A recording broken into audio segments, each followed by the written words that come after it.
All right. I think we're good now.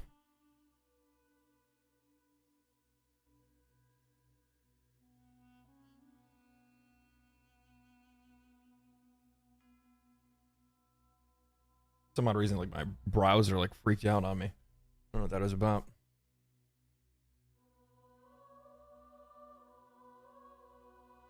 All right. Give everybody a minute to file in. Hey, what's up? What's up? What's up? Another LD stream. Excited for this one? Good. Good. We still have a lot to talk about. We still have a lot to talk about. I don't know if I'm going to talk about this or not. I'll put this one on the side here.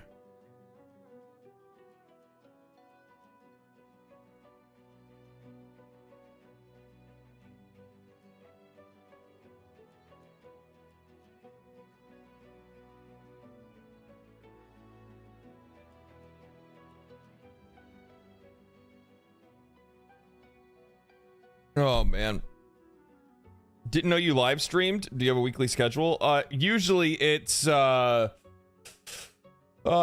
Thursdays and Fridays. It used to be Tuesdays, Thursdays, and Fridays, but just because of like a little extra effort that I've been putting into videos lately, and also just like a handful of other things, I haven't been able to stream 3 days a week for a while. It's been a while.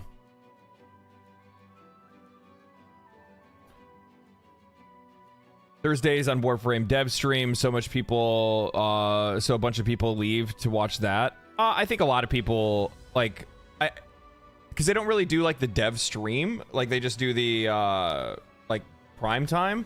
I don't think people necessarily go to watch a lot of like, because I've noticed like whether there's a dip or not really.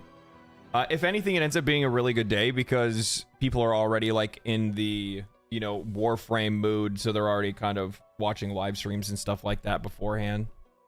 They do for drops at least. I think they usually leave like a browser open and watch it and have it on the side. Hope you're having a great day. I am having a good day. I am having a good day. Same title as yesterday? Oh, my bad. Thank you for saying something. I didn't change anything on Twitch. I'll fix that now.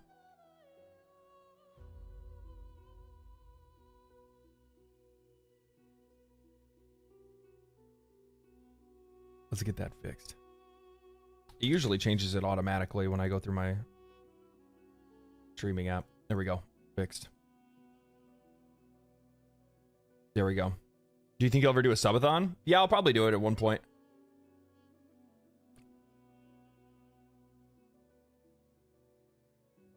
Probably do it at some point. I'm not really too sure.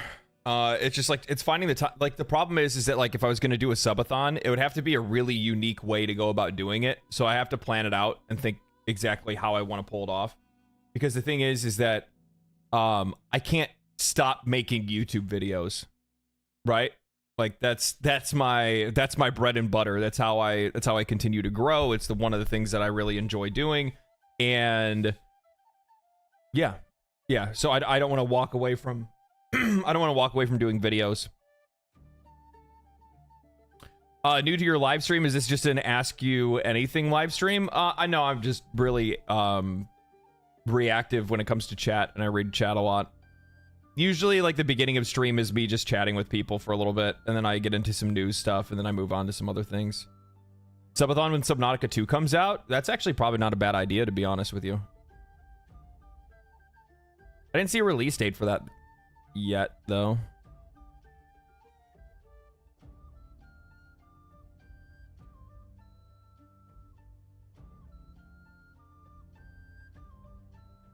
At Legendary Drops, you have a favorite band you've seen live? I've seen a lot of bands live.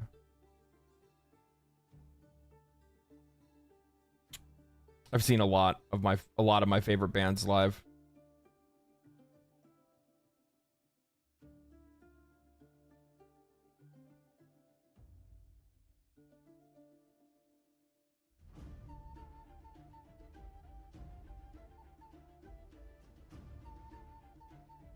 What is your opinion on Endymion TV? I assume negative because you don't want to comment.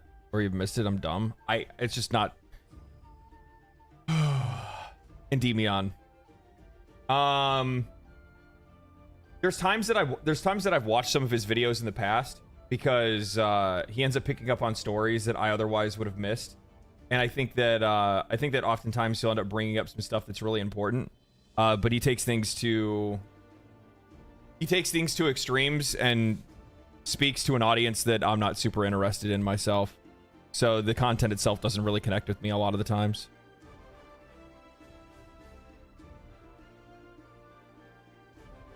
Before you become famous and you can no longer read chat, I want you to know that you're a breath of normal and fresh air at YouTube. You're successful because people can relate. Keep it up. Yeah, no, I hope my plan is just keep reading chat, because if I just keep reading it, I'll just adapt as time goes on, and I'll be able to, you know, unlock my fifth chakra and my third eye and be able to like see everything, understand the universe.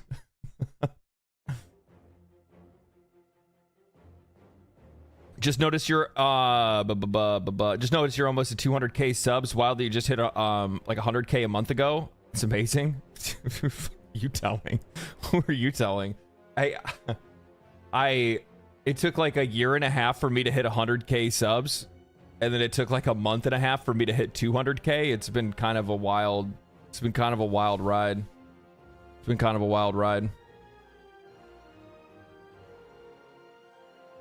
LD increasing words per minute and slowly sinking himself. Yeah, it just takes a little time. Then you'll get it figured out after a while. Gojira was really cool live. They played a bit of the Olympic performance. I thought that was actually like really cool. There was some of the stuff at the Olympics I'm just like, yeah, whatever. But the fact that they had Gojira was pretty fucking sick. And Gojira's sick. I mean, they're good. So, do you like anime? If you do, what's your favorite? Oh man, that's a loaded question, man. That's a loaded question. I probably watched too much of it for me to be able to be like, oh, you know, this is my favorite kind. But this is my favorite one, because I mean, I literally watch almost every single thing.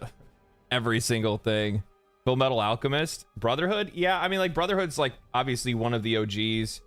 You know, an incredible show, really good storytelling, good job of like starting off where it's kind of, you know, more like lightly themed, and then it grows into something a little bit more mature as time goes on.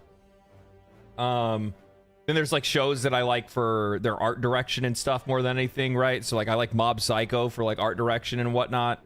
I really liked Free Ren because it was just a different style of storytelling that we haven't seen for a while. I'm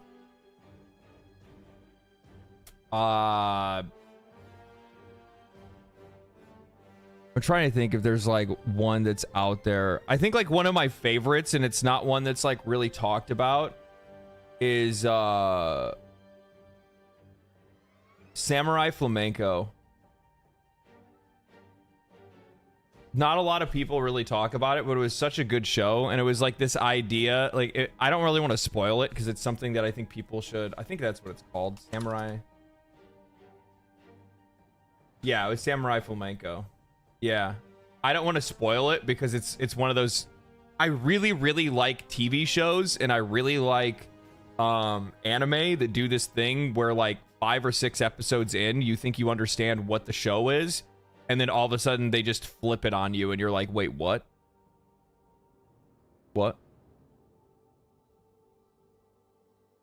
Do I spy a fucking Gibson Explorer back there? No, it's actually an Ibanez Explorer. 1985. I picked it up at a garage sale for $85, only to learn that the guitar, if I actually get it, like I still need to get it restored. I just haven't had the time to do so, or found somebody that's good enough to do it in the first place. But it needs a little bit of restoration. But if restored, I think it's like a $4,000 guitar. It's like something crazy like that.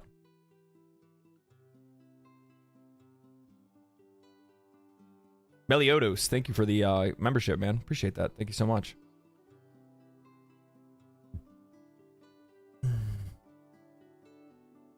LD, have a question. Can we open relics in Warframe 1999? Also, there is an infested fun fair amusement park that is so cool. Yeah, I don't know what we're gonna be doing in 1999 yet. I don't really know exactly what they're gonna end up doing. Do you play D&D or any other tabletop RPGs? I've played D&D a couple of times. I had a really bad problem where like back during the vid, I wanted to try to like get out, right? And I'd moved to I was forced, not really forced, but it is what it is. Like to keep my job, I ended up having to move like halfway across the country to live somewhere completely different that I didn't know anyone. And the best part is I did it during the vid, so I couldn't really meet anybody or anything like that. So one of the things that I tried to do was I was like, well, maybe I'll just try to go play D&D somewhere. So I tried to pick up on a couple of like places to go, and it was kind of hard to track down places. And I ended up going to like a card shop, you know, hobby shop or whatever.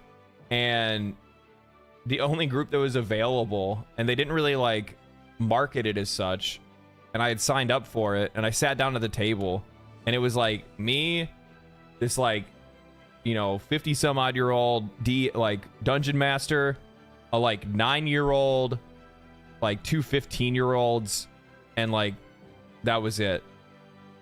I'm like, well, I'm not gonna be making friends. I'm not gonna be making friends. This is stupid. Like that. And the thing is that like I was actually trying to have fun, genuinely like trying to have fun. I was trying to really like role play out my character and the ideas that I had in my head. And the DM was just like all combat. Like every time I was like, so I'd like to talk to some people in the area. No, there's nobody here.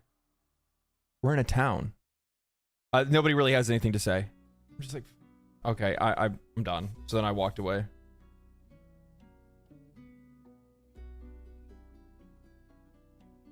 So I walked away from it. Now I play Magic.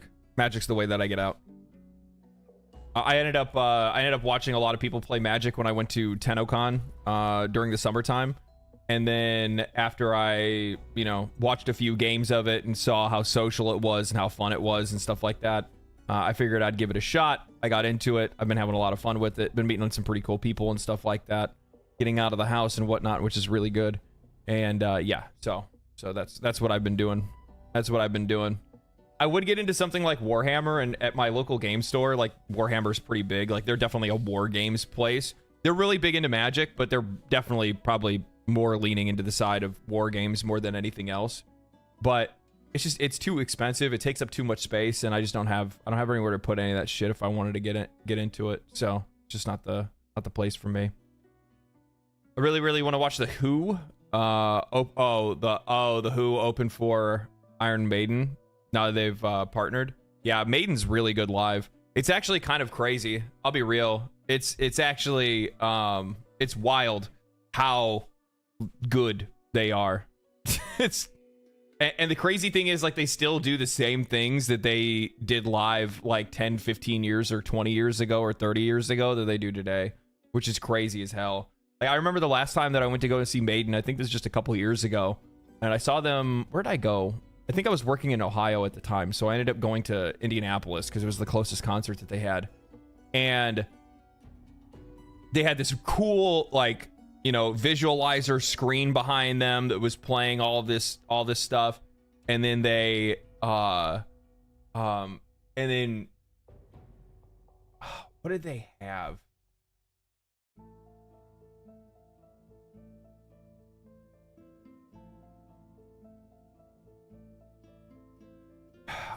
So then Bruce Dickinson comes out, right?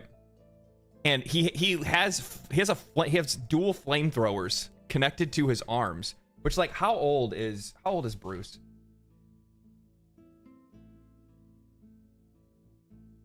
He's 66 years old. So at the time he was like 62, he was like 62 or 63 or whatever it was, right? And this dude comes out and he has dual flamethrowers attached to his arms and like this like fueling backpack behind him, and he's like fucking shooting flames from his arms. It was so sick. And then the next thing you know, they go and they change songs, and I think they start playing The Trooper, and this like this like model beef. I don't even think it's a model. I think it was like, I don't even think it was a replica. I think it was actually like a real one.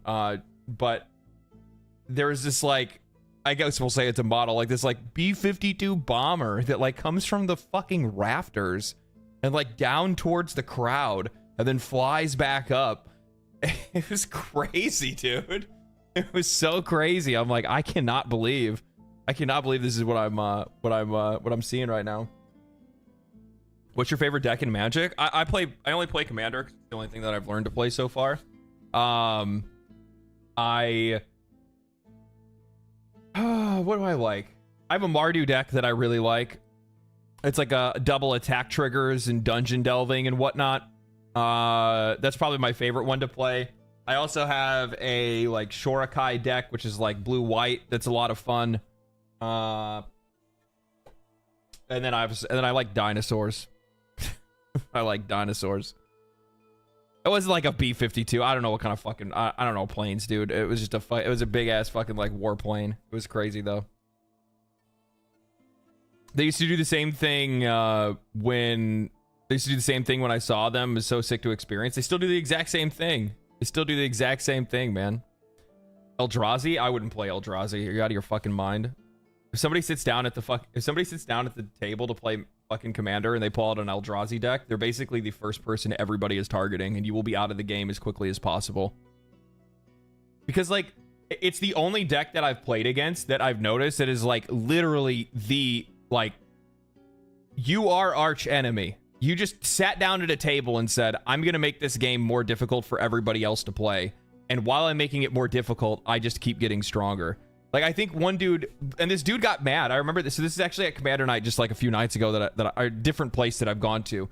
And so, and even if you don't understand Magic the Gathering, I'll explain it in a way that you can understand. So basically this guy plays a card, and the card's and he does this on like turn 3, right? That's super fast, super quick into a game. He puts down a creature that is very thick. It's too big for a lot of people to be able to even try to attack. So there's not really anything you can do to like try to remove it through combat. You'd have to remove it through spell. Like you have to cast a spell to remove that creature from the table. And its ability is on each one of your opponent's upkeep, when they go to draw, they either pay 2 mana or 2 life or whatever. Or, no, I don't even think you get to pay. I think you just straight up have to exile the top card of your library instead. So you can't even...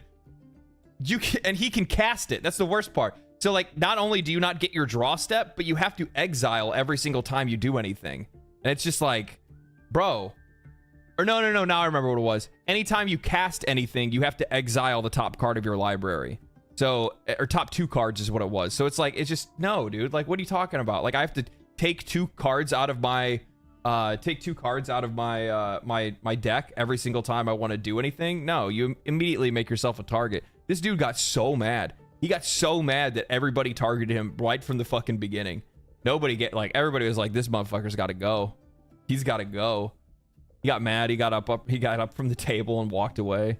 Didn't even say a good game. Didn't say anything. Just walked away. I'm like, damn, dude. Damn. Sucks to suck, man. I don't know what to say. You come with one of the most annoying decks possible. Yeah, people are going to probably try to get you out of the game as quickly as possible. Painted a giant red X on himself. Yeah, it's super bad, dude. That's every single time I've ever played with anybody that's playing an Eldrazi deck. That's exactly what it is. It's literally just a bunch of cards that annoy the shit out of the rest of the table and benefit you like to an obscene amount. I mean, the Eldrazi are cool, like lore wise, and their cards look cool and shit. I get it. They're super strong, but it's just like, it's just not fun, dude. And people want to play fun. I hate storm decks. They take forever to take a turn. Yeah, well, there's that too. Like, and I've played against people as well that like play super fast. And you have like a lot of people that are out there that also spend a lot of fucking money on their cards. They spend a lot of money on their cards. Like, there's this one dude that I avoid playing with because almost every single time, and only really the Magic players are going to understand this, but every single time I play with this dude, by turn 2 or turn 3, this dude already has like 8 floating mana. Like he can already cast spells that you really shouldn't be. The best way for me to explain it to people that don't understand it, this guy could cast spells on his second turn that you really only should be able to cast on like your 6th turn or 7th or 8th. So like he starts in the end game. So it just gives nobody else a chance to even really play the game. It's just not fun. It's just like, oh, here, I'm going to sit down to play with this guy, and you know, he's just going to ruin it for everybody. Wait, no way, Ghost of Tsushima is continuing, right? Yeah, we're playing more Ghost. We're playing more Ghost today. Why would I stop playing Ghost? I said I was going to keep playing it. I've been having fun playing it. The streams for it have been really good too.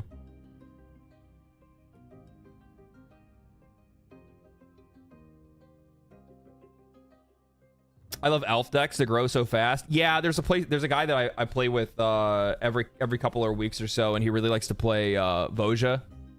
It's like a beast, and every single time like a elf comes out, it gets stronger. It's super fucking strong. It's very annoying to play against.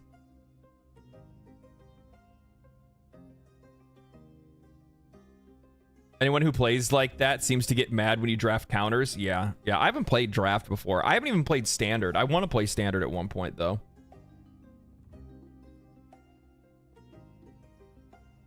Hello, Legendary Drops. Coming from the Warframe community, and I've been sharing your wake-up call video to folks to get them in. Well, I'm happy that I hope that it's helping.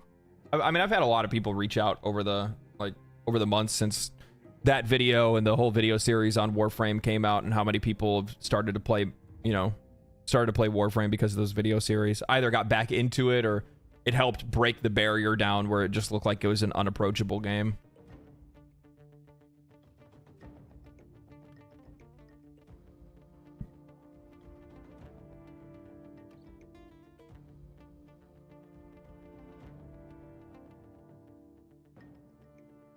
I don't know if I'm allowed to do this, but I came across an amazing piece of tech that has taken my music listening. The Woozer Strap and Woozer Best. I don't know what that is. Yeah, I saw that. Somebody just somebody mentioned it earlier, and I forgot to mention on it. I think it was on. I think I had seen it on.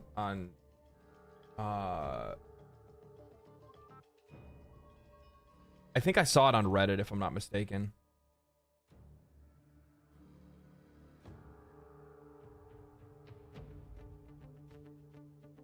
The fucking ongoing war on Asmongold subreddit with like Hassan clips and like his community like brigading his sub and stuff like that. It's woo.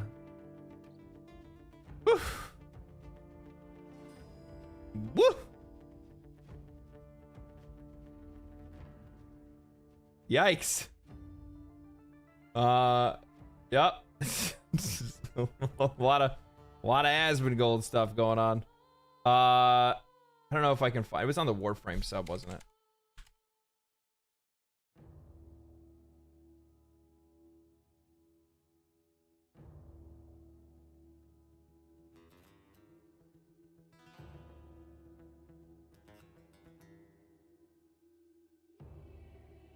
I don't know. I guess I can't find it. It was on here before. I don't know where it's at. I figured it would have been like pinned or put up at the top or something like that. But one of the original artists for Warframe, one of the people that's been working on Warframe and its art for years, they designed a lot of the original Warframes and a lot of the primes and a bunch of other stuff. They passed away due to cancer. Which I think aren't they running like a subathon or a cancer donation like fundraiser right now? Isn't Digital Extremes doing something like that? Yeah, QTCC. Yeah, that's good. That's good. It's really sad to hear, man. It is really sad to hear, especially because like the thing is that I mean, you never want to hear about anybody passing away like that, but the thing is that, you know, I've been to Digital Extremes. I've met their developers.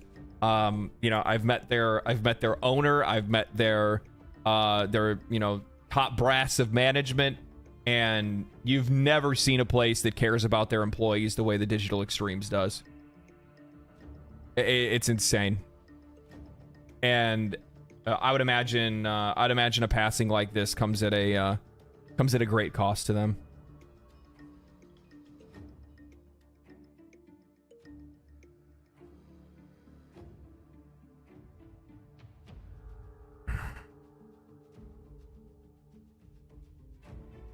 They raised 100K in 17 days. That's crazy.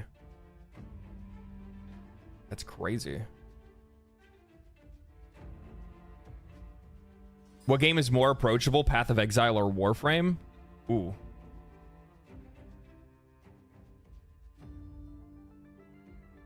Probably Warframe. Yeah, I would say it would be Warframe. Mostly because the thing is that your progression isn't gated as hard as it is in Path of Exile. So it doesn't matter like how far you know, like in Warframe, like you can definitely hit a wall at one point, but overcoming that wall and getting the things that you need to, like better weapons or mods or whatever else, are far more attainable. But in Path of Exile, you know, especially if you're coming in, like I play games blind for the first time. If you come in and you play something blind, like I've played PoE blind multiple times, I've failed multiple times to be able to get to the end game or even complete the campaign in a lot of cases. It was only until just recently that I finally completed. I made a video where I talked about it, where I actually completed the campaign for the first time and started doing maps and stuff like that. When I finally got to that point, then I hit another wall and I just had no idea at all how to be able to overcome it, because there really isn't a lot of like tools like in game for me to be able to solve those things. And I'm one of those people that, like, I just personally don't really like using outside resources. I just don't like doing it. I don't like having to like look at websites or anything like that. I don't like having to use like build planners and stuff, but like that's the kind of game that it is. So it's kind of like you have to kind of get over it and just do that kind of thing if that's what you're gonna do. But yeah. Suitor, thank you for the tier 1. Appreciate that. Thank you so much. Yo, love that shirt. I got a long sleeve Rust in Peace shirt. Hell yeah, brother. Hell yeah. Darth Fatty, thank you for the tier 1. I appreciate that. Thank you so much. Very generous today, everybody. This industry kind of sucks. Nowadays, not gonna lie. Few companies still care about their employees' well-being. Yeah. No. You're absolutely right.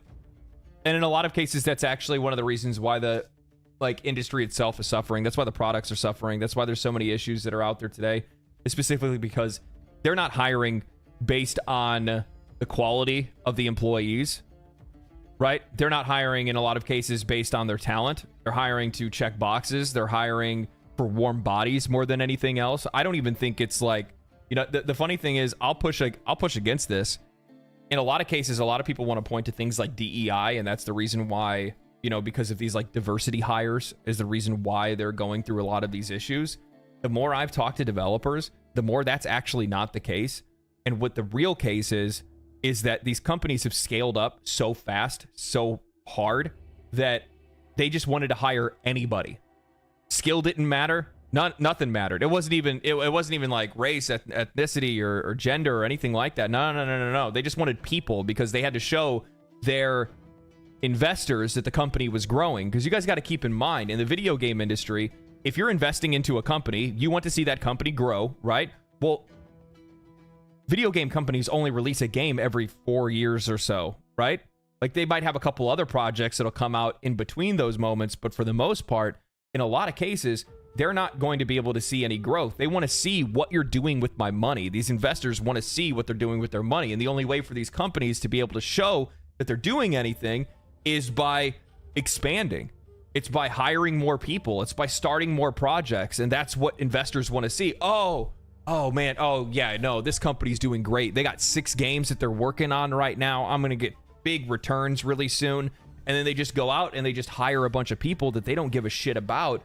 And then when they're working for them, they still don't give a shit about them. And not only is this leading to bad products, but it's also leading to poor workplaces where there's no real culture, there's no real love for the craft that they're involved in, right? There's a huge difference when you go and you look at some of these studios and you look at the product that they put out, and then you look at the attitude of their developers and how they're treated. It's huge. Lack of institutional knowledge, that's part of it as well. Obviously, in a lot of cases, they want to get rid of the people that have been around for the longest because they end up costing them the most, right? But Yeah. Yeah. Yeah. Hey, Legendary, just wanted to say I discovered your channel via looking up whatever the hell has been going on with Ubisoft. My fiance, Japanese, and she loves your breakdown on what has led to Ubisoft's downfall over the past decade. She does admit that she's happy to see the global backlash against Ubisoft's leadership, what they did to their culture. Yeah, I mean, that's good, man. That's good. That's good. Western games are declining. Yes. Yes. Yeah, Western games are declining. Yeah. It's the... America has a tendency to go as big as we can, as fast as we can. And in the video game industry, we did the same thing that we've done in every other industry, which is expand and exploit too fast, too hard, to the point where now other people are doing it better or cheaper and in less time. That's what the problem is. And the thing is, it didn't used to be like that for Western developers, and it really is the, like, it is like, and this isn't me being like, you know, any other type of, like, economical structure is better. This isn't necessarily a dig against capitalism or anything like that. It's just it's the end result of, like, hyper-capitalism, where it's just like, money, money, money, and like they can't fucking let go of it, and it's just like, oh boy. Bro.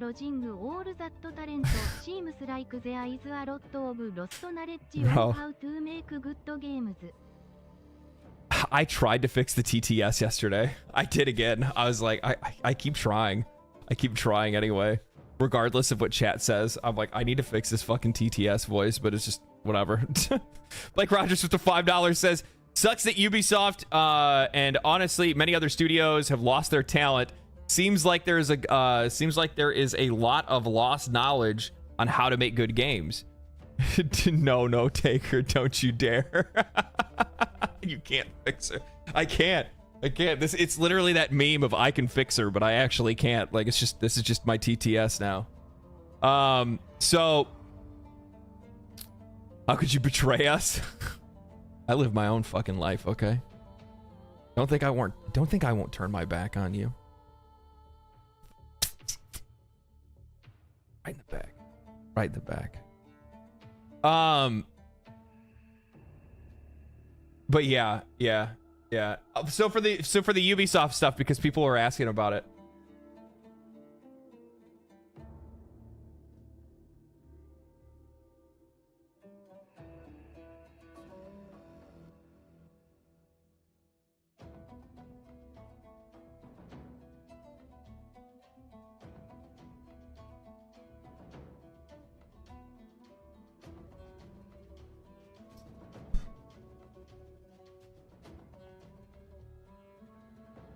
Probably higher now, right?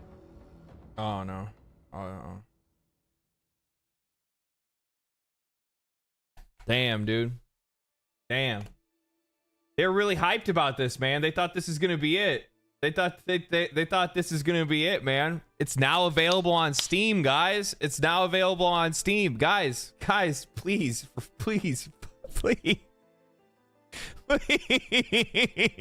buy our games. Please buy our game. Please. This is the good one, I swear.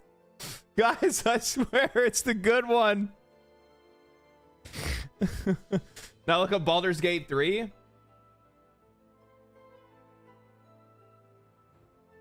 This game's been out for over a year.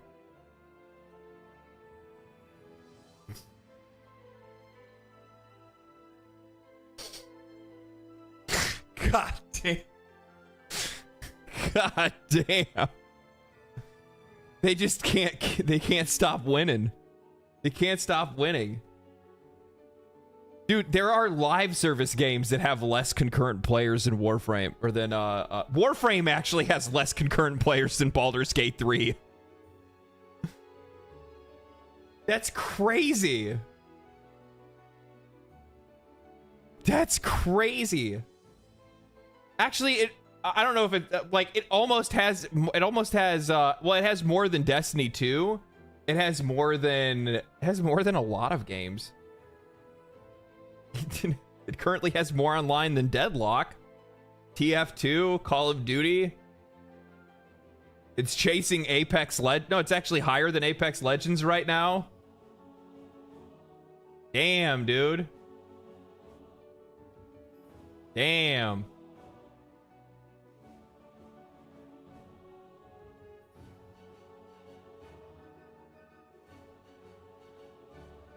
Baldur's Gate 3's main platform is Steam. Why would you say that? The game is out. The game's available on PlayStation, Xbox, and PC. Doesn't make any sense. Especially if you go back and you look. I mean, I get what you're saying because you might be talking about the games like the game's early access, and if that's what you're talking about. But look, I mean, the game before early access was only a couple thousand players, and then it released, and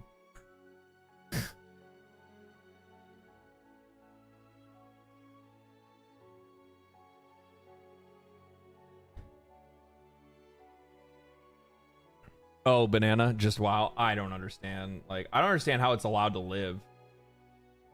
Because it's obviously just a fucking scam game, right? Like, it's just there because there's 500,000 morons that believe in NFTs. That's why.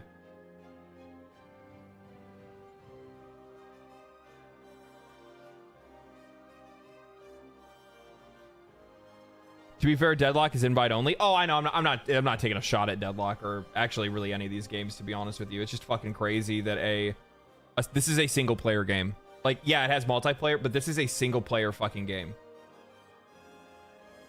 Satisfactory's popped off too. I mean, for it to be sitting at this number as well, being a survival game is crazy. All I can say is don't play it because you'll be fucking sucked into it. But this is a single player game. And this is live service, fucking botted, live service. I think that's developer tools, right? Live service.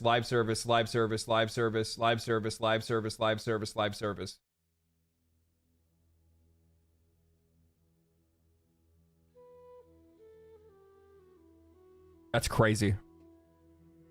I just saw Hades 2 on there. It just got a massive update. Did it? Oh yeah, it's popping. It's popping.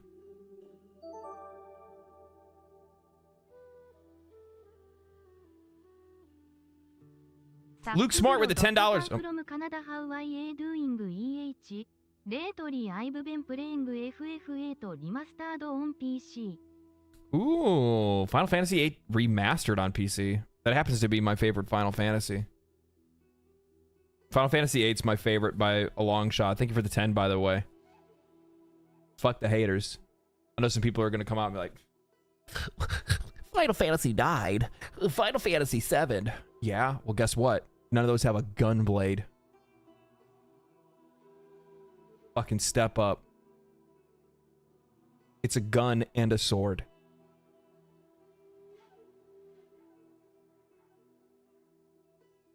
I also really liked the ability to be able to like fire shots during Lionheart.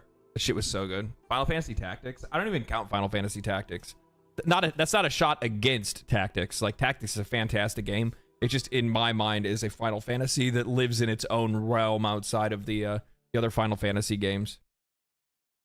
Like, it's not even fair to really compare it because the storytelling and stuff was so good in those games.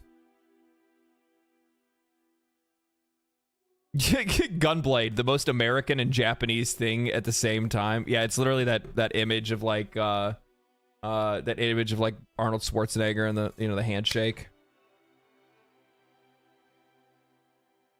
You're my Final Fantasy. Okay. Okay. What was I looking for?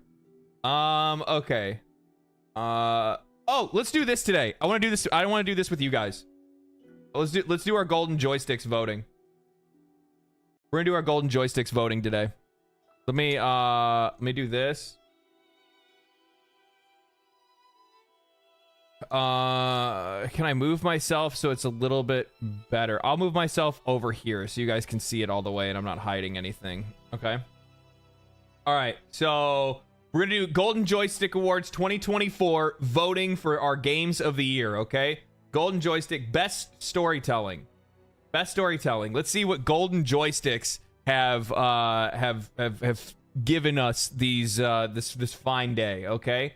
100 Times Resist. I've never even heard of it, so I can't vote for it. Lorelei and the Laser Eyes. I also have not heard of it. Emia. Nope, don't know what that is. Like a Dragon, Infinite Wealth. I know of. Tactical Breach Wizards. I heard about this one. It's one too. It might be good. I don't know. Final Fantasy VII Rebirth. Yeah, I'm voting for Rebirth.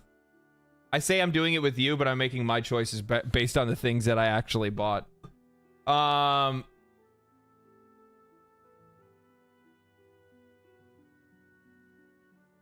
It's the Battle of the Mid in here. Final Fantasy VII Rebirth was not mid. Shit was fantastic. We get a vote. You use yours. Use yours for you. Yeah, that's what I'm gonna do. Golden Joystick. So this is best multiplayer game. Tekken 8. I actually clicked on some of these already because I was searching for some stuff and I thought I had to do it. Which this is obviously going to be Helldivers 2. So Tekken 8 I didn't play, but Tekken is Tekken for my opinion. Fighting games are fighting games. I've gone back and played some of them over the years, but the thing is that what I've noticed with a lot of them is that the core game obviously doesn't change because it's a fighting game, and in that case you're really not going to see a whole lot of shit change. Helldivers 2 is 100% the one here. The finals, I played it. I thought here's the thing. I don't understand why people were hyped by the finals when it first came out. I thought it was incredibly mid. I was not impressed with it. I didn't really have that much fun with it. It wasn't different enough. I mean, I applaud them for trying to do something different, but it just didn't work with me.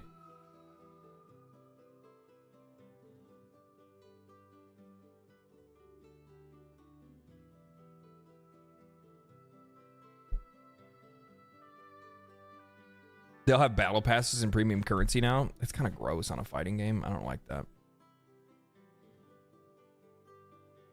Oh, it's because they had former DICE people. It feels like a tech demo. Kind of, yeah.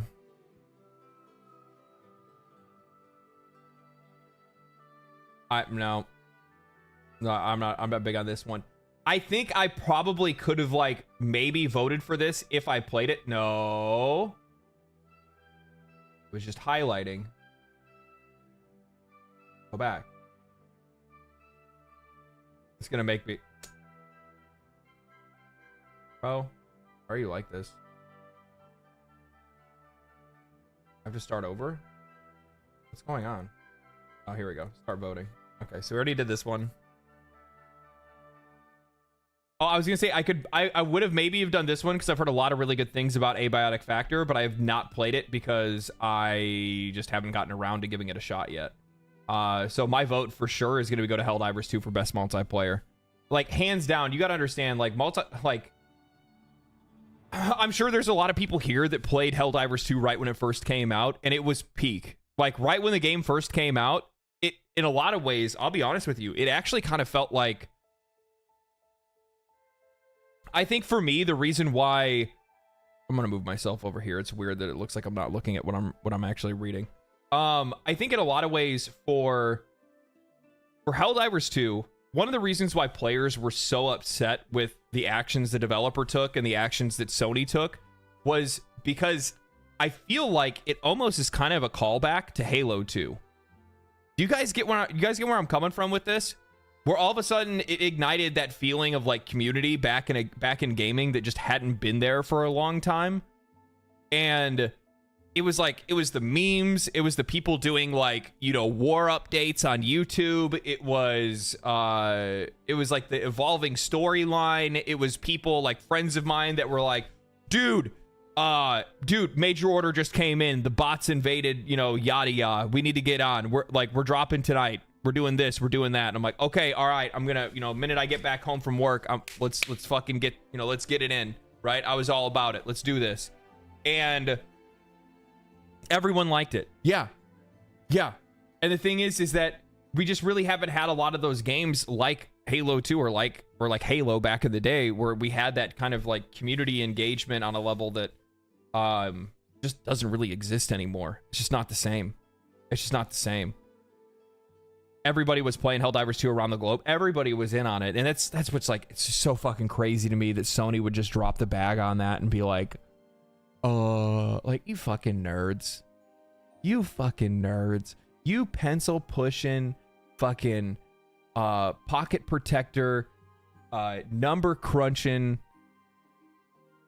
receding hairline, greasy forehead, Coke bottle glasses, nerds. We can't sell this in these countries.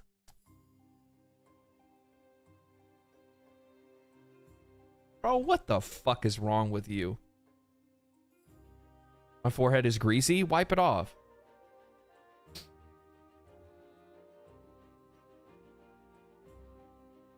I want to know why, though. I don't know. I don't know. Like, I'm sure there's probably some, like, you want to know why? It's because of PSN. It's because of PSN. That's all it was. It was because that they wanted to make sure that they could put it into PSN, and then they ended up walking that back regardless. And the PSN requirement, where you're required to have an account to play a game, that's blocked in a lot of countries, and you're not allowed to have that. And it's wild that you would take a game that at the time was a fucking wildfire in the game industry, that looked like it was already starting to go through some issues because people were having problems with just like the lack of like meaningful content, and also the way that they were nerfing weapons and stuff. So it was already going through like a little bit of a rocky period. But for you to come in and just stick a fucking, throw a stick in your own tire, it's just crazy to me. It's crazy.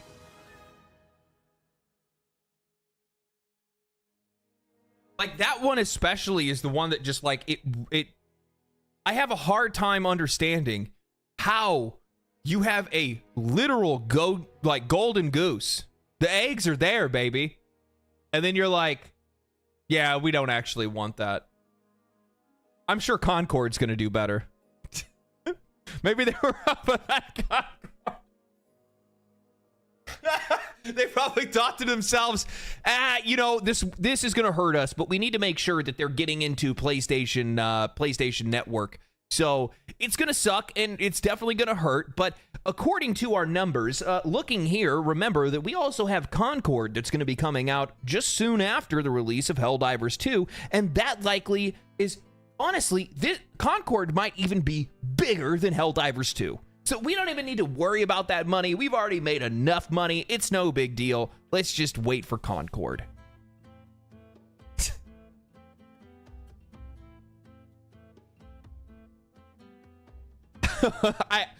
It's a funny theory, but honestly, I probably wouldn't put it that far off.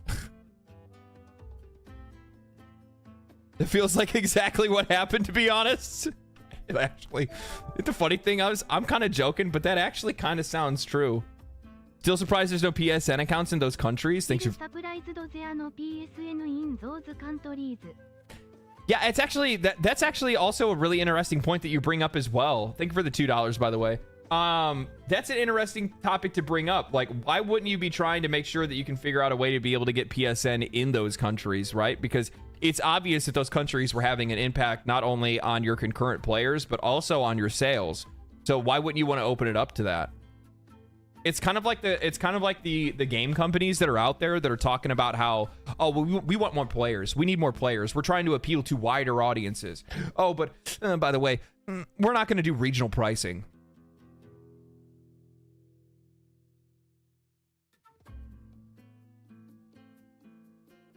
What? What? You're going to charge $70 for a video game in a country where $70 is like an entire month's of expenses? What? What are you doing? Why would you do that? Oh, well, there's because people will use VPNs and buy it. Yeah, but the people, like, and the funny thing is that, like, people that use VPNs and people that pirate games oftentimes will think that their audience, like the people that do those kind of things, are far bigger than what it actually is, and it's just not true. The vast majority of people can't be bothered to do that kind of stuff. They don't want to do the research. They don't want to try to figure it out. They don't want to try to skirt the laws or anything like that. They don't care about any of that shit. They'll just buy the game. Or they'll pass on it entirely. Yeah, it's a minority. It's a huge minority. VPNs are not undetectable by the... anyway, yeah, of course they're not. Yeah. Every culture is welcome if they're rich. Yeah. Yeah, basically. That's the idea.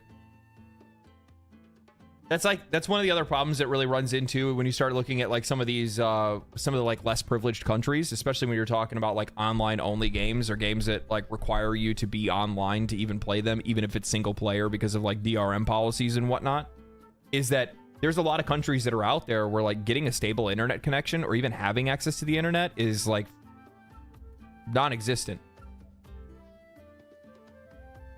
Maybe they can get it from like a library or something like that, but they can't get it anywhere else. And then you have games like fucking Call of Duty that are like 500 gigs, and it's just like, who? Do you have any idea how many people are out there that can't even afford to download a 500 gig game? And I'm not even talking about like afford to buy the game. I'm talking about like afford to even have the space to even save that kind of game, or the kind of internet speeds necessary for them to be able to like download a game like that within a realistic amount of time. I live in a third world country that has no regional pricing on Steam and GOG. I use VPNs to get better prices. Yeah, of course. That's exactly what you should be doing. That's exactly what you should be doing. I made a video on video game piracy and talking about in a lot of cases, a lot of the folks that are pirating games or using VPNs are people that are underprivileged. The vast majority of people that are stealing a lot of this stuff aren't people that are privileged. I mean, there is a good amount of people that are doing that, but I would imagine a lot of the piracy that they see is specifically because they're just not making the games available to people. It's the same it's the same problem with Nintendo. Nintendo wants to cry about people making emulators and shit. Well, maybe you should make your older games accessible. Maybe you should make it where we can actually play some of your older games. What option does anybody have today right now to go and play Pokemon Red, Blue, and Yellow? Other than going to a store, going to a retro store, buying a older Game Boy, and then buying the game. In a lot of cases, especially as time goes on and those things degrade, your chances of being able to find one in mint that you can even buy and play is going to get, you know, that's going to get smaller and smaller as time goes on. I used a VPN to get Game Pass for $90 for 3 years. That's a fucking steal for you. Resellers, Nintendo makes more money anyways. Oh, resellers. Yeah, Nintendo. Yeah, that's the thing that blows my mind. Like, they're literally like just walking away from money, right? You're just walking away from money. I am actually beyond surprised, especially with how many of these like emulators that we've seen pop up that already have like a bunch of games pre-installed and shit, right? You've already seen like the Game Boy lookalikes. Why wouldn't like? And they already made the mini NES and the mini Super Nintendo with the HDMI ports. Like, why wouldn't you just go ahead and make a Game Boy Advanced, a Game Boy Advanced SP, or even like a Game Boy Color, or Game Boy Pocket, or something like that? Update the screen, give it, you know, more pixels, and then then download and throw in a bunch of like games that everybody usually played on that thing. Especially with how easy it is to get storage size, you could probably fill it with Nintendo's entire fucking library. And I guarantee if you sold a handheld like that, Nintendo would make money, baby. They'd make money. They'd make a lot of money. Legendary Drops さん PLZ プロテクトゲームズ from Wokeness 泣き顔祈り That's crazy. It actually, Mari, thank you for the 10. I appreciate that. Thank you so much. That's actually crazy. So you actually wrote in Japanese and it did actually translate it into English. That's kind of fucking cool. I didn't know it could do that. That's awesome.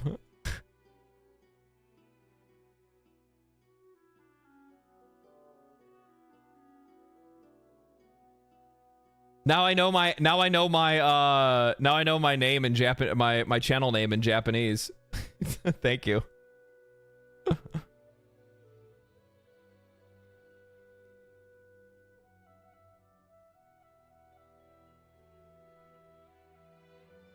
Yeah, but making that, then they won't be able to make more consoles for nostalgia sales. Well, no, I'm not saying they need to put every single game on it. You get what I'm saying? Like, if I were Nintendo, if I was greedy fuck Nintendo, what I would do is I would make a Game Boy Color Pocket. Right? Nostalgia. Game Boy Color Pocket. And it would just have all of the original, like, Game Boy games and Game Boy Color games. Then I would wait a few years and make a Game Boy Advanced. And then put all the Game Boy Advanced games on it. You don't need to, like, put all of the Game Boy games ever made onto a Game Boy. I wouldn't do that. Nah. Do games fall into public use stuff at a certain point, like public domain? I don't know. Well, the thing is that, like, yeah, in a lot of cases, they're trademarking and stuff like that probably would.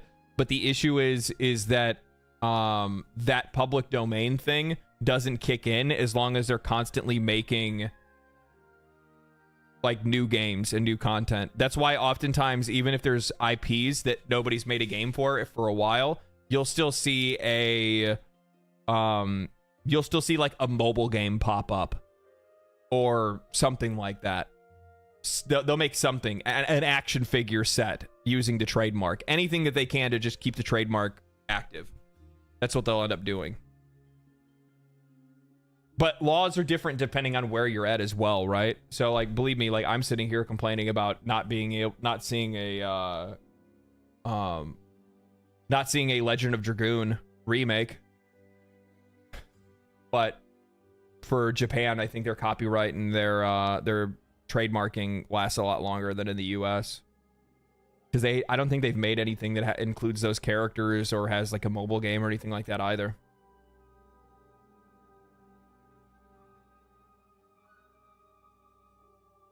I'd easily pay again to play Harvest Moon, Friends of Mineral Town, Game Boy Advanced. Dude, there's so many like absolutely fucking bomb Game Boy Advanced games. It was some of the best. It was some of the best Pokemon games. It was some of the best, like Zelda games that they had on there. The Metroid one was really good. There's a lot of really good Game Boy Advance games. Seasons and Ages. Yeah, Seasons and Ages was so good. Golden Sun. Oh. Oh. I would actually have to say, if I had to point to anything and say, you know, what is the absolute best game that I had played on Game Boy Advanced, it would be the Golden Sun games. The two Golden Sun games are just they were so fucking good. It was such an awesome segue into almost kind of like, it felt kind of similar to Pokemon in a way, but not really. Breath of Fire was really good too. Mega Man Zero, Lord of the Rings. See? Once you start thinking about all the games that are on Game Boy Advance, your fucking mind expands and you're like, holy shit. Holy shit. Okay, what's this one? Best visual design. Astrobot. Metaphor. Warhammer. Black Man. Harold Halibut. Senua's Saga. No. It's a hard pick here. I haven't played Metaphor. I have the demo. I want to play the demo. I didn't know if I wanted to play it on stream or not. I've heard literally nothing but good things about it. So... But to be fair, my thing is, as much as I would like to go here and say Metaphor ReFantasio, it still is very much very much like any other like, it's like the rest of their games. Visually it looks like the rest of their games. It's Persona. Yeah, the art style is Persona. Not saying it's a bad art style. It's just saying we've seen it, right? Warhammer 40k Space Marine 2, on the other hand, I'm gonna go Black Myth Wukong. I think the art direction in this game was absolutely fantastic. They went out to real locations, real religious locations, and took you know, and like scanned them and took photos and put it into the game. It was refreshing because we don't see a lot of these kind of designs in a lot of other games. So I'm gonna have to go Yeah, I'm gonna have to do this one. I'm going Black Myth Wukong. You guys are welcome to do whatever you want, okay? But that's what mine is. Best indie game, Acro. I don't know anything about it. Lorelei and the Laser Eyes. No, I don't know what that is. Indica, never heard of it. Plucky Squire, never heard of it. Beyond Galaxy, never heard of it. Thank goodness you're here. No, this is fucking easy, baby. This one's easy. This one easy. Indica is good. Indica. Fucking Balatro. I don't even have to fucking question it. It's Balatro. Like, for me specifically, 181 hours. 181 hours, and I ain't gonna stop. I'm not gonna stop. Yeah, Balatro, and it's not even close. Yeah. Random selection of indies and Balatro. Yeah. Yeah, I have 181 hours in Balatro. I bought it on mobile. Worst fucking mistake that I've ever made.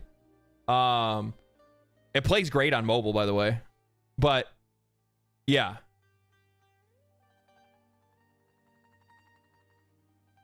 I'm sure there are other good indie games this year, but they didn't mention it. Yeah, there are other good indie games that they totally skipped over. I would guarantee it. On Script, Animal Well. I mean, Animal Well is also in that list too. I really liked Animal Well.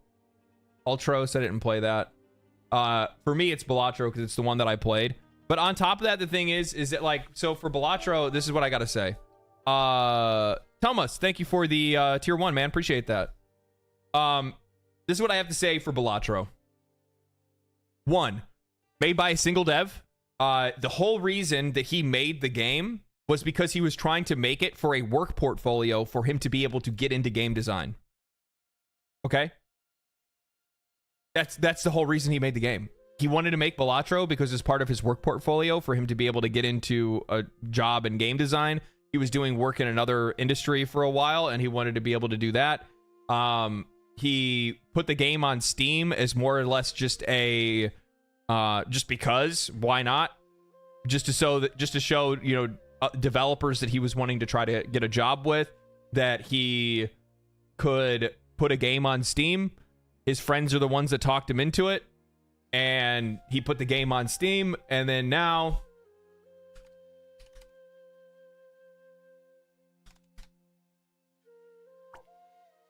after that, homeboy sold 2 million copies. 2 million copies.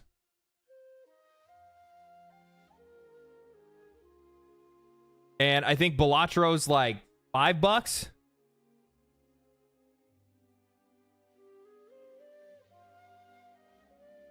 So homie just became a overnight multi-millionaire. Yeah, dude is trying to get a job, then becomes the CEO. Basically, yeah. Yeah. Yeah, games are dying. Ignore stuff like Balatro. And here's it's $15, I believe. Well, then he's even more rich than we thought. Good for him. So now, instead of, and here's the thing, did homie walk away? Hell no, he didn't walk away. He's been adding content to it. He just did a Friends of Jimbo update. All this really did was just update some stuff, but it did like a partnership with some other games. So you have like there's a card set. You can make all your cards look like they're from Among Us. You can make it look like they're from Vampire Survivors or Dave the Diver or The Witcher 3. It's just cool skins that you can throw on there. Completely free update, no added or anything like that. And yeah, and all they're planning on doing is just adding some more content to the game, and then he's going to start working on his next game, and then there you go. There you go. If you play on Steam Deck and go to indies this year, it was the best year in the decade. Yeah, I know. This year for indies was insane. It was last year, too. Last year was sick for indies as well. Yeah, this is an easy Balatro. Easy Balatro. This one is best indie game self-published.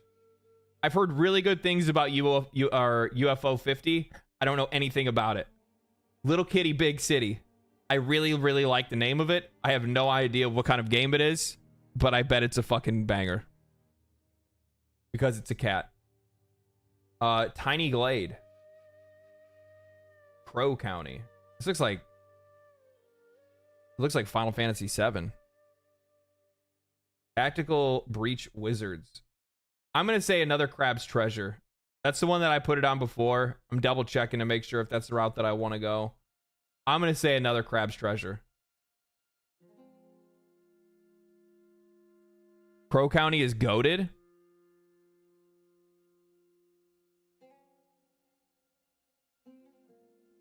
Crow County is like old Resident Evil.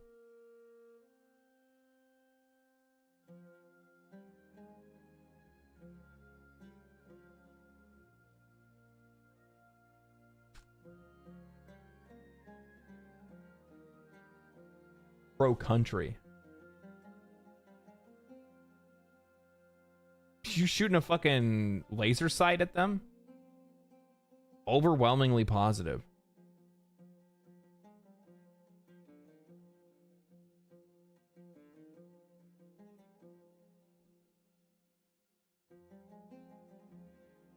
What a very interesting and just like unique looking game.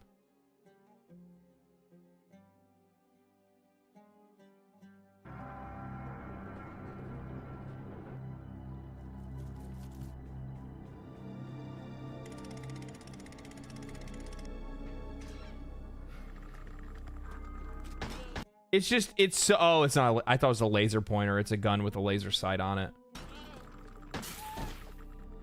What a very, this actually looks really cool. I'm gonna throw this on the wish list. Where it be, where it be, where it be. Throw it on the wish list. This looks really interesting. I like that a lot, actually.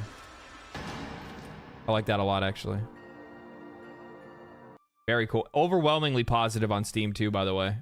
This game is loved. This game is loved. People fucking love it. Final Fantasy VII aesthetic. Yeah, it does kind of remind me of that. It looks like a PS1 game. It does look like a PS1 game, but I think that's for a reason, right? That it's not a... they definitely were purposefully going for the PS1 era look. I think that's really fucking cool, man. I think that's really cool that we live in a time in which, like, games of all kind of different looks and vibes are totally viable. You can make a game that looks like a PS1 game and it could pop the fuck off. That is so cool. That is so cool, man. It's so cool. I do think that in a lot of ways, this is totally a bit, this is a huge turn in discussion, but I do think in a lot of ways, some of the issues that the video game industry is facing today is that they have a aging crowd of consumers, right? Because you have gamers that have grown up playing video games since, you know, NES that are still playing games today. You have ones that grew up playing since Atari that are still playing games today. You have ones that have grown up since PlayStation 1 or Super Nintendo or N64, and you have like all these different generations from millennials to Gen X to Zoomers. And one of the problems is that, like, I think a lot of these companies are going through an identity issue where they don't exactly know how to make games that appeal to those audiences because they feel like they need to abandon the older gamer to focus on the younger generation because they're going to be selling games to them longer. But the crazy thing is that I don't think it fucking matters. I think at the end of the day, the games just need to be like the games that you sold to people 20 years ago will still work if you sell them today. I really feel, I truly believe that. I don't think that our tastes in video games change. I don't think our expectations for the kind of experience that video games give us change. And I think in a lot of cases, they keep trying to make games that are targeting audiences and a set of beliefs that just don't translate to the vast majority of people and why they play games.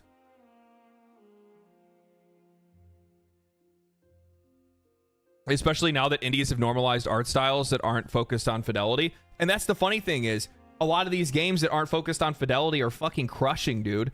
They're fucking crushing. They're doing so good. I just showed you Balatro got 2 million in sales, and it's pixel art. It's pixel art. Poker.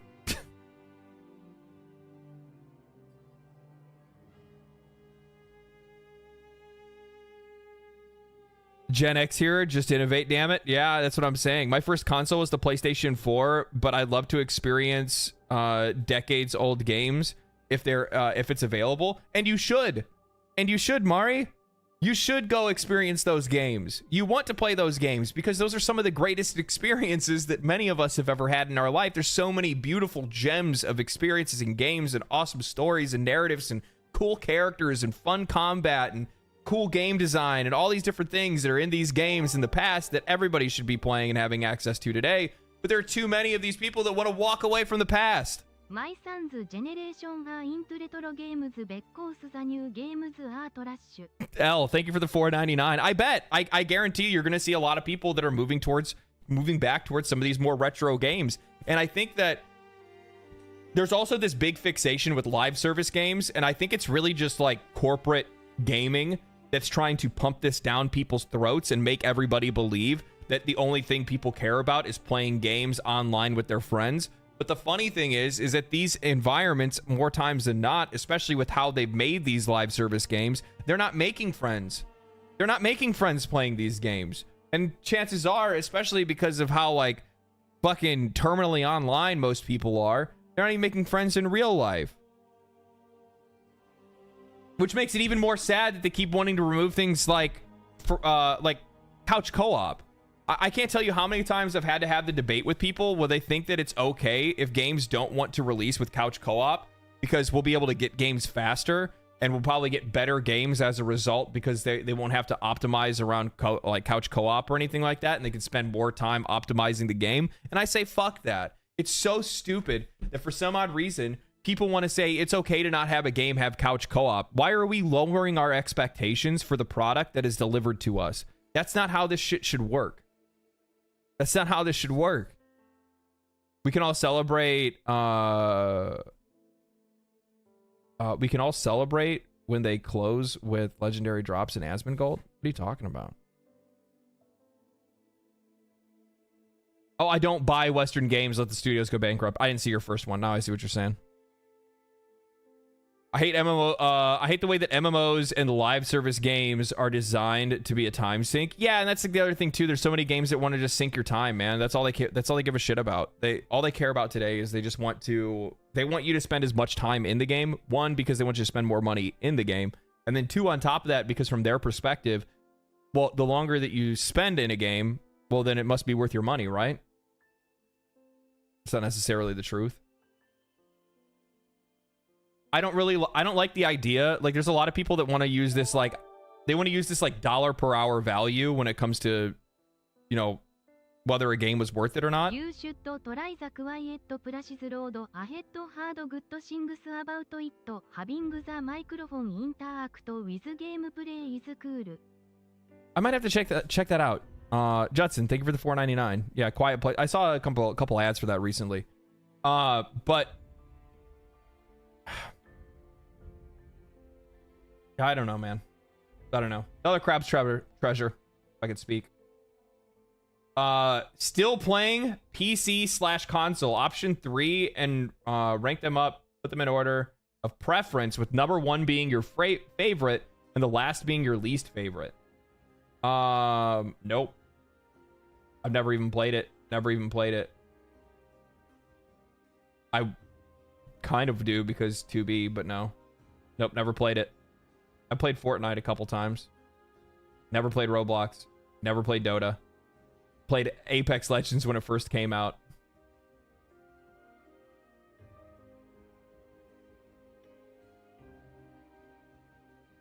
Yeah, I'm gonna say Warframe, Minecraft. Oh, so I did set this already. They just weren't available. I guess it wasn't available before. Here, let me do this so I can see it all over again. Okay, there we go. Now it should show up the way that I want. Okay. So Minecraft for sure going on the list. I love Minecraft. I can always go back and play Minecraft. Never played it. Fortnite, Roblox, Dota, Counter-Strike, never played. Warframe, put that on the list. Apex, I mean, I guess I kind of have to go Fortnite because it's the one that I played recently, the most recent out of any of these. So I'm gonna say Warframe number 1, Minecraft number 2, Fortnite number 3. I love Minecraft with a passion. I fucking love Minecraft. I love it.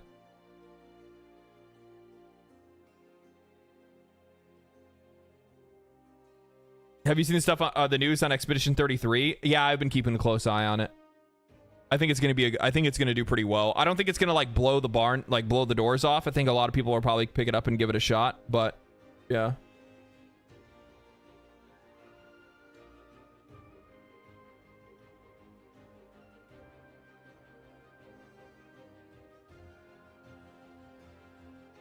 Warframe needs a win. I'm sure it's gonna get a pretty big win next year.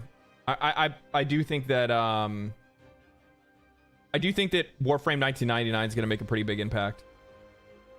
Still playing mobile games. Oh boy.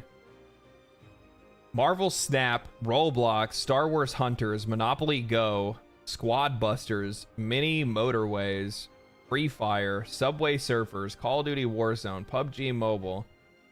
The only one I played was Honkai Star Rail.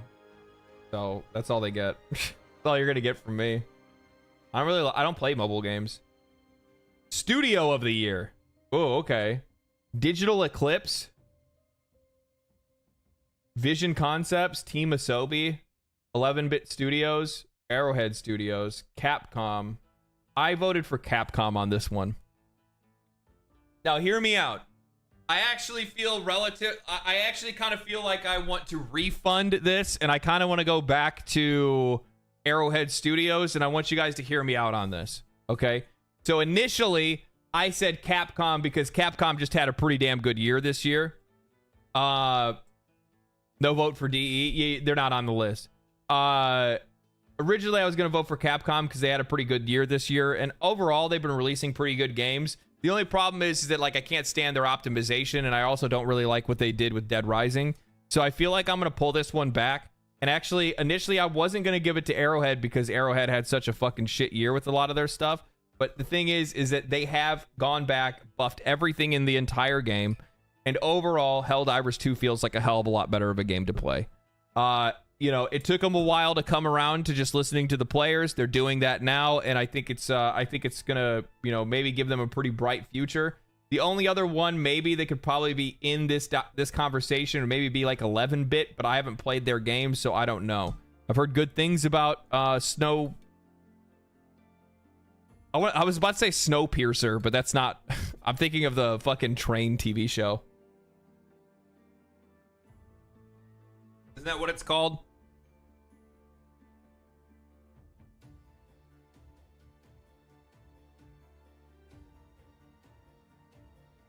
Frostpunk, yes. Frostpunk. Snowpiercer, Frostpunk, it's like the same thing. So this is the one I'm going for. I'm starting to think that's the Red Thread CEO. It's just plain stupid. Yeah, they are pretty dumb. That actually would be really fun. That would actually be really funny if they put Red Thread on here. Golden Joystick, best game expansion. Destiny, The Final Shape. Alan Wake 2. I mean, it's not even a fucking question. It's not even a question. I voted... not even a question. I voted for Shadow of the Erdtree. Like, who are we kidding here? Who are we kidding here?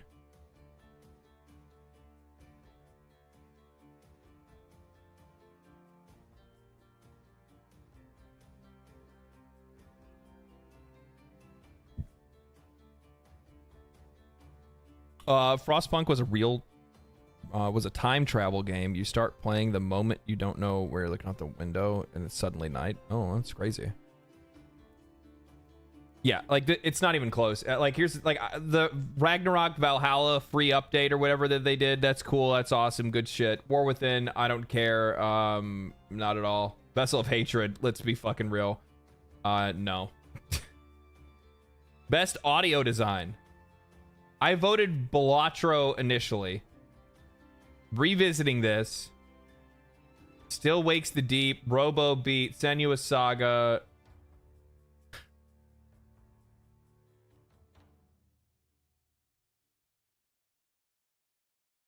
Yeah, I'm giving it to Balatro. Dude, okay. So the reason I'm gonna give you guys the reasoning why I voted for Balatro when it comes to best audio design. Okay.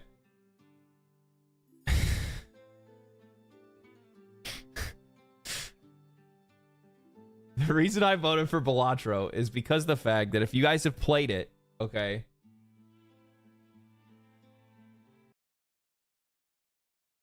I'll show you.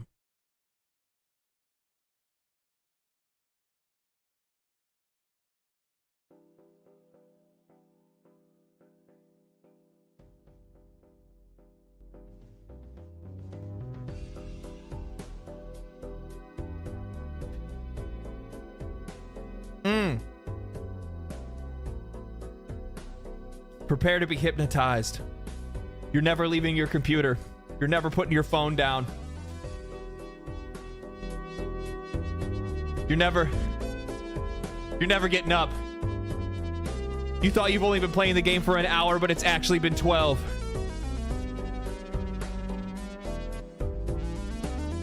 It's actually been 12. Oh, dude. It's a sexy time. It gives me the, it does this exact same thing that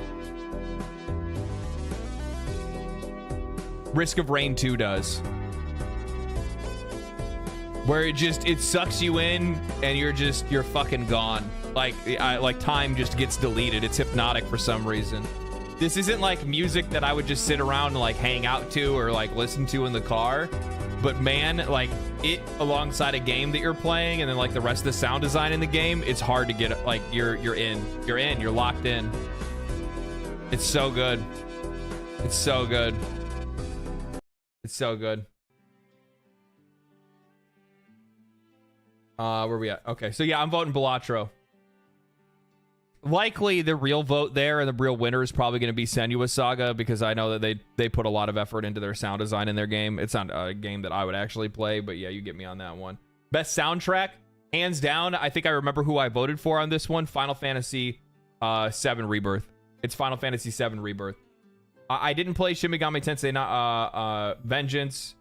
I didn't play Astro Bot or Highland Saga or Silent Hill 2, but we're talking best musical soundtrack, okay? Best musical soundtrack. How many songs were in Final Fantasy VII Rebirth? 175 songs, 9 hours and 9 minutes.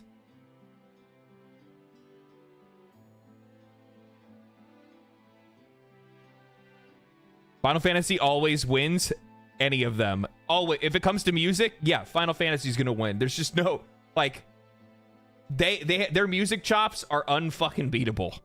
They're unbeatable. I'm sorry. It's just, that's just the way it is, baby. That's the way it is. They had theme songs for almost every single thing in the entire game. Final Fantasy VII Rebirth dog song. I was blown the fuck away. I was blown away when I picked up this random quest and they're like, here's this song and it's for a dog. Where's the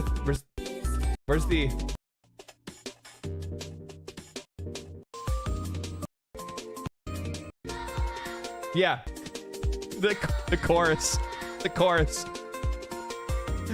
is perfect. Bow wow wow, bow wow wow.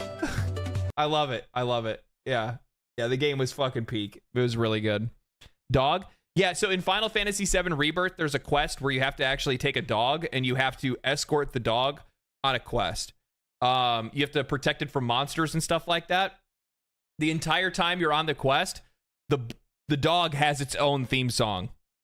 So in the background, it's just like, wow, wow, wow, wow, wow, wow. And it just keeps playing this like really upbeat and fun song. It's so good. It's so good. I loved it. Best lead performer.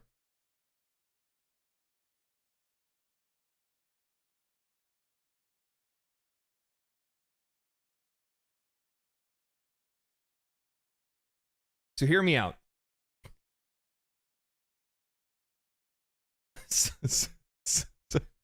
Hear me out.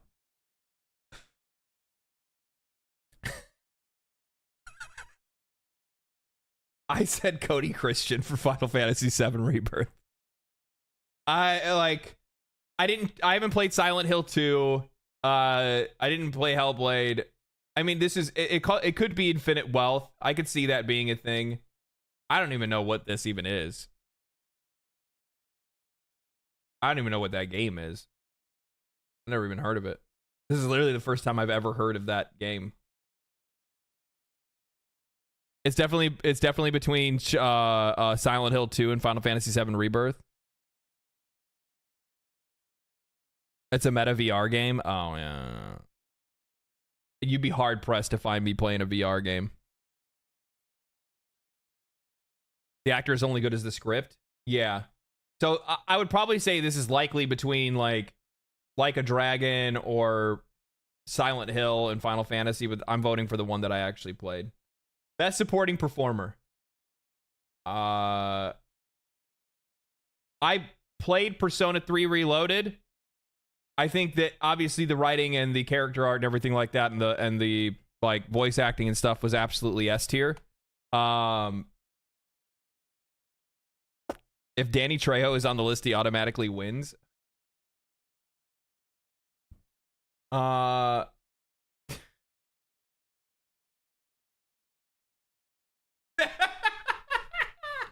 just trying to...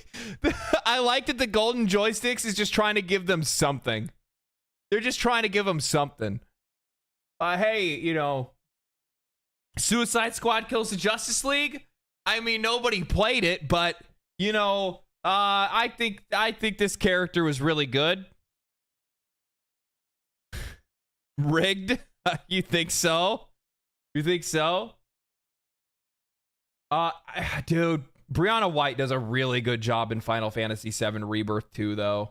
Like she's so, and I don't know if you guys have ever watched, she actually will go back and she plays Final Fantasy VII after it comes out. Like once she does her voice acting for it, she'll play it live in front of people and stuff. She's so precious. The cringe awards, yeah. The award for biggest flop. That would be great if they actually had an award like that. But they don't want to do that because they don't want to make people feel bad. Bleh. Oh, we don't want to hurt people's feelings. Also, the dog song battle theme was way better. Oh, yeah, I forgot it actually even has its own battle theme as well. Straight up, half of these choices are paid by the studios. Probably. This one, yeah, I'll go with Persona 3 Reloaded. I'm going with Persona 3 Reloaded. PC Game of the Year. Animal Well. I voted Balatro again, but I think I might actually end up moving that to Satisfactory. UFO 50, Frostpunk, Tactical Breach Wizards. Is this one any good? Have people played? I don't know. Has anybody here played this? Is this any good? It's been on the list a bunch of different times. Did you see Black Myth Wukong? The only time they showed it was for art direction, which I'm really surprised the only time they ever showed it was for art direction. I would actually say that like best supporting actor, like the hog that you have, I can't remember his name off the top of my head, but the hog from Black Myth Wukong, I'm really surprised wasn't on the list. Tactical is okay. Satisfactory is like crack. It's good, but it's not Game of the Year. Well, this isn't Game of the Year. It's just PC Game of the Year. Bajé, that's what it is. Yes.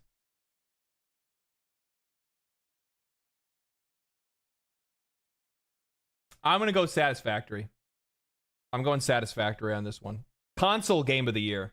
Dragon's Dogma 2, Final Fantasy VII Rebirth, Astrobot, Prince of Persia: The Lost Crown. It's actually not a bad game, actually. I'm not going to give it shit. Zelda, Echoes of Wisdom, Helldivers 2. For Console Game of the Year. I'm saying it's Final Fantasy VII Rebirth. Because, like, the thing is that, like, Dragon's Dogma 2 is a good game, okay? I'll give my honest thoughts on Dragon's Dogma 2. It let me down. It let me down. I'm just going to be real. I liked it. It was a good game. It just it didn't live up to the expectations that I had from playing the original Dragon's Dogma plus the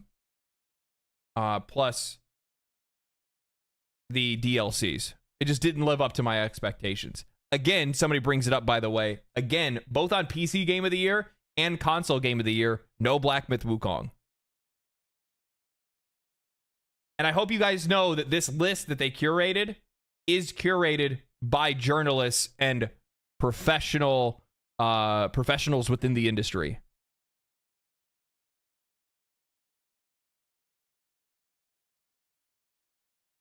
Yeah, I'm going to end up making a video talking about Black Myth Wukong being blackballed, because I think that's what's going to end up happening. And it's so mask off, it's so gross. So no RPG choice? Final Fantasy VII Rebirth. What are you talking about? It's on here. Like Helldivers 2, maybe you could probably say, but the thing is that it wasn't if I was gonna say like PC game of the year. Like the thing is that like I played Final Fantasy VII Rebirth on PlayStation. It played great, it looked great, the music, the soundtrack was fantastic, the combat was absolutely insane, the storytelling was great, it had all the moments that you would want from it. It was literally just like, oh, we made Final Fantasy Remake, now we're gonna make Final Fantasy Remake times 2. And it's just like that much better of a game. It was just that damn good.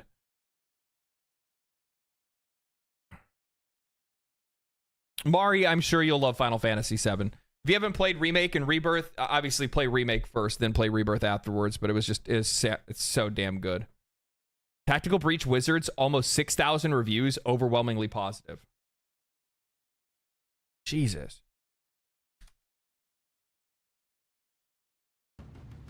What is it?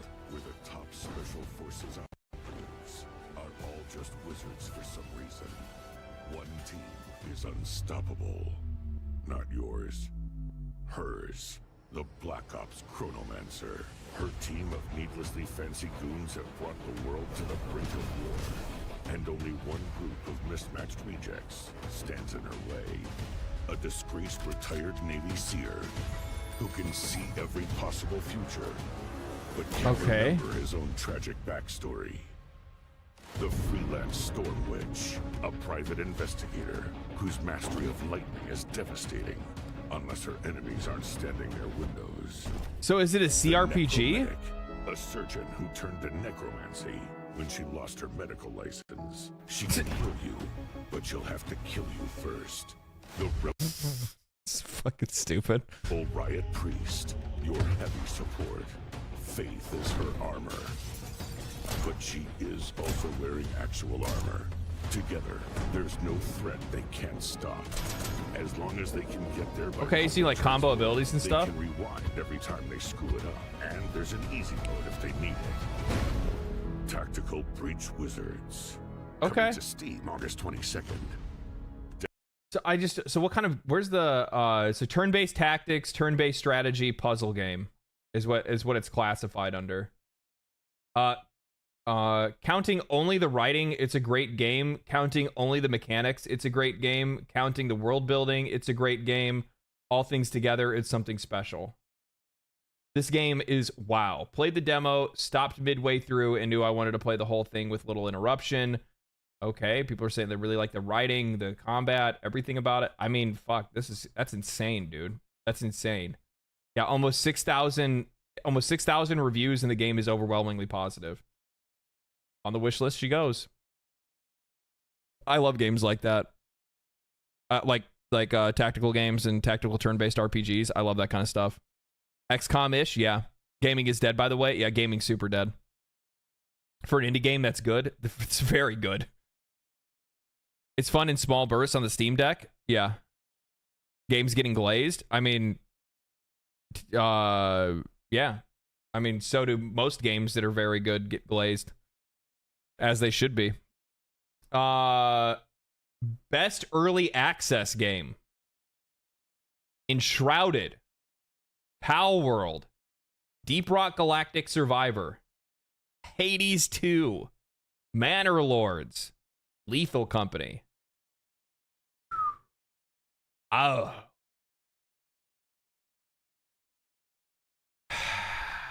So I like Pal World, right? But it also lacks a lot of the effort from my perspective. I don't think they've added the kind of meaningful content that they should for a game that got as much positive feedback as the game did and as much money as the game made. I don't think that Pal World isn't finished. My guy, Pickle, best early access games. So this is judging a game based on its early access. I'm gonna need you to line up, okay? I need you guys to follow me, all right? Follow me here. Best early access games. So we are judging these games based on their early access. Pal World, I am disqualifying from this conversation because I do not feel like that they have handled their early access the way that I would have liked for them to handle it. Do I feel like I wasted my money? No, because I had a lot of fun playing the game. I enjoyed it quite a lot. I'm happy that I spent it. The money was well spent. That's it, okay? Enshrouded, on the other hand, has had an incredible, absolutely impeccable early access. They have not only listened to player feedback, but they have consistently added updates of significant value to show you what the future of the game is going to look like. We're talking about replayable dungeons. We're talking about new loot and new quests and new NPCs. They're adding big updates when they're bringing in new content for the game.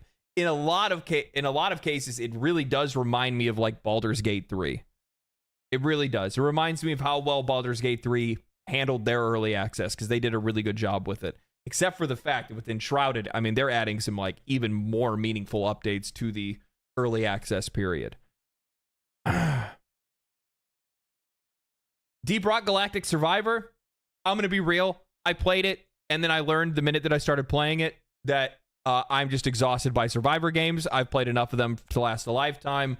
The only ones that I actually really kind of enjoy now are the ones that are kind of like the Survivor game meets Diablo 2, right? Death Must Die and stuff like that. I've enjoyed those quite a lot. But it was all right, but I'm not going to... Baldur's Gate 3 was indie, right? Yeah. So I'm not really going to include it on the list. I'm not really going to include it in here. So it really comes down, and I didn't play Manor Lord, so I don't have an opinion on it, but I heard really good things and people really like the game. So I'm not saying it's not good. It's just I'm not including it in my list because I didn't play it and I don't know anything about it. Same thing is for Lethal Company. I don't know anything about it. So really for me, it's between Hades 2 and it's between Enshrouded. And if I'm not mistaken, just today or yesterday,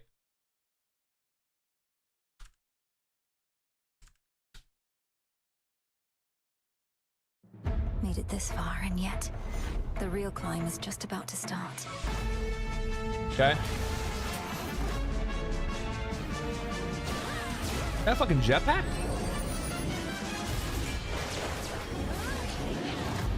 Together, we can all prevail. What the fuck? What is that? What?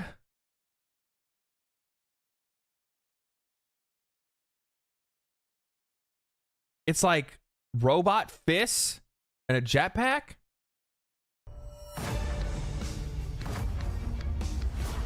Yeah, it's fists. What? Oh, and it shoots rockets? Okay. All right. You and I have a shared purpose. Cross paths with Athena. Okay, so Athena can show up now. Looks pretty comfy. Not that I would know. Oh, dang. Renew the crossroads. Oh, okay, so you can actually like start decorating the crossroads. Okay. Don't be afraid. Tame new familiars. You can Good get new girl, pets. Hecuba. Dig here, girl. Why, Cool. thank you. Relax with that.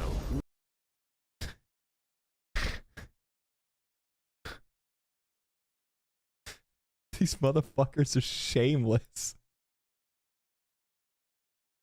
These motherfuckers are shameless.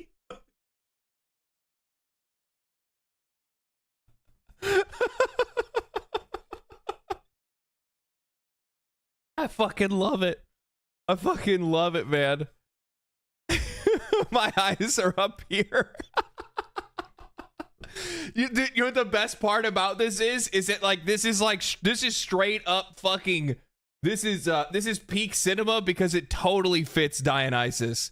It totally fits Dionysus. I don't accept drinks from Diddy. And he is the Diddy of this story. Who is this? What sort of nymph do we have here? Why not have a little pick-me-up for the road ahead? More like Diddy Nices. Oh, dude, and their music is so good. Their music is so good. Oh, they got new art for some of these. Ooh. Hello. Hail, sorceress. Where am I? New surprises. Oh. So they added new maps as well. Probably you can go deeper than you could before, maybe. New story events. Nemesis. I can fix her. Us, huh? Something about the name Prometheus. She can fix me. Yeah, I was about to say. Ben Starr voices Prometheus, by the way. I didn't know that. That's awesome. Come then, Agent Boy, Change. Benny Boy's getting around, man. He's in like every fucking game. I knew it, man. I knew when he did such a good job in Final Fantasy 16 that I knew that like this dude's just gonna start seeing deals from like all over the place. And sure enough, everybody is fucking knocking at that dude's door right now. And show me what I know you can do. There you be. Very cool. Very cool. So they obviously know how to handle I mean, this isn't their first rodeo. Hades 1 was in early access. They did the same thing. They're doing it over again. I'm going to give this one to Enshrouded. I'm giving it to the underdog. I think they deserve it. They've been working their ass off. They've done a damn good job with the game. It's a lot of fun. It's very fun with friends. And I am hoping to see an even brighter future for Enshrouded. Because keep this in mind. Enshrouded came into early access at the exact same time as Palworld and still did good. That, my friends, is a feat. That is a feat. V Rising is really good. Was it on the list? V Rising's not on the list. What are you talking about? It's a good game, even in early access. Yes, yeah. It's really good. It's really good. LD, so I learned Darren Knob, the OST music artist for Bastion, Pyre, Transistor, Hades 1 and 2, and is the voice actor for Zagreus. That's crazy, man. It's wild how talented people are. It is crazy how talented people are. Best gaming hardware. This is going to be a little spicy. Best gaming hardware. This is... Okay. Backbone 1.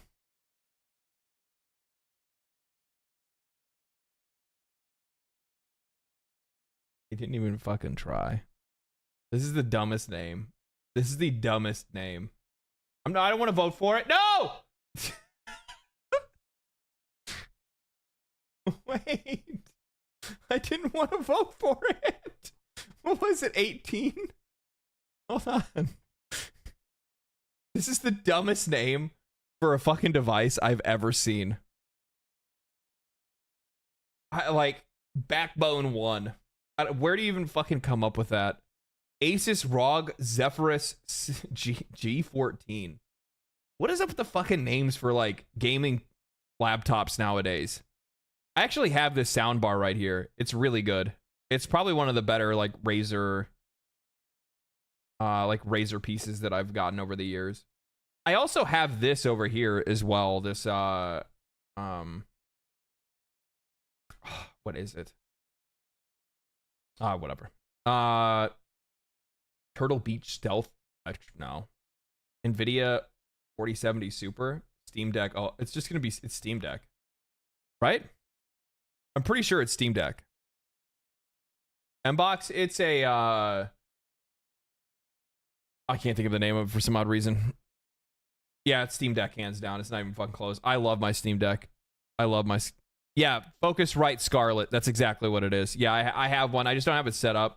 I used it initially when I first got into starting to like stream and record and stuff like that, but I haven't used it ever since then. Best game trailer. This is gonna be Helldivers. That Death Stranding 2 one is fucking good though, and the Kingmakers one. Sid Meier's oh dude. This is tough. This is tough. Like, the Helldivers one is so good. The Helldivers one is so good. Kingmakers straight up subverts expectations, though. Death Stranding is just cinema. It's like you're watching a movie or TV show. But if I'm not mistaken, like the Death Stranding, like the trailer, that's basically the game, right? It's less about the gameplay and more about the cutscenes and a narrative more than anything else, if I'm not mistaken.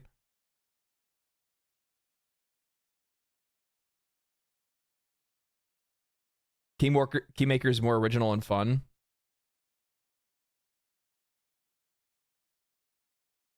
Okay, yeah, I like that. Clemens brings up a good point. All right, yeah, all right. We'll do it. We'll do it. We'll do Helldivers trailer first. Helldivers 2 trailer. This is the one they're doing. Okay, we'll watch the trailers and then we'll go back and we'll vote.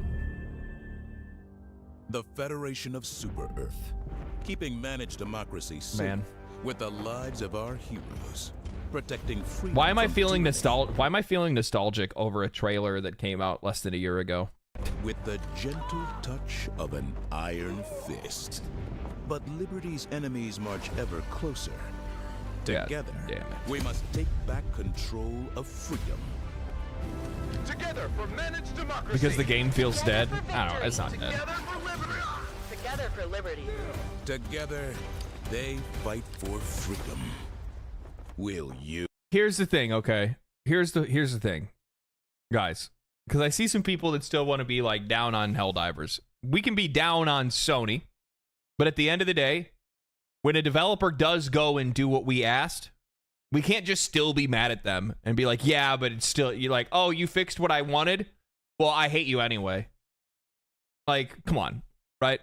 Like, let's be real. Like, we have to have some give and go, right? I'm still playing Helldivers. I still play from time to time.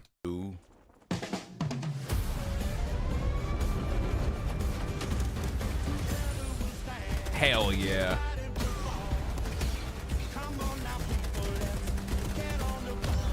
I think that they did a really good job at making this feel like it was a propaganda video to protect your future.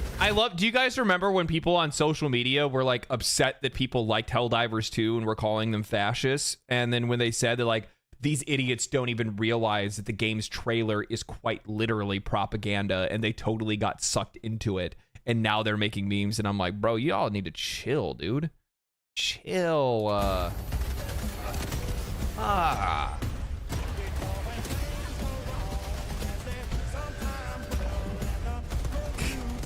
Insane people? Yes, insane people. Yeah, that was when oh God. Who was it? One of the gaming magazines made an article talking about how Helldivers 2 is creating fascists and stuff like that. I can't remember what one it was. I think it was Polygon. That's who it was. Of course. Of course. Who else would it have been? I love that Polygon is technically far worse than Kotaku, but nobody talks about Polygon because nobody even thinks about them anymore. They're so irrelevant. I bring up some of their articles every once in a while because they end up getting a really good, like, they'll end up getting like a really good interview or something like that. And also at the exact same time, they're so fun to rip apart because they make it so easy. They make it so easy. How can games create fascism? I don't know. I don't know.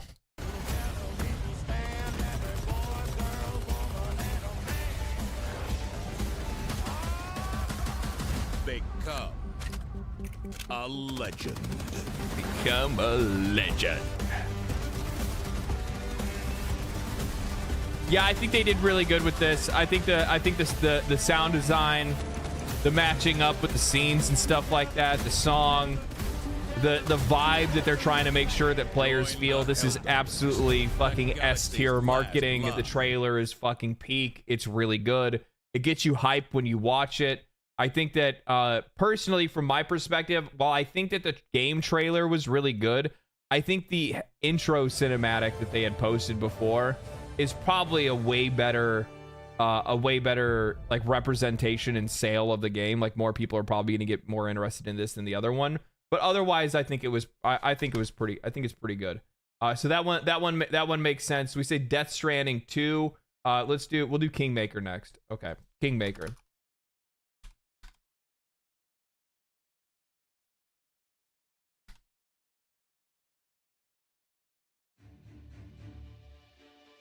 We don't know where he came from.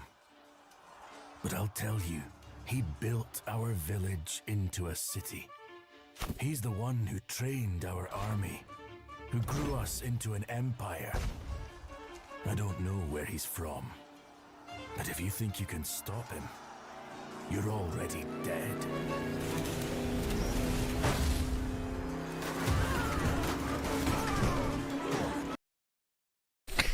It's so fucking peak.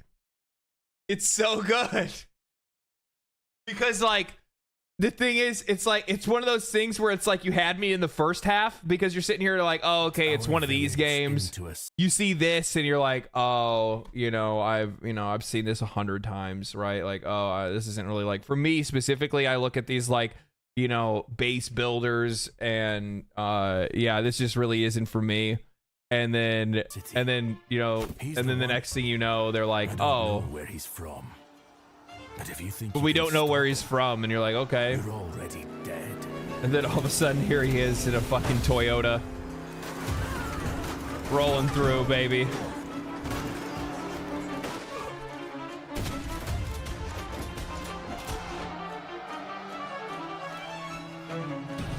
Like, I don't see how these people aren't just running from this fucking wizard in fear. Like, you just saw this dude just, like, blow some dude's head off from, like, 2 feet away. And you're like, yeah, I'm still going to come at you with this sword slowly. I'd be running. I would run and run and run. I'd be like, this is witchcraft. What is this?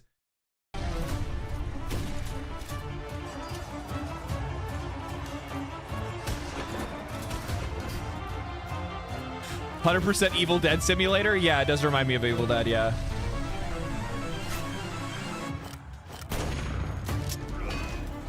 So stupid. Grenade launcher.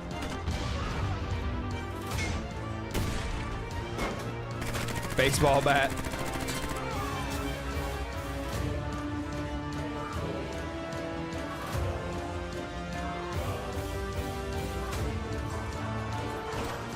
I think I saw before there's even like attack helicopters and stuff like that as well. Yeah. So hold on, boys. I'm about to call in an airstrike. People a future. I hope he can save his own.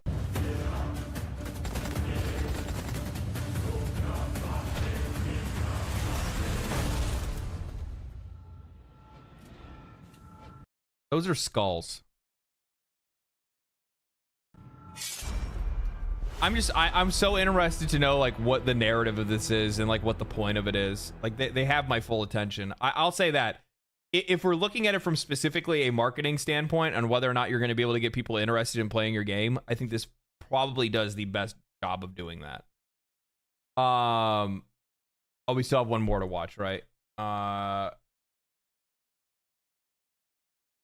it's not Metal Gear. It's Death Stranding 2 trailer. I don't want to watch the whole thing. We'll watch part of it. It's a 10-minute trailer. It's a long trailer. But it's like a fucking TV episode. It's like a TV episode.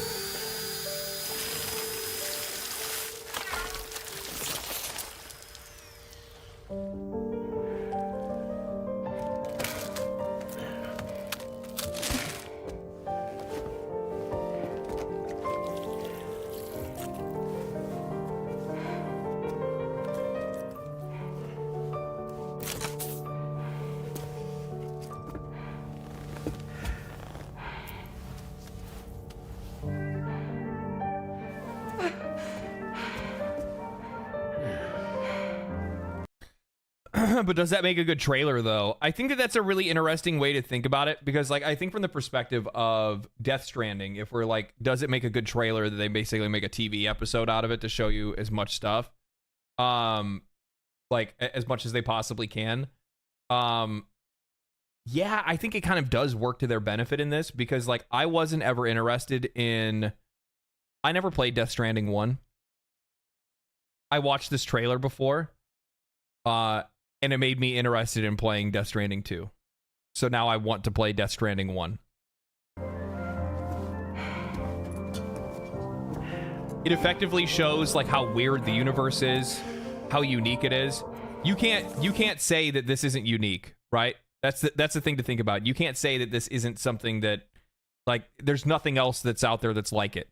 Unless you look at something like Metal Gear, but even this kind of goes in a different direction.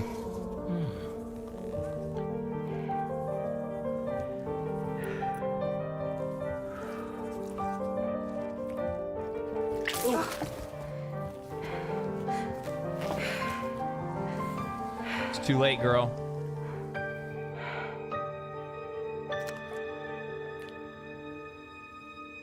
I don't know what you got on you, but it ain't good.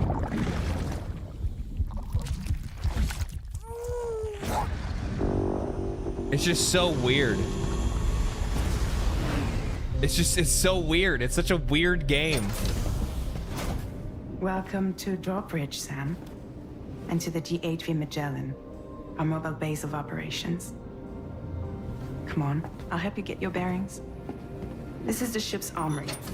Here you can check your weapons and put them through their paces. So this one's actually going to have combat, right? Did the other one have combat or no?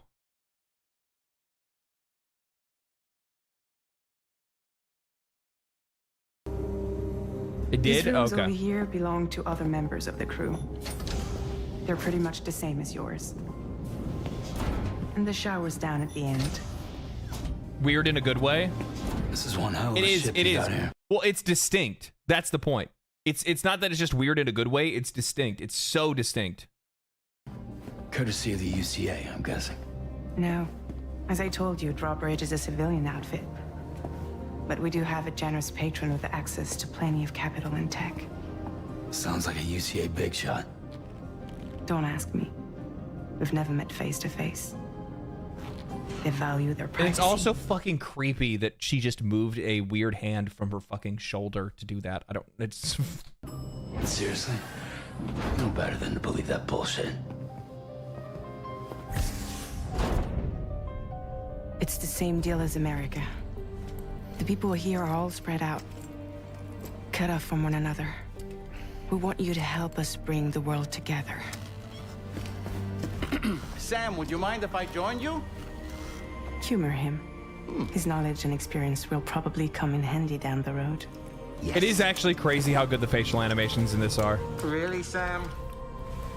Your buttocks? What about shotgun?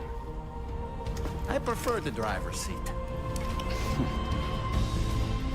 Sam, do you read me?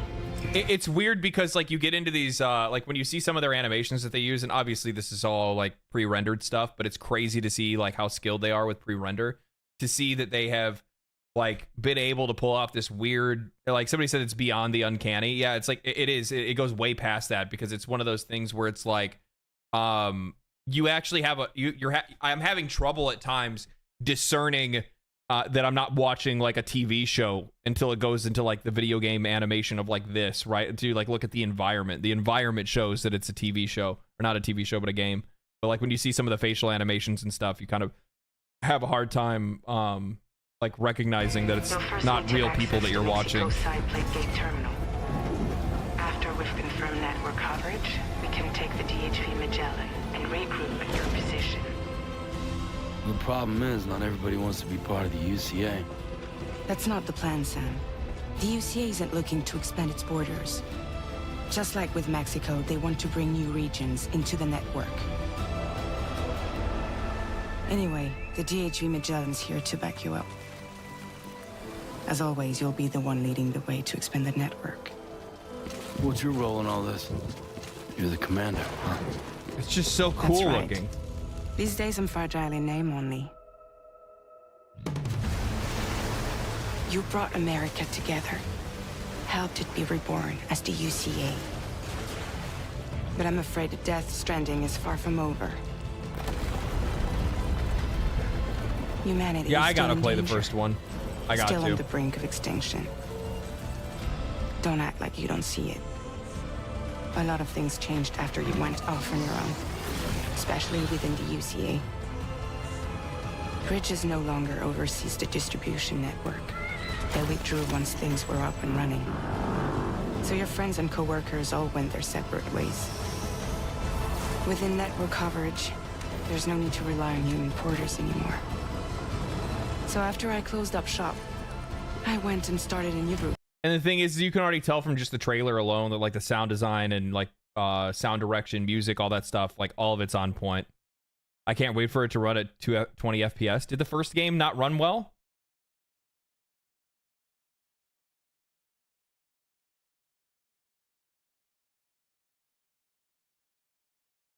Did you see how sophisticated the photo mode in the game is? The poses and characters and stuff? Yeah, I think I saw something on that. Ran great. Okay. One that handles work in regions outside the UCA. We decided to call ourselves Drawbridge. With the support of the chiral network and APAS, humanity will be free from the need to move around. Bots are capable of handling deliveries. He's alive. Combat looks good. He called himself a ghost, but We found a way back from the beach just so he could kill us. he said he came back to get revenge on you and me.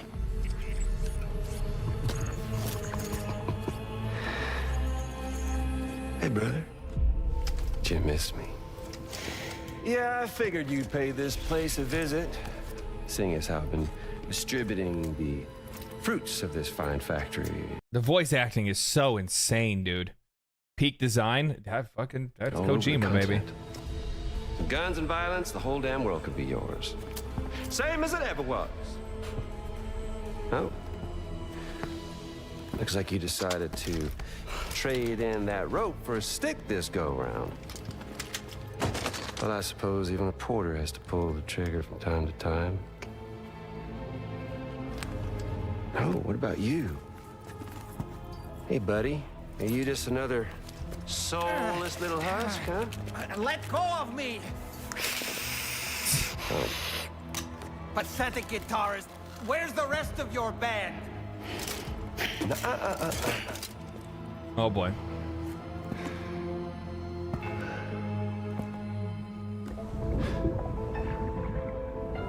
Well, ain't that something? Was it you, Heads? Huh? Was it you that killed Lou? You still don't know, do you? The music is so good, dude. Music is so good.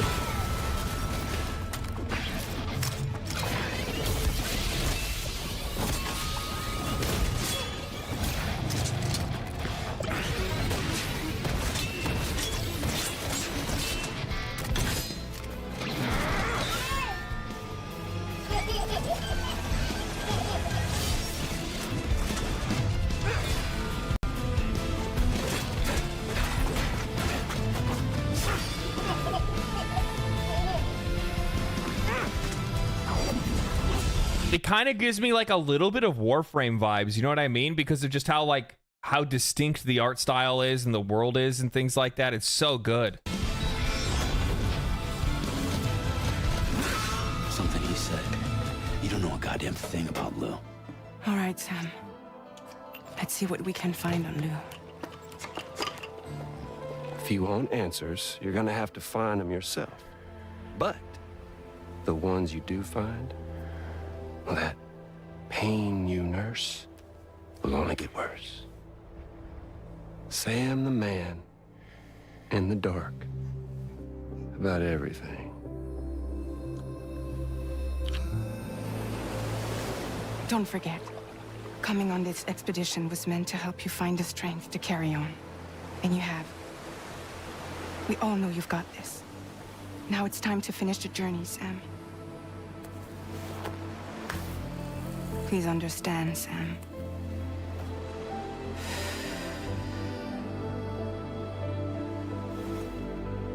We never meant to string you along. That chrysalis, we found her inside. It was filled with a fluid that contained amino acids. One's identical in structure to the kind found in tar. I'm sorry, there are amino acids in tar? As in proteins? Of course. How else did you think that chiral creatures could emerge from it? Some have even theorized that the tar is a sort of primordial soup. I was there. I saw her home. It was a hellhole. You see, after you left Bridges, I decided to do a little digging. Now, according to them, BB-28 was... See, they do such a good job at just like... I guess I'm gonna hand up having to fucking... I wasn't gonna watch this entire thing, but like the music, the voice direction, the world, like the storytelling, just in this trailer alone makes you want... Like, you're engaged. Like, it's hard not to watch the whole thing. And I for a game trailer, like, this is something that is going to end up getting people to play their game. Disposal, and subsequently incinerated 4 years ago. Long before Death Stranding. Maybe after. Let's finish Ghost of Tsushima, and then also I probably should finish Subnautica, and then we'll do Death Stranding after. I might play Metaphor ReFantazio on my own or something like that, or I might finish Subnautica on my own. Something I got to finish on my own though. This is really good though. This is really good. Yeah, after watching all three of them back to back, it's hard not to say Death Stranding. It's really hard not to say Death Stranding. Most wanted game. Choose up to 3 options and rank them and put them in order by preference. Number 1 being your favorite and the last being your least favorite. Light No Fire, that's on the list. Monster Hunter Wilds, that's on the list. Exodus. I only really saw the game, like the Game Awards trailer. I would 100% watch you play Death. Okay. All right. Expedition 33, Indiana Jones. I want to play this, but I don't know anything about.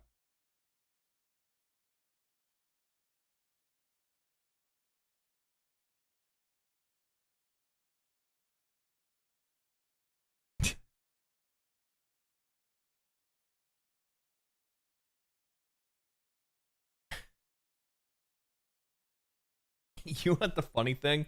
The funny thing is, it's like Sid Meier's is actually going to be a little bit more a little more accurate. You know what I mean? Mafia Old Country, man, dude. Adamfall. This one also looked really cool too. Kingdom Come Deliverance 2. Doom.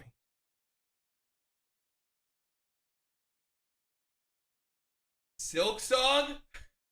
We don't even know anything about Silk Song. Fable? You know what? I'm going to say this. Given this, like, character's design, if I just put that aside, Fable's just too much of an unknown. I don't know what it's going to be. Grand Theft Auto 5. Dude, 2025 is going to fucking cook. 2025 is going to cook. It's going to be crazy. We have Grand Theft Auto, Slay the Spire 2, Skate. People say they showed too much, but I doubt it. This Stranding 1 had the same marketing and barely showed much of the game. It was such a weird concept. Ghost of Yote. Fucking Doom Dark Ages. Kingdom Come Deliverance. Monster Hunter Wilds. Sid Meier's is coming out. Death Stranding 2. Indiana Jones. This might be good. I don't know. It's Bethesda, so it's kind of hit or miss. I think that Expedition 33 is going to be pretty good. I don't know much about this one yet. Like, there's so many good games coming next year. I'm going to say Light No Fire, Monster Hunter Wilds.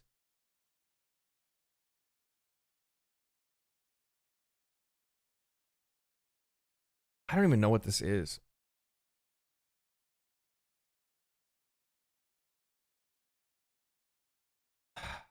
I'm going to say Doom.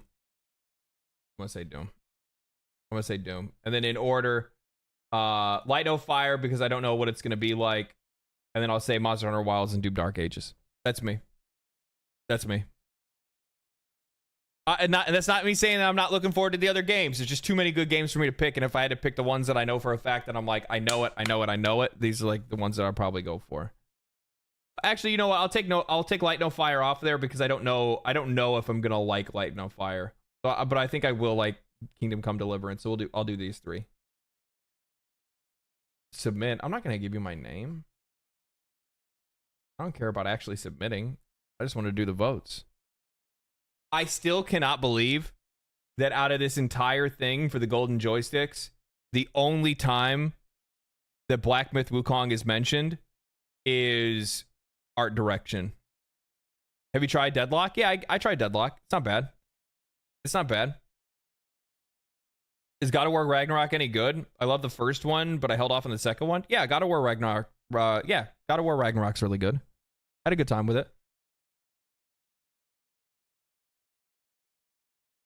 I need to get a job so I can pay for all these games and support my crippling Magic the Gathering addiction. Yeah, that's the reason why I'm taking sponsors right now. I'm taking sponsors specifically so I can buy collector boxes of Magic the Gathering cards. Jump on Kingdom Come fast. Yeah, I know I need to do that one quick. That's another one that's on the lick. That's another one that's on the lick of games that I got. There's a lot of them. We're not even thinking about Path of Exile 2 is next year as well, or like I think the beta's this year. Yeah, there's a lot. There's a lot going on. Plague Tale was good too.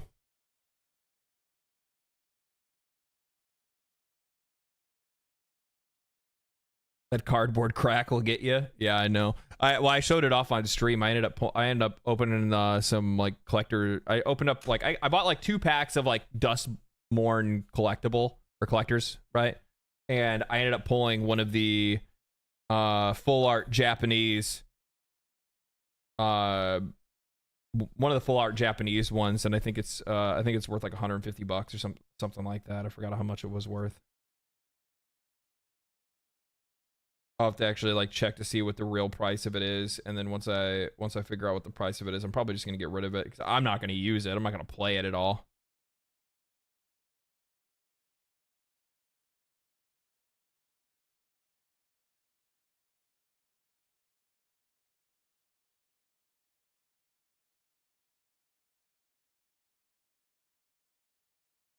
Oh wait, what?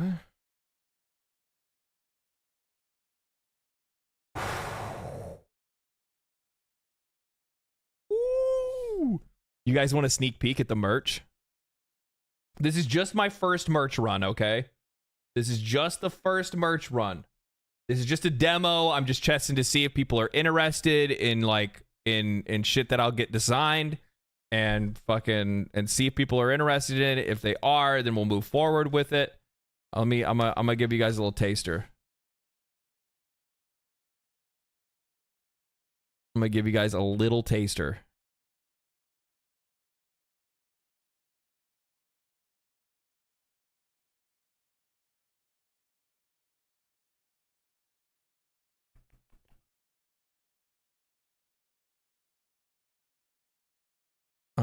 Okay.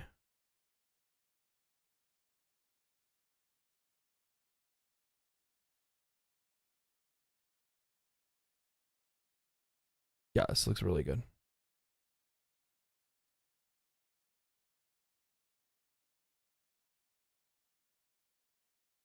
Oh, it's making me do the whole fucking like rating thing. I don't care about that.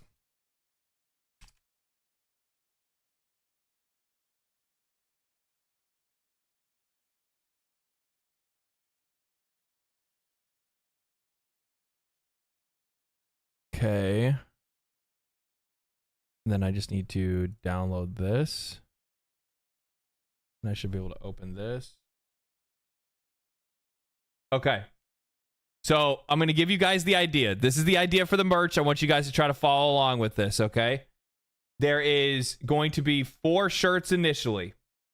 And what it is is it is a dungeon party. This is basically kind of almost like a Dungeons and Dragons set of characters.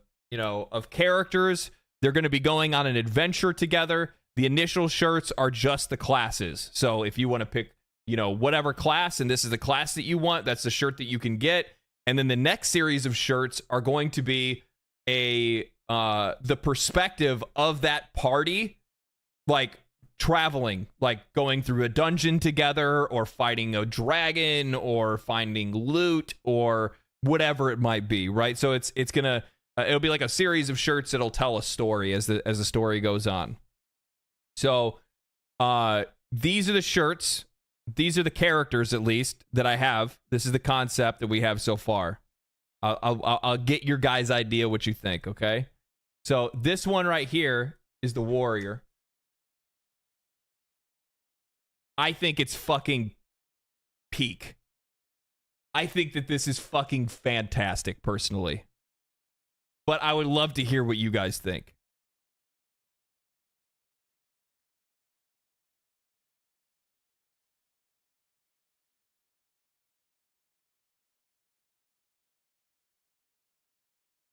Pretty cool.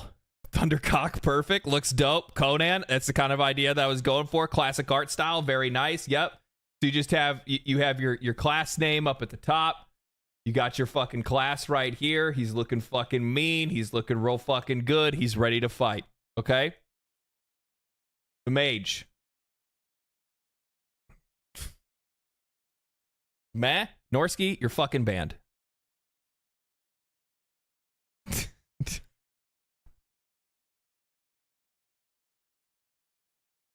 I think the mage looks really good.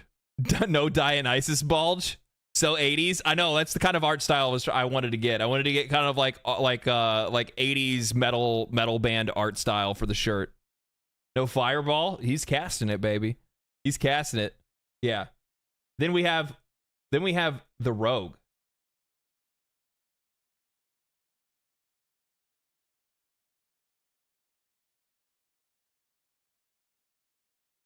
What do you guys think about the rogue?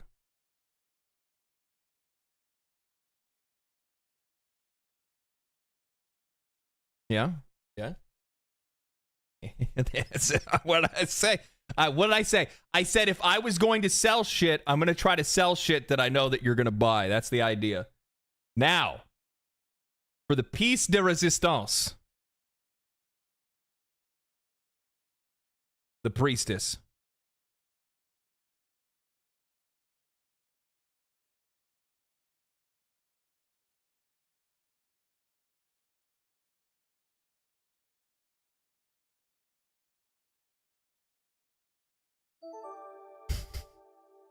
I think this is pretty fucking good. I think this is pretty fucking good. I'll buy 30. I'll buy 30.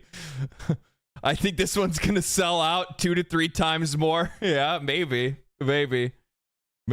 Yeah. And the thing is that what I wanted to do is that, like, if I was gonna sell merch, one, I wanted to do something cool. 2, I didn't want to make it all about me or anything like that. That's just not what I wanted to do. And the only thing that's going to actually be on the shirt that's going to be related to me is that I was thinking about on the back of the neckline, just on the back of the neckline, it would just kind of do a wraparound of like a link to the YouTube channel or something like that. Just, youtube.com/@legendary_drops. Or just do @legendary drops on the back.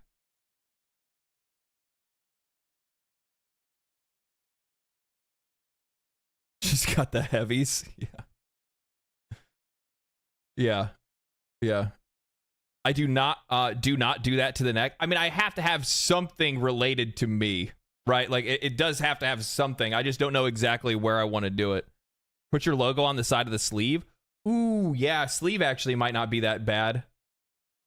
Sleeve might not be that bad, yeah.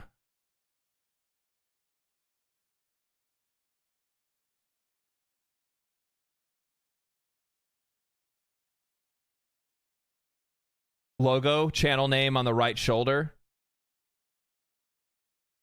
Yeah, I'll talk to the designer and try to figure out where the best placement for the channel, for the logo for the channel and like the channel name would probably be. But either way, I think this looks really fucking good, man. I'm so happy with how this turned out. I think these are going to come together really good. I still have to figure out the logistics, and I still have to get with somebody to actually print the shirts and ship the shirts. I don't want to have to go through any of the noise that a lot of people do. 9 times out of 10, when it comes to this kind of stuff, what people want to do is they want to try to do it all themselves. I'm not going to do that. 1, I don't have the space for the shirts, and 2, I'm not going to deal with all the shipping and whatnot like that. I'm completely fine with throwing away some of the money just to make sure that it's easy. But more than anything, it's not just to make it easy on me. It's to make sure that people are getting what they want on time. And it's not going to be like, oh, you know, you're going to have to wait a month before you get it. And then when you get it, it's the wrong size. Like, I don't want to have to go through any of that stuff. Do you print on demand? I'm hoping that it's going to be print on demand or something like that. I'm not really too sure exactly where they're going to go, what route we're going to go with it.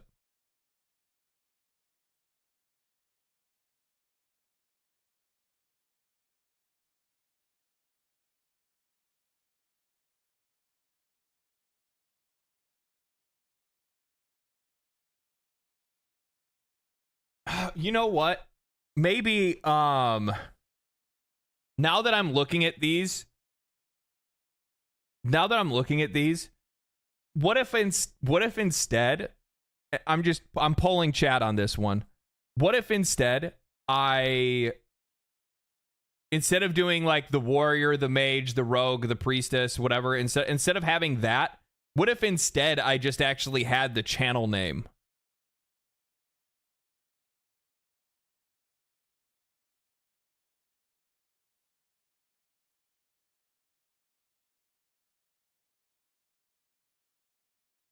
I don't know. Actually, I don't want to do that. Part of me doesn't really want to do that. I kind of like the class names.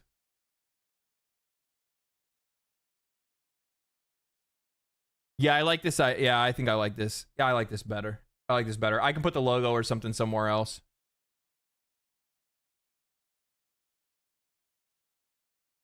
Better is merch, less than something generic to buy. Yeah. I'd stick your logo on the back or something. Yeah. I think that's probably the way that I'll go. Class names fit, in my opinion. Yeah, this is the original idea that I had for the design, and I think it came together really well.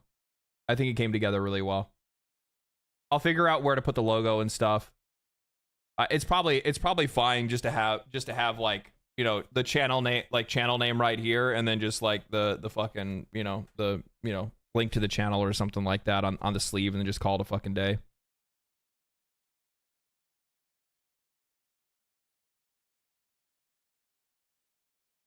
Because I just didn't want to have to put anything like big and huge on the back or anything like that either. I didn't really want to go through all that kind of stuff.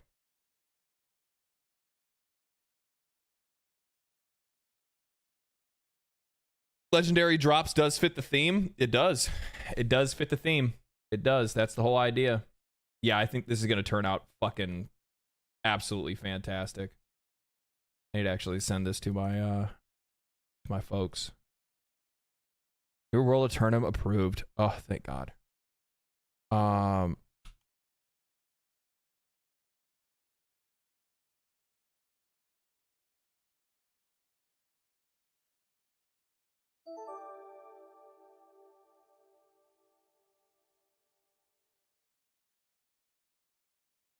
Logo on top, titles on bottom.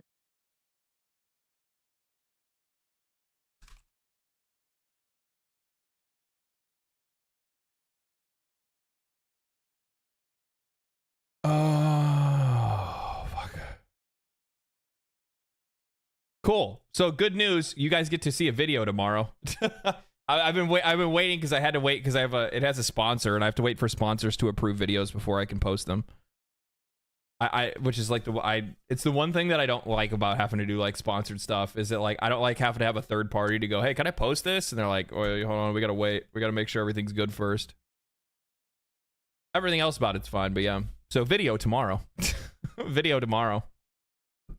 Man, I wish I could get a modern take on old school fantasy RPG where they're actually the art style from the covers. That was actually, so I'll tell you guys, the original The original, like, the inspiration for the shirts, the design, and the type of design that I was going for, and the kind of artist that I sought out to look for, was that, like, old school D&D art style, the old school, like, Magic the Gathering art style that we used to see, like, back in the 80s and 90s that we don't see anymore because everything wants to be soft, modern, and safe.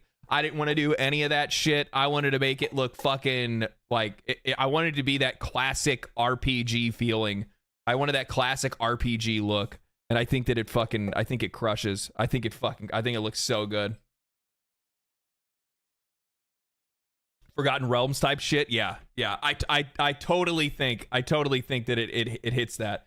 And also at the same time, like, I'm a big Berserk fan too, and there's a lot of those, like, hints at, like, old fantasy in Berserk, and I was trying to find somebody that could strike a good middle ground between the two of those, and I think they did a really good job. It feels like Diablo 2. Yeah, kind of like that. Yeah.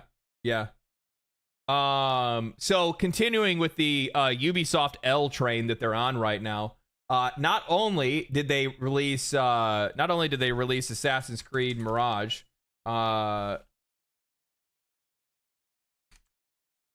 which Assassin's Creed Mirage came out to a very healthy audience that is already having it at 72%. 72%. It obviously just went on sale, so we don't know, like, what's going on. Maybe tomorrow more people find out about it and it jumps up to like 400,000 all-time peak concurrent. But this is kind of what you would expect from a Steam release of a game that already came out. Though, and the thing is that I used to use that as an excuse for some games because I was like, well, you know, it's already been out on console. But at the same time, like, even for games that have already been out on console, if you go and you look at, like, God of War Ragnarok, Ragnarok hit a peak of 35,000 players, and it had already been out for over a year or a couple of years, I think, before it actually hit PC. God of War, the God of War 2018, that one jumped up to 73,000, and it didn't come out onto PC for a few years afterwards. I don't think it has any impact. I think it really does have to do with the quality of the game and whether or not it's a game that people want to buy. And in the case of Assassin's Creed, there just isn't as big of an audience as there used to be for their games. And I think it's reflected in everything else that they're showing. Wasn't Mirage already on PC, just not on Steam? It might have been, and it was on the Ubisoft launcher, but how many people are really going to go over to, like, buy a game on Ubisoft's Connect? I just don't see a lot of people wanting to. I just don't see a lot of people wanting to do that. They messed up Assassin's Creed. I think they did too. I think they had a really cool story when it was the Animus and going back in time and shit like that. And then they walked away from that, and it just, I don't know. For me, it just didn't connect the same way. Do you think Call of Duty Black Ops 6 will up the franchise and waiting for Stellar Blade PC mods to go nuts? I don't know, actually. I'm interested to see what ends up happening with Call of Duty Black Ops 6. I know that there's a lot of optimism around it. There was less optimism around Modern Warfare 3, especially because Activision. I love how Activision immediately goes back on their fucking word. Players say, please take longer. Please give us a 2-year break before you release your next game. And they're like, no. Call of Duty every year, rendering your purchases from last year uncompatible. That's the life we like to live. Oh, all those microtransactions you bought, that game you bought, all those skins that you worked for, yes, within a year, completely useless. It's just like, dude, fucking give us a break, man. Like, it's just uncapped fucking greed. It's so bad. Buy this skin again. Yeah, and don't worry, we're gonna do a re-release remaster of skins now. Yeah. Probably more people bought it off the Ubisoft launcher. As many more casual players don't care about the launchers. I don't think that. So here's the thing. When I think about PC gaming, I don't think about casual players as much. I think that PC gaming across the board is a lot less casual than a lot of people would imagine it is. I guarantee I would see Stellar Blade would probably do pretty well, actually. That's going to be a really interesting test to see how Stellar Blade does. Second strike at Ubisoft approaching. As of today, October 14th, 2024, Ubisoft workers in France are preparing for a significant strike This action stems from the frustration over Ubisoft's return to work or return to office policy, which mandates employees to be at the office at least 3 days a week. The French video game developer Le Syndicate des, I can't read that, STJV, is calling Ubisoft's French employees to join the strike from October 15th to October 17th.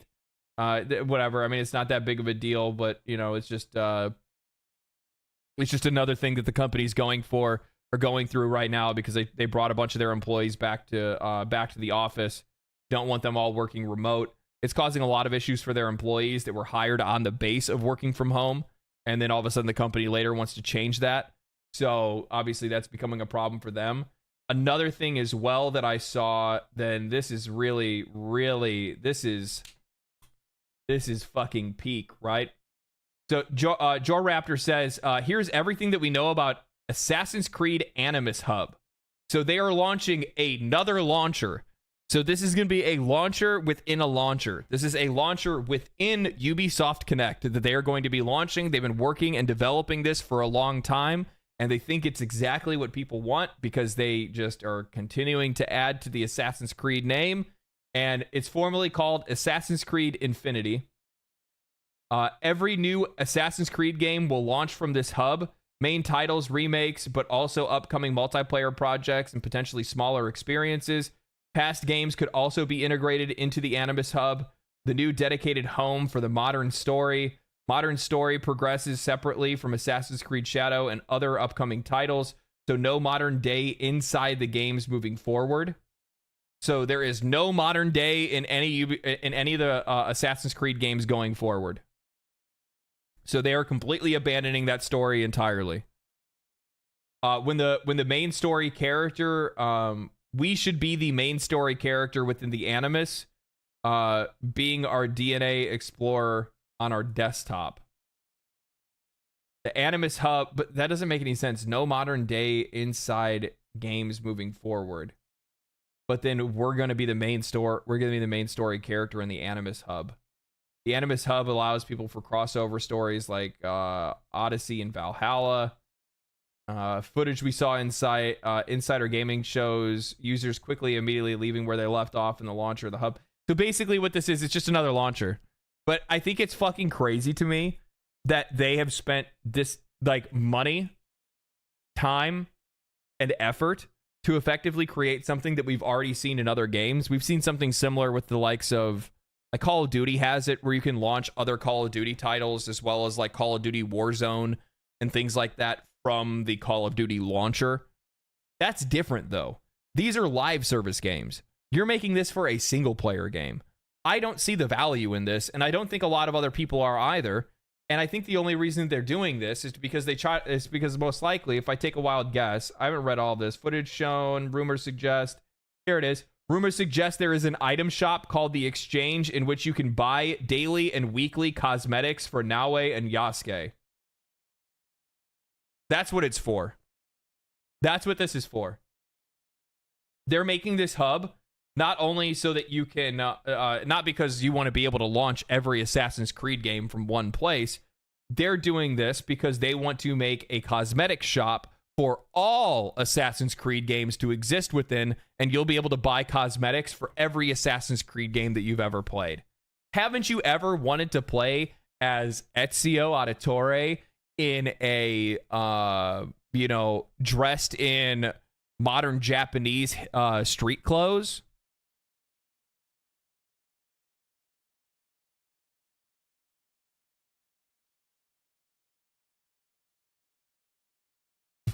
Somebody says play as an Asian. Watch they sell a fucking skin. Watch them sell a fucking skin for you to put a cosmetic onto Yasuke that makes him Japanese.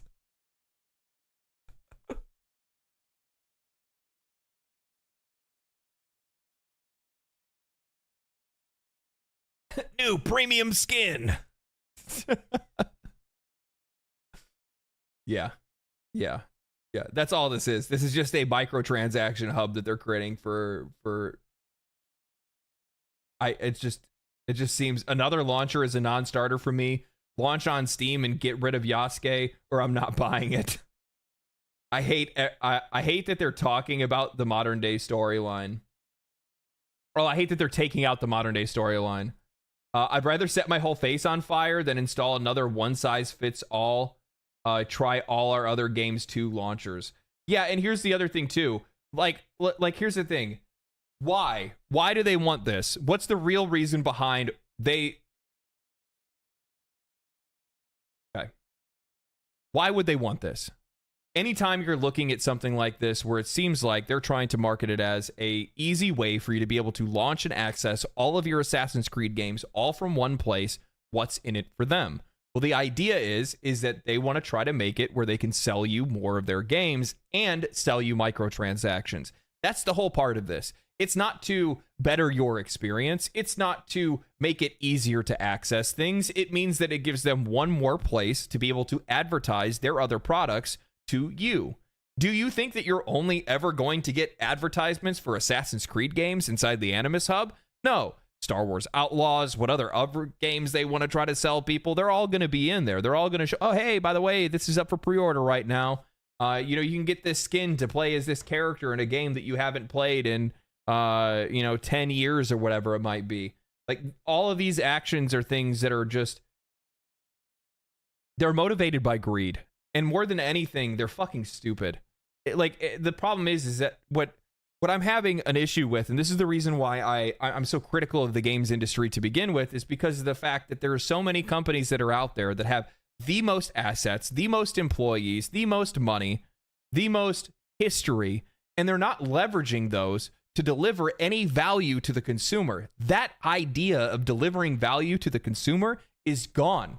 It's about how you can serve them. How can you serve me? How can I make it where I can market more products to you? How can I make it where I can squeeze more money from you and through all these games that you love?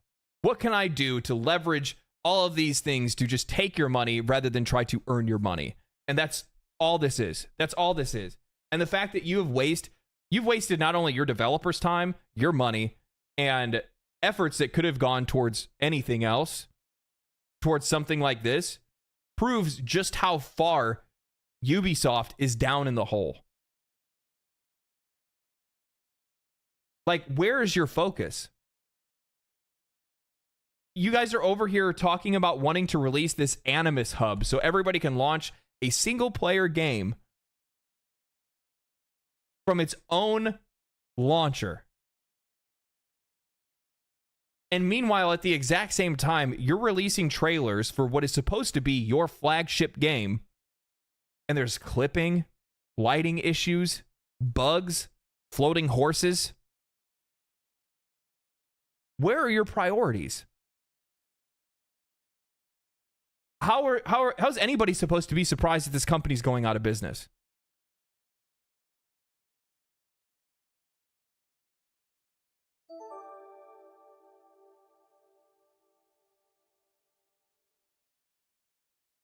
That Xbox サーベイ was ストレートアップファイアマン電話の合図。Sorry. The great. Thank you for the $2. I missed your super chat. Put it on the titties. I'm not gonna put it on the titties. HL, thank you for the 50 SEK. I don't know what currency that is, but thank you for it regardless. That Xbox survey was straight fire, man. Thank you, man. Appreciate it. Glad you enjoyed it. Just got here. What in the world? Another day, another Ubisoft L. It blows my mind. It blows my mind. Like, the level of incompetence at this company is just like, it hurts. It hurts. Like, you have so much money. You have so many connections. You've been in the industry for so long. You have to have talent in your company. Who is there in that company right now that is preventing you from being able to make games of value? Who's preventing you from making money? That's what they need to figure out. And likely it's their owners. That's the crazy thing. Likely it's their owners. It's the people it's the founders. Because they've been the ones at the helm since the company started. And they drove it straight up to the peak, and they've been driving it straight down. 10 cent incoming? Yeah, chances are. Except for the thing is, I don't think that's going to go the way that people think it is. I think that it'll be a buyout to go private. So they'll go independent. Well, I guess not really independent, but I don't know exactly how what they're gonna do about it. That parkour trailer was ass. Yeah, oh, and so was like the stealth stuff. Like there was a stealth. There was like one of the stealth things they showed off. She basically walked up to somebody in like broad light, like not daylight, but there was just like literally like broad, like there was lamps and stuff right next, and she just walks up to a guy and he doesn't even see her, and she just assassinates him. It's just like, come on, man, come on, dude. Sony, so funny when the auto readers on my phone sign. That's funny. That's funny.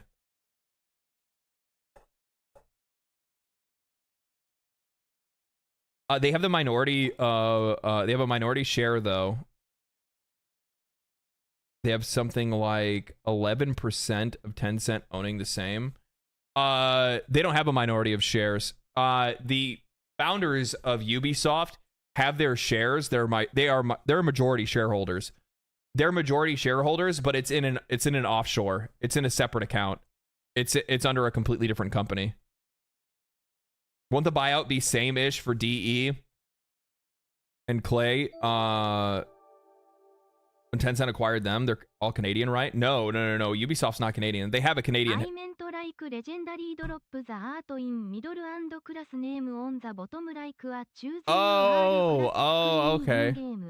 Okay, yeah, maybe. That actually might be too bad. Oh, yeah. Thank you for the 5, man. Yeah, that's actually probably not a bad idea. Maybe put it at the bottom or something like that. Yeah. No, they're not Canadian. They have Ubisoft is in France. Their headquarters is in France, but they do have a French Canadian, I believe in Montreal, right? They have another headquarters.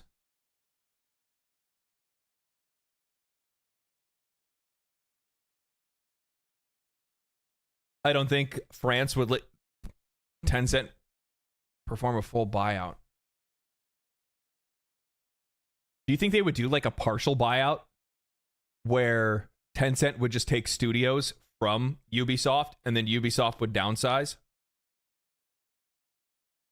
Because Ubisoft has a lot of studios. I'm pretty sure they do. How many studios does Ubisoft own?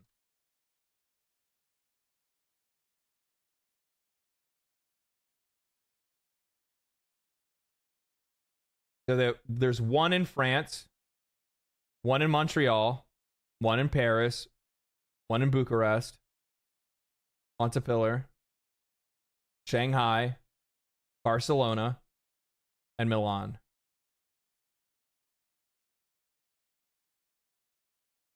Oh, they own 45 plus studios. Holy shit. Holy fucking shit. Yeah, today Ubisoft owns 45 plus studios. More than 21,000 employees make up a globally diverse team that helps bring joy to all types of players from all over the globe. 45 plus studios. That is likely what's going to happen. This new hub plan feels like a cheap knockoff of Battle.net, but Battle.net felt like it was in good faith. But this from Ubisoft is pure greed. This is a new... Yeah. Okay, so RJ Hobbs says, this new plan feels like a cheap knockoff of Battle.net, but Battle.net felt like it was done in good faith, but this is Ubisoft. It's just pure greed. Yeah, because Battle.net was actually put in place for good reasons before the Activision days, if I'm not mistaken. I can't really remember it. I have to think back about it. But regardless, it doesn't make any sense because, like, they already have a launcher. They have Ubisoft Connect. You can play all of their games from Ubisoft Connect. All this is going to be is basically a in-game hub where you'll be able to launch any of the Assassin's Creed games, as well as access cosmetics and special story items and story beats specifically from that launcher. So, like, that, it just doesn't make any sense. Doesn't make it. Yeah, Battle.net's ancient. It's been around for a long time. So avoiding Ubisoft doesn't do anything to boycott games. I don't think it's really gonna have anything. I mean, like 45 studios is a lot of studios, and plus on top of that, the other thing is you have to think about is that What are you doing with those 45 studios? So they're mostly leveraging the same studios to basically make the exact same games.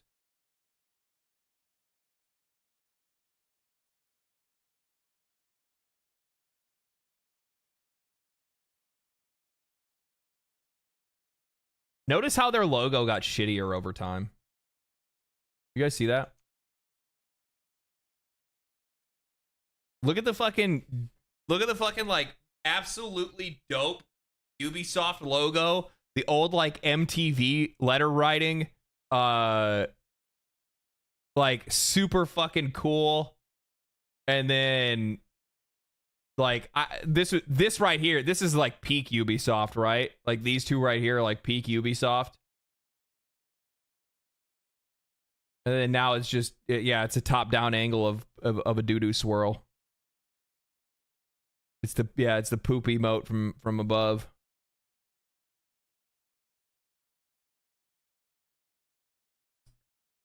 Yeah, I don't know, man.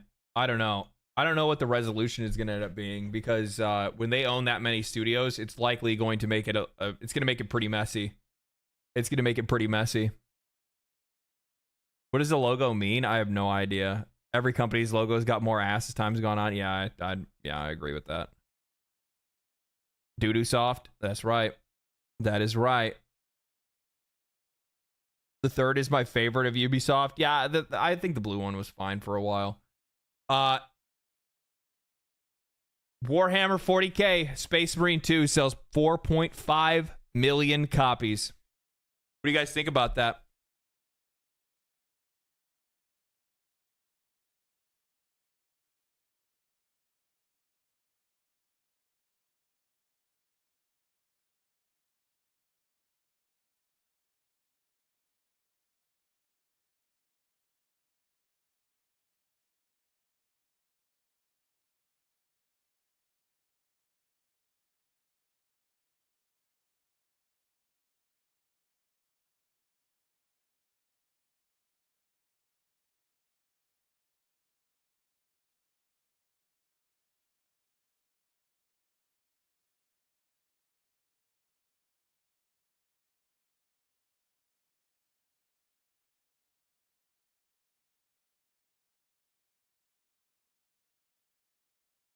What do you think about that?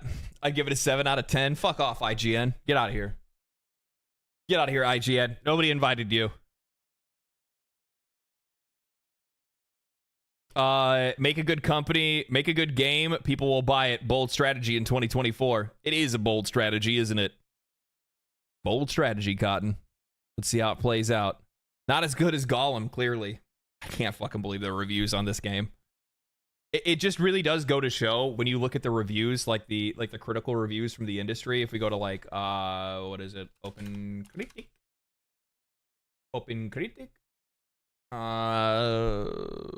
Space Marine 2. Oh, Space Marin. Like Marin from I actually have a up for that. My Dress Up Darling, Marin. I'm not look, I'm man enough to admit that I actually do really enjoy myself some slice of life animes. I love slice of life anime. It's like it's so good. I don't know. The character writing is so good and the stories they tell are awesome.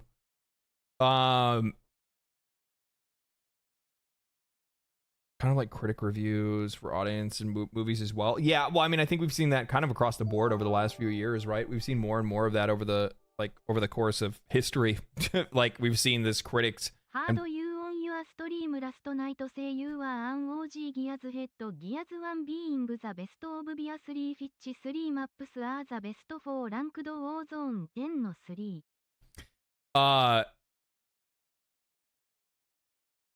That totally threw me off. It caught me mid sentence. Cuban with the $5 says, "Have you heard you on your stream last night say you're an OG Gears head? Gears 1 being the best, obviously. Which 3 maps are your best ranked for Warzone 3 to 10 or 10 to 3? I mean, my best rank or my best ones from Gears: Mansion, Canals,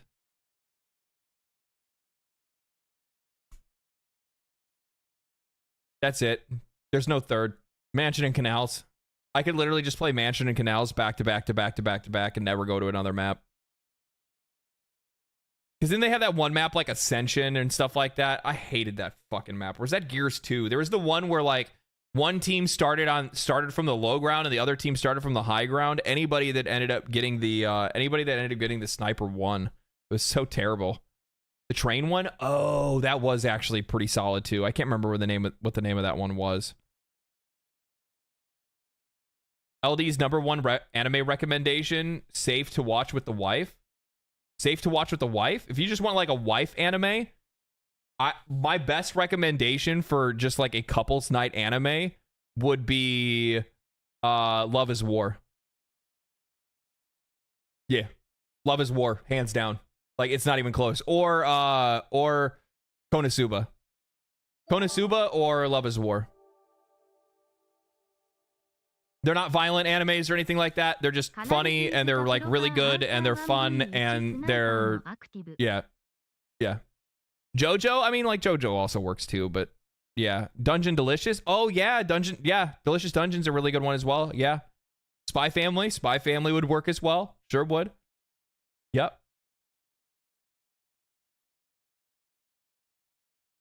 Did you see Dragon Ball Sparking Zero sold 3 million copies in the first 24 hours? That I could easily see. I could easily see that happening. Have you seen Monster? I don't know what that one is. I don't think I've seen that one. Canals is the proper 1v1 sniper, no active. That's absolutely fucking true. Thank you for the 2, man. You already know. Chainsaw Man, also great with the wife. Yeah, I think that Chainsaw Man's really good because Chainsaw Man is like one of those ones where it's like very, like sometimes it's like the art and character direction that can really sell some of that stuff. Erased is a good anime too. Dude, I like, yes, Erased is a good anime if you want to be like fucking mentally traumatized. It's literally trauma anime. Like that's the story. It's fucking rough. That's a rough one to watch. Yeah, Erased is so depressing. That's not like a recommend. I wouldn't recommend Erased. Like, it's a good anime, but it's just not what I would recommend. Like, hey man, could you imagine being like, hey, I've never watched anime before. Oh, I got a recommendation for you.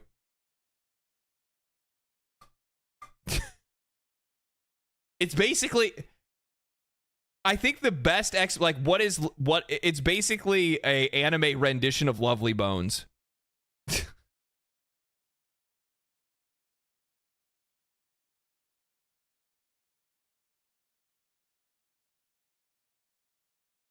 Usagi Drop? I don't think I've watched that.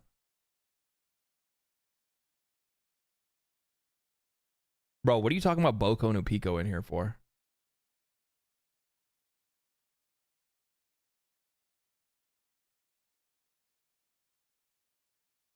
What's wrong? What's wrong with you? Just fucking throw this out there. FBI, fucking open up. The fuck? Yeah. If I met somebody that said like, "Hey, what's your favorite anime?" and that came out of their mouth, I'd be like,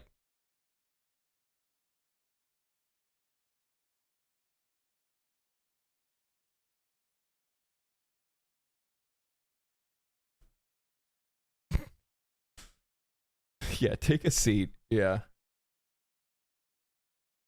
Anyway, so this is crazy to me. I mean, like, don't get me wrong. Like, an 81 is a good score. I think that it averaged out to like what it would be. I think that Space Marine 2 is like an 80, 85, right around there for me. Or like an 8 out of 10 or 8.5 out of 10. But it's just crazy to see like the disparity in some of the critic reviews, right? Like PC Gamer, 6 out of 10. 6 out of 10 for PC Gamer. Like, did whoever played this game, likely is probably whoever reviewed fucking Dustborn. They were like, I just played Dustborn before this, and it was a much better game. I love how like weird like scoring systems work in games as well, where you have like, oh, we do like out of 10, we do stars, we don't score. I mean, that's skill up, so it doesn't really count, right? Skill up really liked the game though. 8 out of 10, 9 out of 10. So where's the low ones that really dragged him down? 6 out of 10 from PC games, and Warhammer 40k Space Marine 2's vicious combat, impressive presentation are a letdown for a bland story and uninteresting mission design. Go eat a bag of dicks. Go get the fuck out of here. 6.5 out of 10 from Joseph Allen of Tech Raptor. Warhammer 40k Space Marine 2 is exactly what you think it is. Another rather fun Space Marine game, albeit one with clunky new mechanics and a pretty forgettable story. I don't think the story for Space Marine 2 is forgettable. Bland? Yeah, I know. A bunch of tourists? True. Testosterone out of 10. I like that. That's a good review. What do you mean forgettable? I could literally tell you everything that we did in the fucking game right now. What is this out of 5? People are just trying to be different out here. Like, what is this? Like, I could see 7s being like fair in some cases. 63 out of 100, so a 6.3 out of 10. Despite the great visuals and combat, Space Marine 2 stumbles on its repetition and generic missions. They're fucking Space Marines. What did you expect them to... What do you expect them to be doing on the missions? They kill shit. It's canonic. It's canonical. What are you talking about? Like, they're doing what a Space Marine would do. It's like... It's like playing like what is it? Supermarket Simulator, and being like, I wasn't really a fan, like I wasn't impressed by the repetitive mission structure.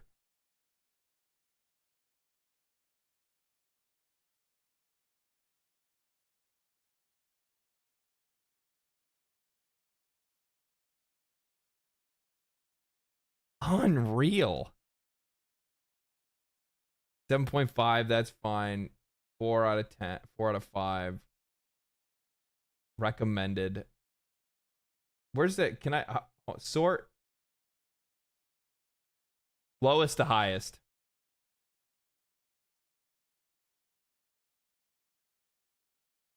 We saw the Tech Raptor one. So it's really just PC Game Zen, PC Gamer, the Game Network, and Chica's Gamers. Man. The Mexican women let us down. The Latinas let us down. A shooter especially for fans of the saga who do not like strategy and want to annihilate enemies of the Empyrean with sword blows and... Well, why would you give it a 6.5 and you would say this in such...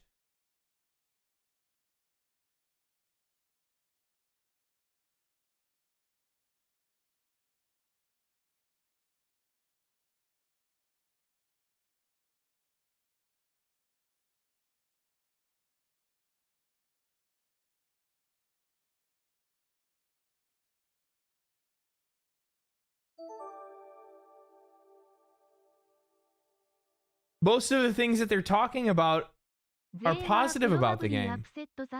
You know, in a lot of cases it ends up being, just being their, it ends up being their scoring system more than anything else.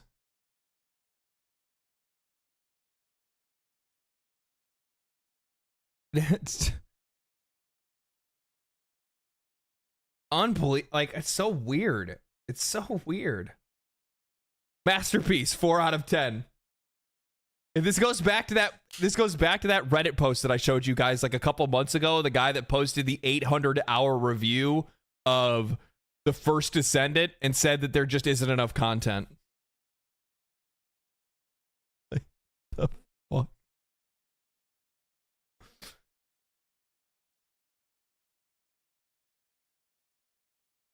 What?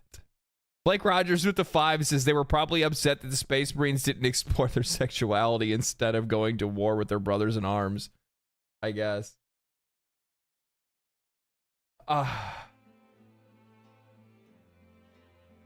This is really cool. This is really cool. Have you guys played this? I love this game. I love It Takes Two.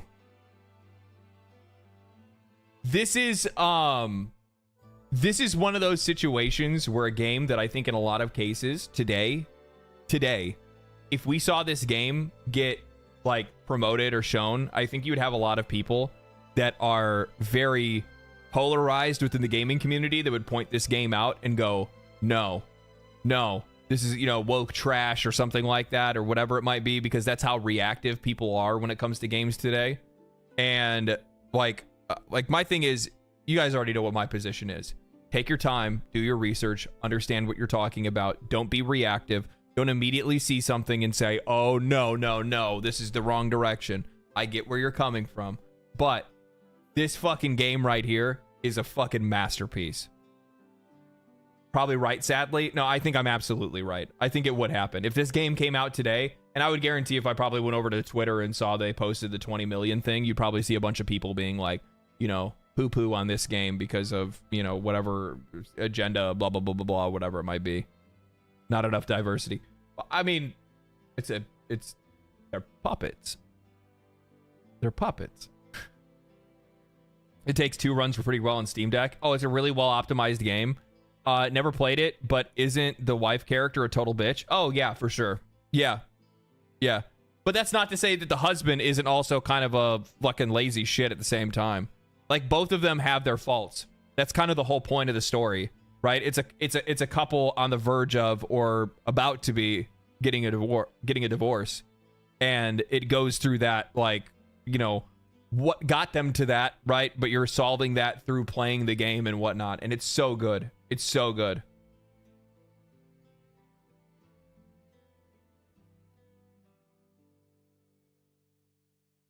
Redemption arc? Yeah, it is a redemption arc.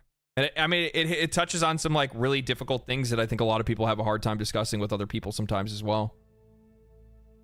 I reckon that's why It Takes Two. Beautiful. That was beautiful. That was poignant. Best to play with the wife, for sure. For sure. It won Game of the Year? I'm pretty sure it did, yeah. It did.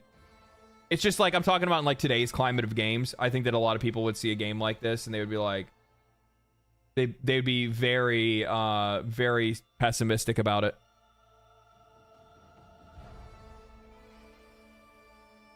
Did you see the alternate ending where the book was the last boss fight? I don't think I saw the alternate ending.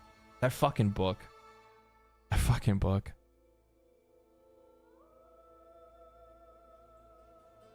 One of the most played games by non-gamers. It's a good game to bring people into gaming.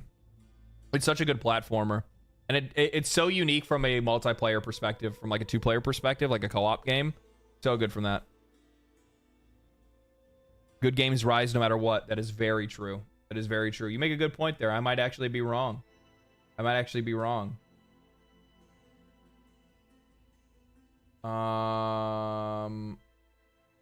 Okay, what else do we have here? We already talked about that. We already saw Ben Starr's gonna end up being in Expedition 33. That looks really good. Are you guys interested in this? What do you guys think this is gonna turn into? I personally, since it's like one of those anthologies, I think that we'll probably see like a couple good episodes from it in universes that are interesting. I think like Diablo's in there. I'm not really too sure if a Diablo story is going to do well if it's written by Diablo story writers, but I bet the animation for it's going to go hard, especially because you're going to be able to use Blizzard's animators to make an entire like episode. I think that that's going to be like halfway decent. How are you guys saying L? Keep in mind, you can't be like L. You can't just immediately say L here, okay? I need you guys to chill. There's a Space Marine 2 episode that's gonna be in there. All right. There's a couple other ones that I think I was like interested in as well. There's a Mega Man one. I can't remember any of the other ones off the top of my head. I'm really looking forward to the Concord one. I'm really looking forward to the Concord one. I think that what they're going to end up doing is that like the Concord one's going to hit. Everybody's going to immediately change their mind because they're going to go, holy shit, this is actually peak. Concord is the best thing I've ever seen in my life. And then Sony goes, we knew it. And then they bring out Concord and then it flops again.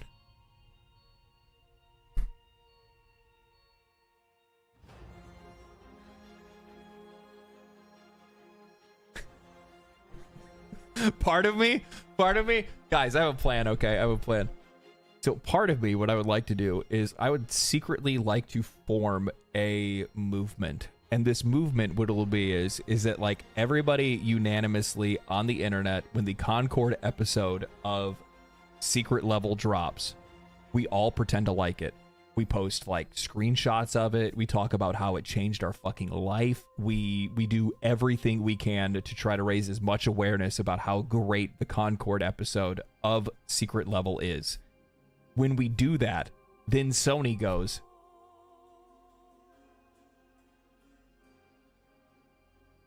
we're so back. And then they put the game out.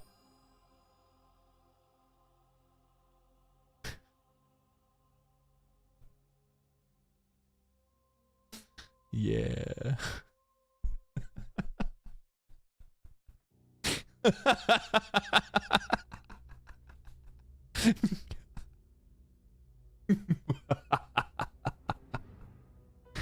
Yes. Yes. Don't start your villain arc now. It's already begun.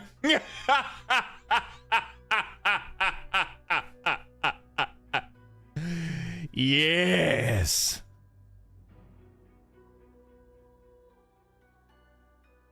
One of the greatest trolls. It would actually be fucking hilarious, though. It would be really funny. But yeah, so like there's a bunch of different shows that are going to be in here. I'm interested. There's a couple of them that might be actually pretty good. I think it's going to be kind of like the Star Wars thing. You guys remember they did that like Star Wars anthology, the animated anthology for Star Wars, and they had like the anime Star Wars episodes that were like really fucking good. I think it's going to be something like that, where there's just going to be a couple of them that are in there that are just going to be really good. And the reason why they're good is because of the fact that there's just going to be a really good story that's already there for them to be able to tell.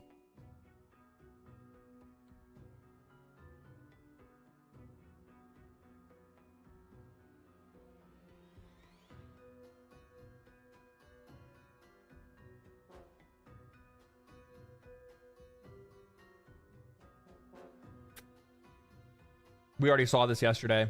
We did this today. I love digital extremes. This is quite literally the best gift that they could ever give us. Now I can, and the thing is that I know for a fact that I have a couple of primed mods that I have not put anything into at all yet. And I'm just going to be able to go. Just level up. I'm going to enjoy that quite a lot. And then the other Star Wars stuff ruined the hype. You just ignore it. It wasn't made for you. Okay? It wasn't made for you.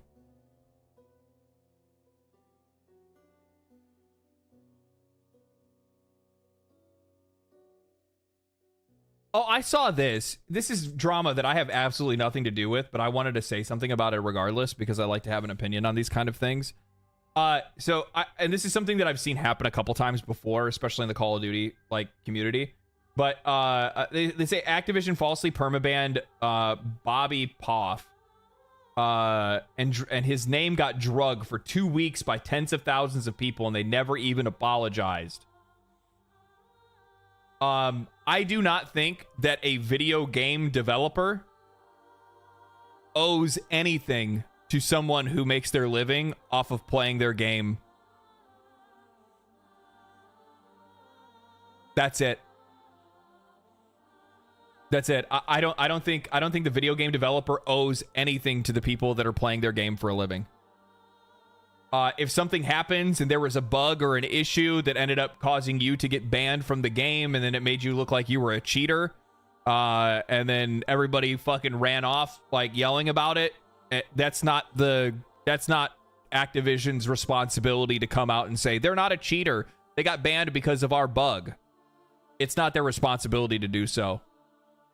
They didn't hire you. They don't owe you anything. I get it. It sucks. That's online communities. I don't know what to say about it. I don't know what else to tell you.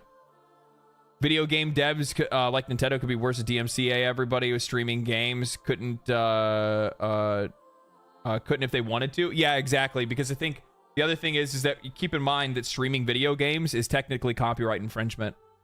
It's built into their terms of service that like restreaming and using their property for profit is not it's not legal, but they all ignore it because it obviously, like, I mean, if all these video game developers tomorrow were like, no more streamers, no more YouTubers, their industry would crash. Because let's be real, streamers and content creators are the ones that are like pushing the vast majority of their games and keeping their games current and keeping people interested in playing their games. But that doesn't necessarily mean that those companies are responsible to those people. No more free advertisement. Yeah, it's a mutual thing. It's mutually assured destruction, right?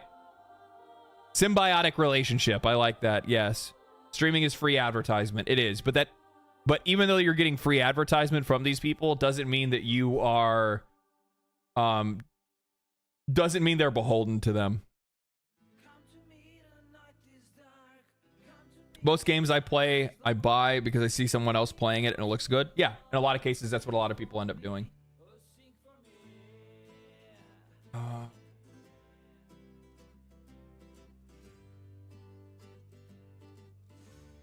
What game is this guy working on? Oh, Lords of the Fallen. Okay, yeah, that's what it was.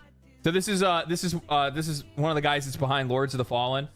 And while like they don't have a big footprint when it comes to gaming, I really respect the way that they're coming out with this, and I really respect that we're seeing more developers today that are coming out to push up against these kind of things. And he says in response to the I'll bring myself back down here. Hold on one second.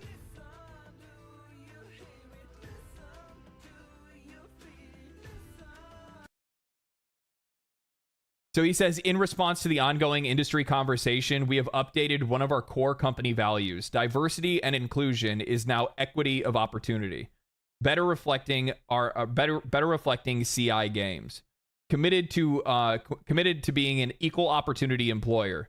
Our focus remains on fostering a culture of the best talent, ensuring that all hiring decisions are based solely on talent and merit, with no other external agenda.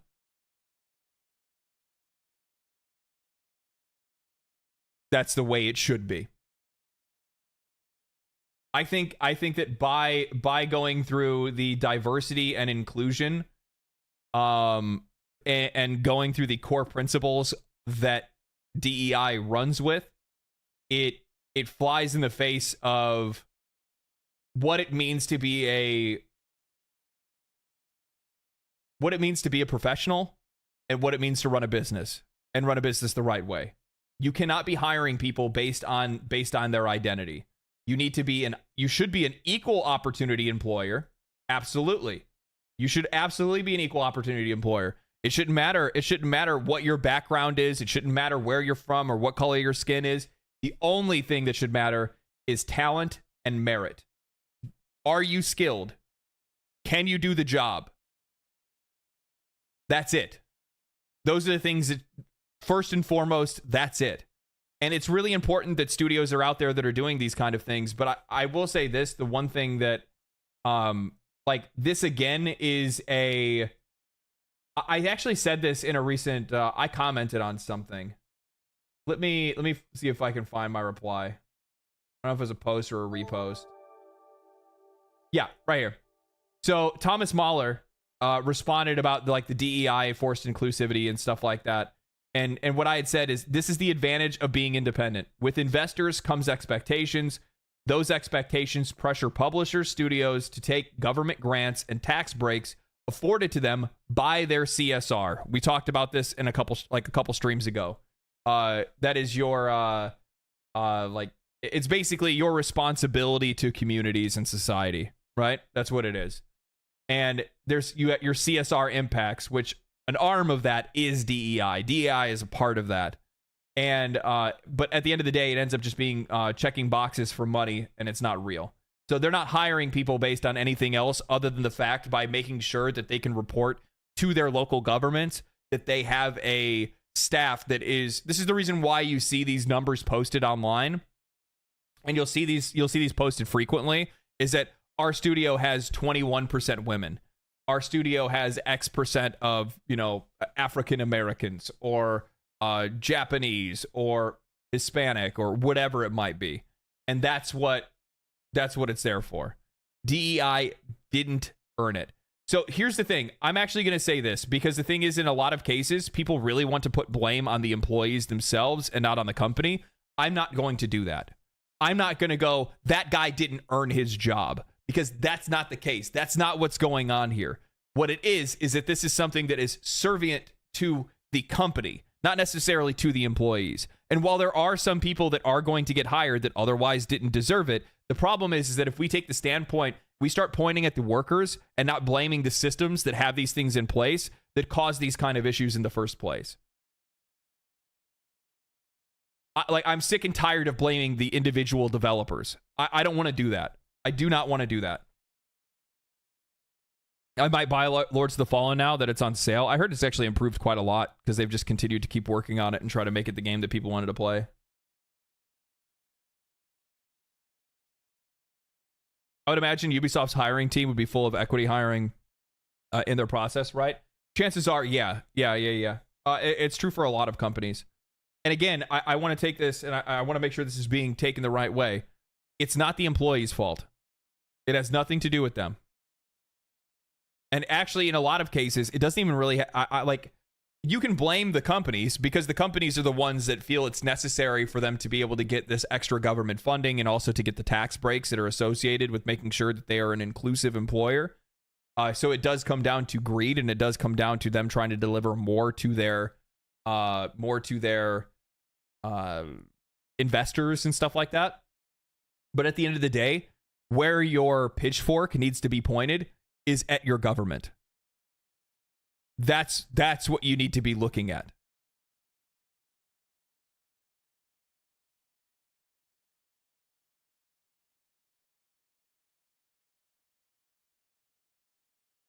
It's not their fault, but it doesn't take away from the fact that they didn't that it's an unearned position that was afforded to them by hiring practices focused on DEI. But how does that person know that? See, this is my problem, is that when people want to point yeah, but you didn't earn that job. Well, how the fuck were they supposed to know? Do you think they were sat down and somebody looks across from them and goes, oh, thank God you're half Asian and half whatever else, you're hired? No, they don't say that shit. These employees have no fucking idea that they're just a box being checked. That's the problem that I have, is that people are so fucking polarized today that they can't even see where the issues are. They don't even want to fight against the shit that actually matters in the first place. This is a government issue. Always has been. And it's been around for years. This is your government giving tax breaks and grants to companies based off of how many people that they have hired that fit a certain fucking demographic. That's the problem. It's by design to keep us fighting. Thank you. Yes, that's exactly what it's there for. It's exactly what it's there for. Companies make a heck of a lot less money when people aren't divided.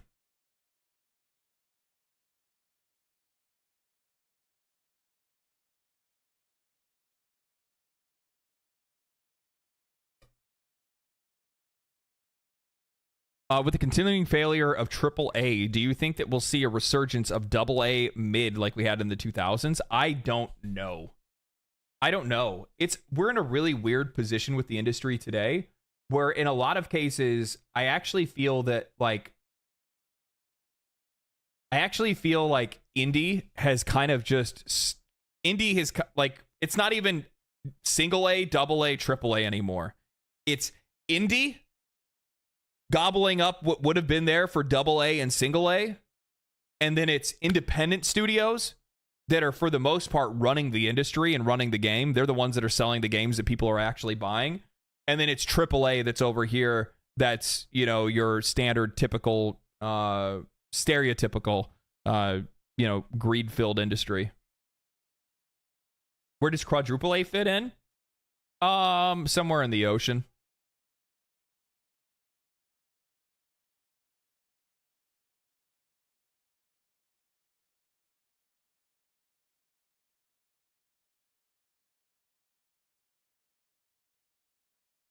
Yeah.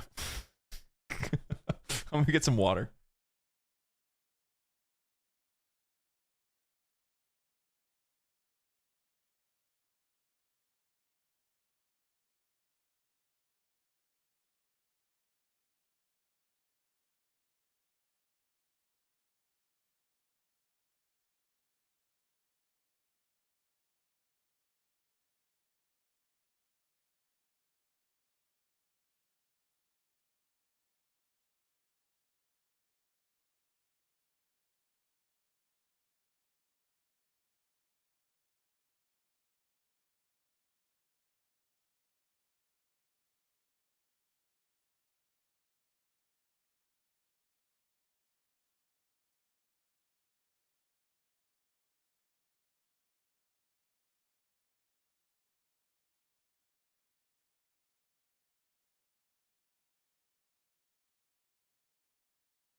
No, kitty. Kitties do not eat beef jerky. I think I missed a couple subs. I'm sorry. Gasoline, thank you for the prime. And also, Tim Undy, thank you for the prime. Did I miss any more? I think I'm good. I think we're good. I think we're chilling. Thank you, guys.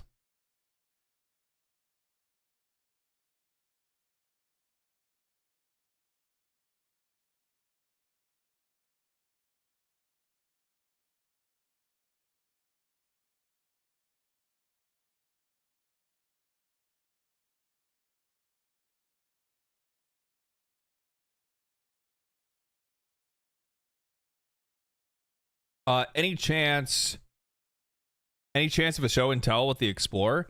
I mean, the Explorer doesn't work. It needs like completely new rigging. Like its bridge is fucked. Its pickups are fucked. It's like pegs are fucked up. Like everything is like in booty condition of that. You got a treat, but no treat for the cat. Manny, you want a treat? You want yummy? Fine.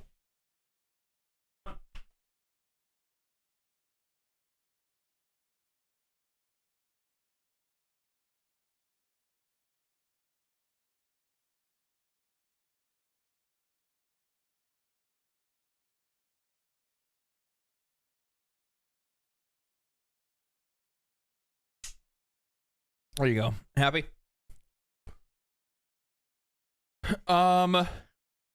What's the plan for it? I just have to find somebody that actually can actually restore it.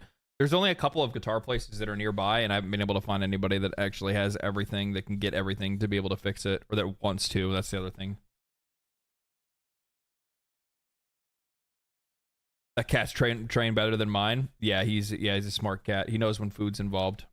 Actually, I need to feed him, not just give him a treat. Let me feed him real quick, and then we'll move on. Why is it doing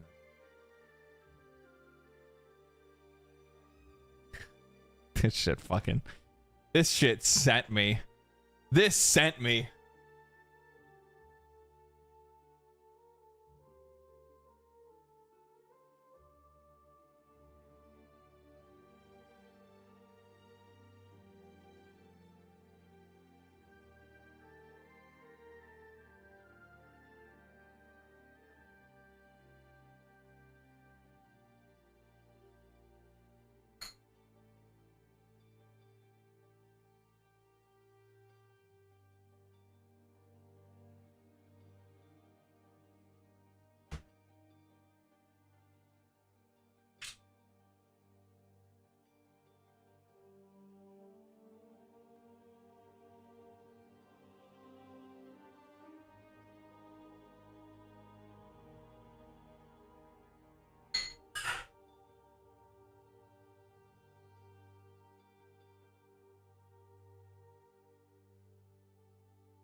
All right, we're good.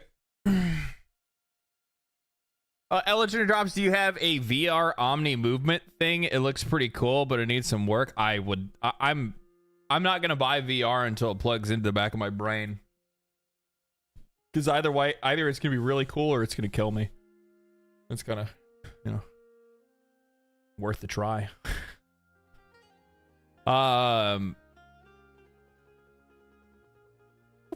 Have you seen the latest DEI game? No.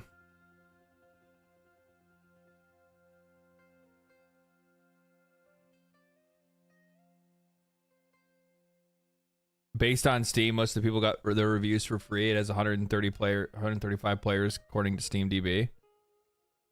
Unknown 9, is that what it's called? I've never heard of this before.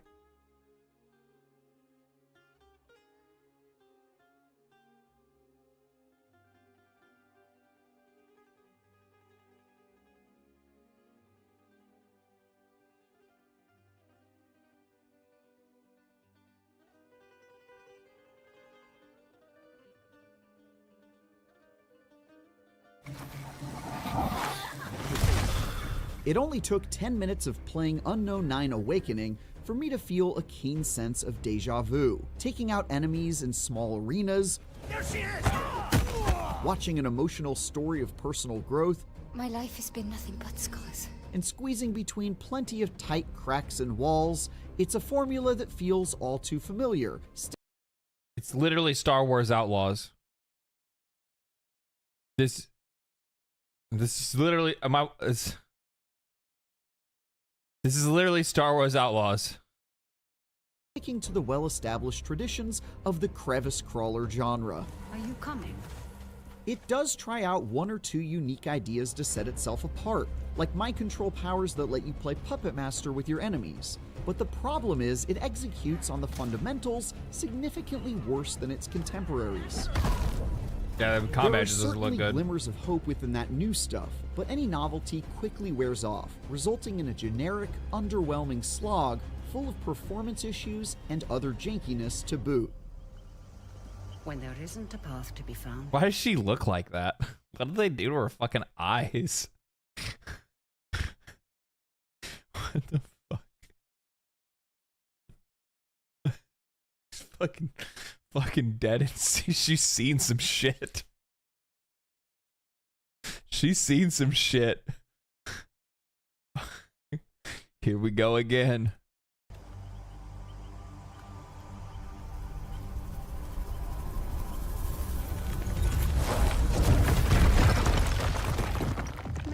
So Set in an stupid. alternate reality version of the early 20th century, you play as Haruna, a distrustful woman who loves spouting trite platitudes. Have you ever felt broken? That has been imbued with the power to tap into an unseen dimension called the Fold. Her powers let you do typical magic stuff, like go invisible for a brief period of time, force push and pull baddies around like an off-brand Jedi, and enter a ghost form so you can walk around and solve the easiest puzzles ever conceived. You'll use them to worm your way through a series of small arenas, separated... Yeah, I mean, like, this just looks like... It just looks like a bad video game. What did IGN give it? 7? Unknown 9 Awakening... Verdict? Unknown 9 Awakening... Oh, they gave it a 5. Yeah, they gave it a 5. Off-brand Jedi. Yeah, no, that's actually pretty funny. Allegedly, SBI involved with it.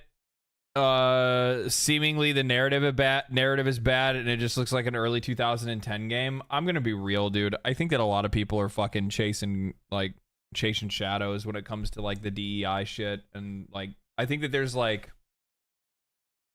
I keep my focus fixated on the games that are marketed to me, that are supposed to be for me, but then are later told me that they are not for me. This is not a game for me. This is not a game marketed towards me, and it has nothing to do with me. Like I'm like it's the same thing. Like we talked about this yesterday with with with like Dustborn. Like Dustborn was never a game that was targeted for me. Their developer even said that they know that people don't really like their games, but they don't care because they want to keep making their games anyway, right? But we get it. You don't schizo post. Yeah, I'm not schizo posting, man. Like I see this and I think it's fucking dumb. I think it's stupid. But the thing is that like I'm not really gonna be like, oh, it's another DEI game. Like I don't know about Sweet Baby Incorporated or anything like that. But like I'm not somebody that like necessarily like will look at a game and see like 2 women characters and, you know, Middle East or whatever it is and be like, oh, this is DEI. Like I'm not really gonna worry about that kind of shit. No, it's just like somebody had a really bad premise for a video game. And they also look like they don't know how to make a fucking video game. Who is it marketed towards? I don't know. It's really not my fucking concern.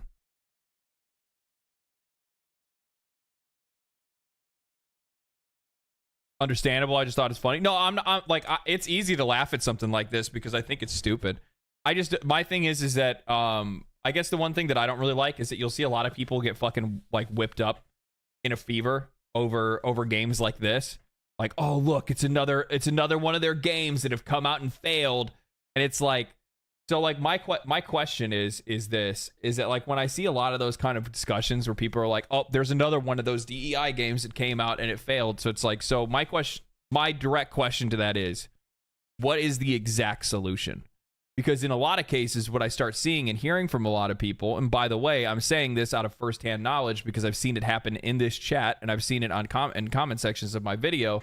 I've seen a lot of people go, seeing a woman in a game takes me out. And I'm like, what the fuck? What? Like, here's the thing. These games have to be allowed. They have to be allowed to fail. They have to be allowed to fail. Remove DEI government assistance. That's how. Yeah, well, you need to go after your fucking governments for that. I absolutely fucking agree with it. I absolutely fucking agree with it. It's just the thing is that like, okay, you guys want to know when I'll get involved in a game like this, or I'll get involved in like a discussion around a game like this? Like, one, it's easy to tell just from a marketing eye. One, the game doesn't look very good. The world itself is very generic. Two, the character designs themselves are not good. The lighting in the game looks fucking horrible. They use this weird like piss filter over the top of it, so they can hide some of their fucking graphical issues in the background. That tells me that the studio itself doesn't really have a lot of skill. They don't know what they're doing. IGN rated it a 5, so it must have played like absolute fucking ass, because anything that's playable, they'll give a 7. So, it just looks like a very bad game made by a bad video game developer. Like, who is the developer of the game?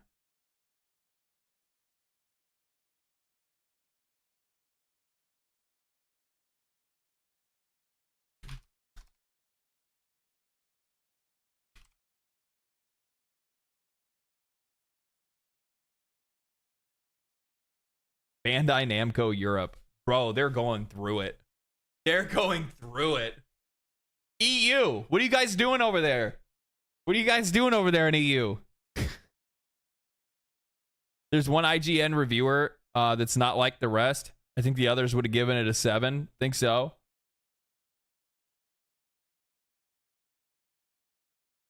DEI is a pattern, not a person. It's not a pattern or a person. It's a government assistant. It's a government assistance program that's there to try to push more people of different genders and minorities into roles in companies and make sure that they're getting hired and they're not being and making sure that they're not being discriminated against. Most of these laws are older and archaic, but in a lot of cases those kind of things. The funny thing is that there's a law in place that you're not allowed to discriminate. The other thing is that they go beyond that, and then they end up giving these companies tax relief and grants to hire people. But I don't think it's the hires that are like this. I'll be real with you. I think that C-suite executives believe that this is what we want. I think that this is what their opinion of us is. I think they look at social media, they look at the way that people react to things online, and they think, you know what? I think people want this. I think people want this. Look how much people are talking about they probably don't even actually like see people's feedback. They just see how much people talk about something. So instead what they do is they go, oh man, look at how much people are talking about this new Star Wars show. Look how much people are talking about the this new Witcher season. I think that's what you're seeing. I think that's what you're seeing. They think X and Reddit are real life.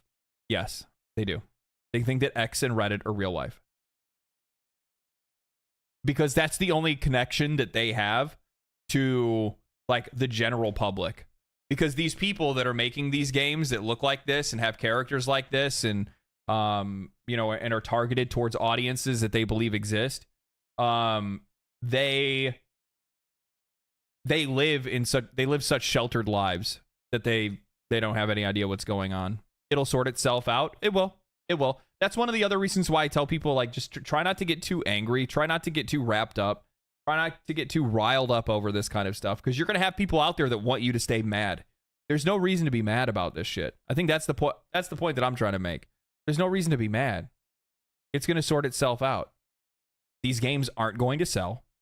It is disrespectful. I'm not going to say that it's not. It is disrespectful because it shows that they have no idea what we want. And then in a lot of cases, I'm the guy that will jump up and I will jump right on top of it the minute that I see somebody come out and say that, you know, we need to be buying this game, or that we should be buying this game, or the only reason this game failed was because of the like alt-right, you know, agendas or whatever it is. That kind of stuff, I'll jump on, I'll pounce on it. That's no problem. But when I see a game like this, like, I'm not going to make content talking about how this game failed, because come on, man. Kind of obvious. Bad game made by a bad studio.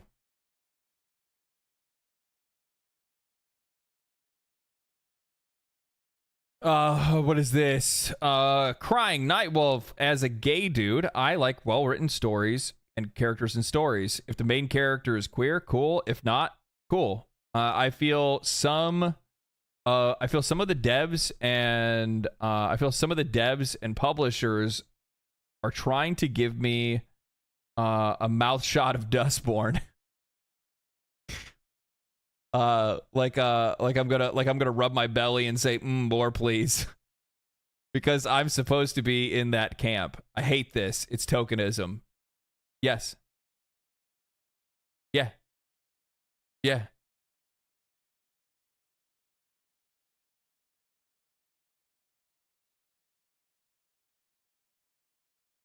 Isn't Gamergate 2 getting pissed at stuff like this? No, dude. No, it's not. It's not. Gamergate 2 is not even a fucking thing. Gamergate 2 is something that's brought on by people that are on fucking Twitter that want you to feel like you're part of some kind of fucking movement, that want you to keep engaging with their tweets, want you to subscribe to their YouTube channel, want you to be dedicated to the fucking fight and feel like you're a part of something when you're not actually doing anything other than upvoting something on fucking Twitter or Reddit. It's nothing. It's not a real thing. There's no Gamergate 2. You don't know what Gamergate 2 is? Games that are failing because nobody wants to buy them. It's not people that are getting behind it. It's not people that are causing these games to fail. It's not an active thought. It's not a movement to cause these things. All it is these games are failing because nobody fucking wants it.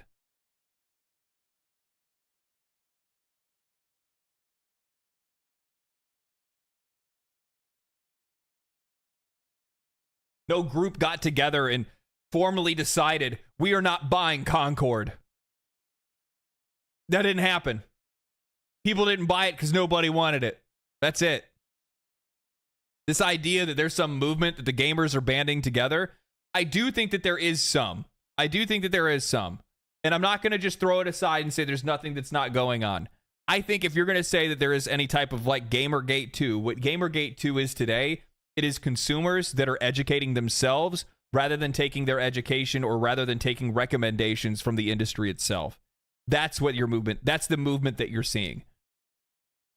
That's what you're seeing. You're seeing a group of consumers within an industry that are actually trying to do their best to make educated purchases because they're tired of having their time and money wasted. That's what's going on. Enlightenment. Yes. Yes. You're seeing a consumer group that is enlightening themselves. That's exactly what you're seeing. You are seeing, I do see this as well. Brandon Truth says something. It's about consumer rights and responsibility. That I definitely agree with. I think that if there is any type of movement that you're seeing right now, it is definitely that there are players that are moving towards wanting to have more rights as consumers. Yeah. Nerdvana. I like that. I like that. So kind of similar to Anonymous being ideal, not a particular group. Kind of, yeah. And a group of consumers reaching for self-education because their free cash is shrinking to near nothing. Yep. And that's not by the fault of the industry that their money is shrinking. That's just by the fault of, like, you know, just where we are economically in the world right now. And that's the reason why players are reaching out and trying to look for more information, and they're trying to look at things. That's one of the reasons why videos, like some of the videos that I've put out, have done well, is because, and I talked about this yesterday, it's what I brought up. What I try to do in my videos is validate the things that people see that they don't like in games, and try to bring some justification to not liking those things. But more than anything, it's to encapsulate and highlight the things that we do like, and better understand the things that we do like and the things that we don't like, and how to be able to discern the good from the bad at first glance without having to read video game reviews from IGN, or pay attention to promotional material that we see from these companies, or pay attention to their corporate mission statements that they put out online, or listen to their apologies and things like that.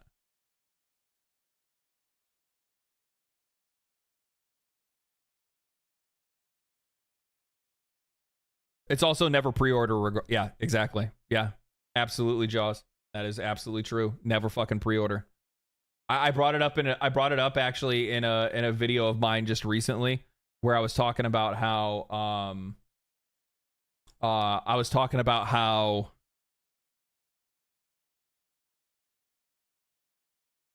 there was a game that I'm really excited for, and I have a lot of faith in it, and I like the direction that the company is going in. But the thing that I brought up specifically is that I'm not going to pre-order it. Even though I have a lot of faith in the game and I think it's going to do well, and I think the company is going to do a good job with it, I'm still not going to pre-order the game because I'm just against that entirely.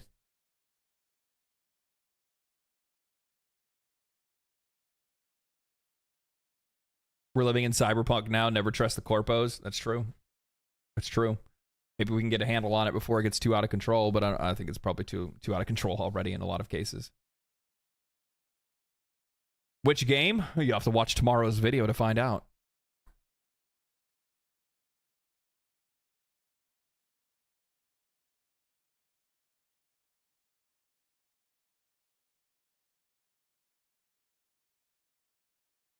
I don't...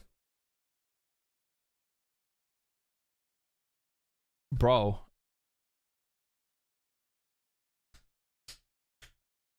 Overwatch posting foot fetish ads. Blizzard posting any fetish material is just not a good look.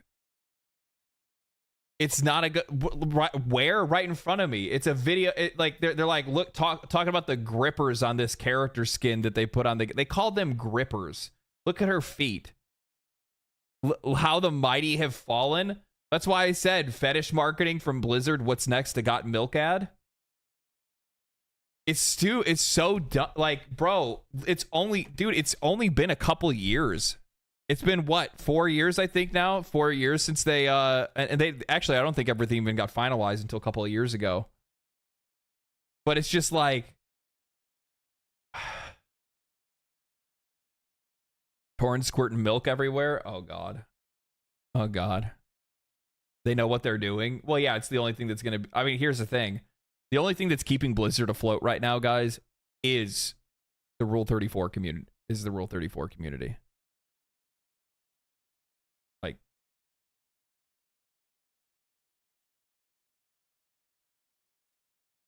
Blizzard acknowledging those videos. They're oh yeah, they're definitely carrying Overwatch for sure.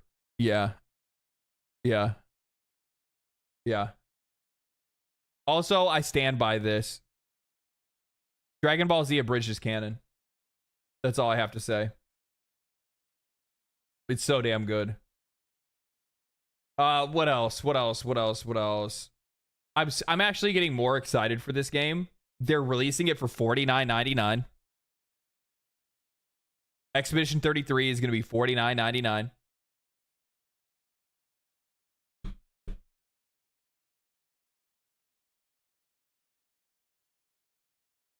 That's fucking awesome. That's all I have to say. This is so smart. Any footage of Expedition 33? Have you guys not see the trailer for it? It's the turn-based game that has like the really cool, like, look, it has a really cool UI, and it has what is it? Oh my god, my fingers are not in the right place.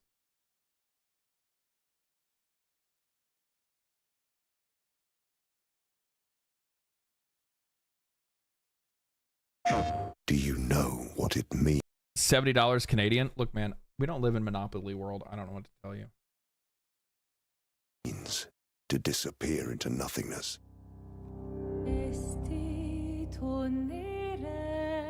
Their memories. It's kind of almost got this like oddly like BioShock Infinite look a little bit. Their dreams. And then not. Their love for each other. We exist for as long as she wants. You won't yet understand. But this is a kindness, not a cruelty. The plan doesn't change. We keep heading north. We aim for the monolith. The world looks fucking insane. The world looks insane, dude. Yeah, this one. Yeah, the family of 3 walking around killing stuff. Yeah. Kind of Dishonored vibes. Yeah, I kind of get that a little bit too.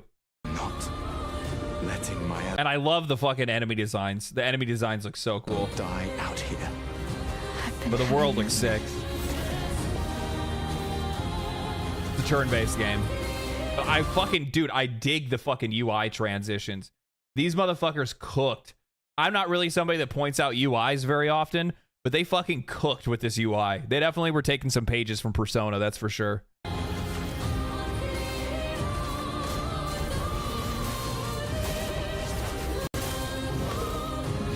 And you can parry attacks as well, like actively parry, which in a way kind of reminds me of like Final Fantasy VIII, where you could use the gunblade. You could pull the trigger for the gunblade during Lionheart, and other attacks as well. Felt familiar somehow.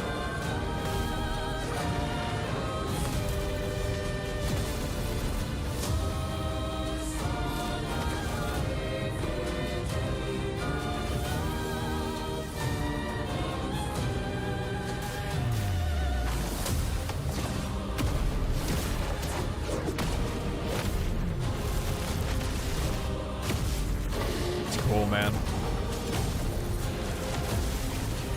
I think they did a really good job with the attack animations. I mean, is this a Square Enix game? It's not. That's what's crazy. It's not a Square Enix game. It looks badass. I know. It looks really fucking good. May everything be decided Before their very eyes. between the bars Of that prison. in the shadow Of the monolith. Yeah. See you. In the next life. Yeah, we get Ben Starr. We get fucking Shadowheart back. I didn't look at the other 2 voice actors, but I recognize 2 of the voices. Yeah, Shadowheart and Clive. Yeah. This one's going to be really good. Spring 2025. I'm really looking forward to this. And it's only going to be $49.99. $49.99! And well, for you Game Pass guys, it's going to be nothing, but yeah. Yeah, going full on with the VAs. Oh, yeah, dude. Oh, yeah.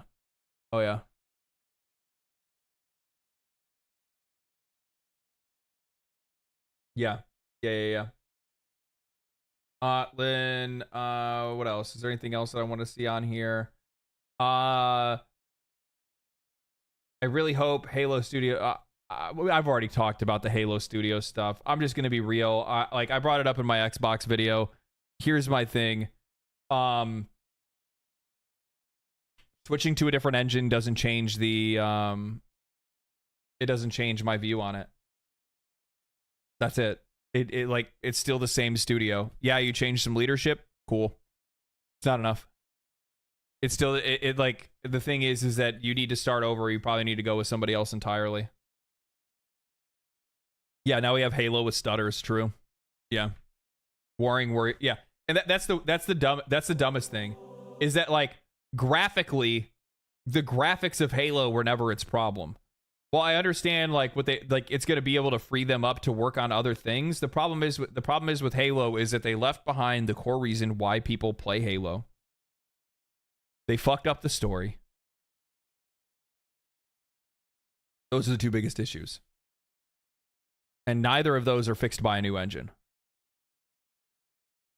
I'll recognize that Halo Infinite, for all intents and purposes, from everybody that I talked to, that Halo Infinite was infinitely better than the story for 4 and 5. But that's because they brought back the original story writer from Bungie to help them make it, right? But yeah. Where I have a problem, even the people working there hate their work. Looking at the gun design guy, exactly. You have somebody that's designing weapons in a game that hates guns, right? Like, what the fuck are you doing? What are you doing? I think they don't even remember why people like Halo in the first place, because they weren't there. They don't understand it. They're just hired to do a job. They're there to clock in. That is Xbox's fault for hiring people that are just there to clock in. They're hiring bodies. They were just hiring anybody they could to help take over the project and move things forward from there. I don't think that they were prepared for the exit of Bungie. And because they weren't prepared, they just scrambled to find a group of developers to be able to make the next games. Imagine if Microsoft purchased Bungie back. Oh, purchased Bungie back in the Halo 3 days? Bro, what are you talking about? I feel like people completely forgot about how this all worked. Microsoft purchased Bungie before they made Halo. Microsoft or Bungie was on having like severe financial problems because they put out a game that caused it where anybody that installed it on their computer had their entire hard drive erased. Microsoft swooped them up, took care of their issues that they had with their return policies and all that shit. And then later, after Halo 3, Bungie requested to be sold. Bungie no longer wanted to work for Microsoft. Bungie no longer wanted to work on Halo. They were afraid that they were just going to become a Halo studio, and that's all that Blizzard, or that's all that Microsoft ever wanted them to make. Because, by the way, they brought up the idea for Destiny, and Microsoft shot them down. They brought up the idea for Helldivers 2 with the ODSTs, and Microsoft shot them down. And then they said, fuck it, we don't want to work on Halo anymore. We'd like to be sold. Will you sell us? You can keep the Halo IP. We just want to take our studio somewhere else so we can make games that we want to make. And Microsoft said, fine. Get the fuck out.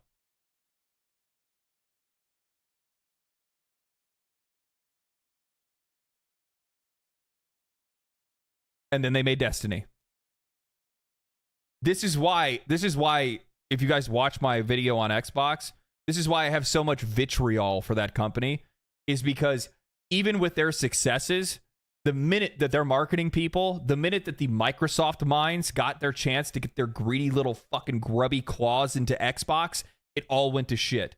Because it no longer was about the quality of the games. It was no longer about their audience. It was no longer about the developers. It was about them and their shareholders. And that was it.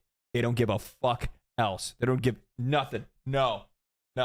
Keep in mind, these are the same people that when when Halo 2 wasn't finished, and they told Microsoft, Bungie and Ed Freeze said, if you do not give us an extension, this game will come out unfinished, the players will be upset, and we are going to have problems.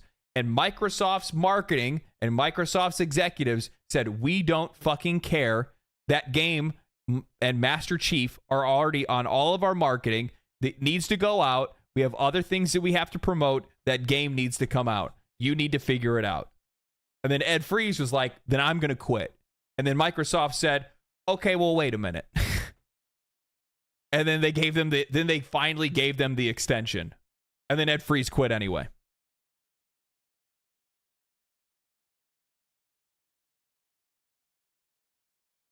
It's just like, how dumb. How do you not recognize, again, we're going back to the goose that laid the golden egg. You had Halo. You had a cultural phenomenon. This is Halo 2 at this point. So you already have the most fastest selling video game of all time. The fastest selling media franchise in history. At the time that Halo 1 came out, it broke sales records and sold more than anything in media history. When Halo 2 came out, it did the same. When Halo 3 came out, it did it again. Back to back to back. And you dumb fucking... How do you drop the bag like that? How blinded by greed do you have to be? It's just... It's levels of incompetence that I can't even understand, because I try to do my best to, like, I try to empathize. I try to put myself in the position in which I go, okay, so what were their motivations here? And the only thing that I can see is that they have no idea what they're doing. That's it. Hubris? It's not even hubris. Like, it's quite literally like they had no idea what they're doing. They don't understand the software. They probably just looked at it from a software perspective. And this, you know, I brought it up. Somebody ended up like tweeting about it or something like that like a while ago. They're like, oh, you're absolutely right. And they showed the whole thing with what is it? They showed the whole thing with Jobs, where Jobs came out, was talking about how people keep letting marketing minds and career CEOs take over their business when it was the product people that were making the business. It's the product people that started the business, and they're the ones that understand that it's all about the end user experience, and that's how you create and continue to create valuable products, and that's how you continue to grow, is because if you stay valued in the market, you continue to make money. And yeah, that's the problem that they have over there. Is that and the thing is, I brought this up the other night. I was talking about it in Discord with a few people in the community, and I was like, I don't understand why people like Phil Spencer, because from my perspective, ever since he's been there, he was the guy that's he's an actor. He's like an actor. He's the guy that is like, he's for the gamers, but everything that he's ever done, every action he's taken, everything he's ever said is nothing but it's nothing but Microsoft having their fist, like, it's not even their fist. They got their arm up to the fucking elbow in that dude's ass. He's just a puppet. That's it. Just a puppet.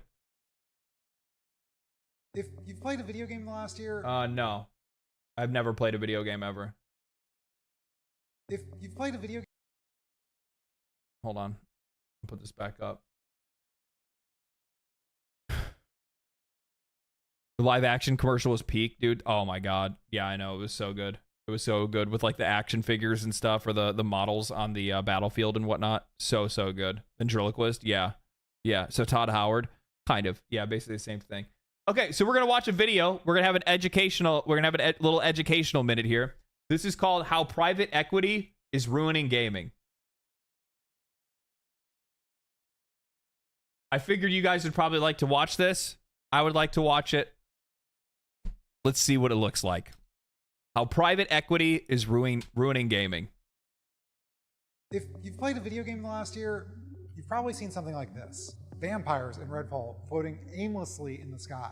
Starfield characters missing faces. And Hogwarts Legacy wizards falling through the ground into nothingness. While I can admit glitches and bugs can be hilarious, they've also left me wondering, is this the new standard? Then, just this January, one of my favorite series, Deus Ex, a franchise that arguably transformed gaming when it was released in 2000, got canceled out of nowhere. And Deus Ex is not alone. In the last year, unprecedented numbers of games have been canceled, workers laid off, and studios shuttered. The teams that... So, if we're talking about like the direct quality of games that we're seeing right now, I know, rip Deus Ex. I know. Mind you, that's Embracer Group, baby. We buy it, we fuck it up, and then we go out of business and we come back with a new name. But we still have all the same IPs, by the way.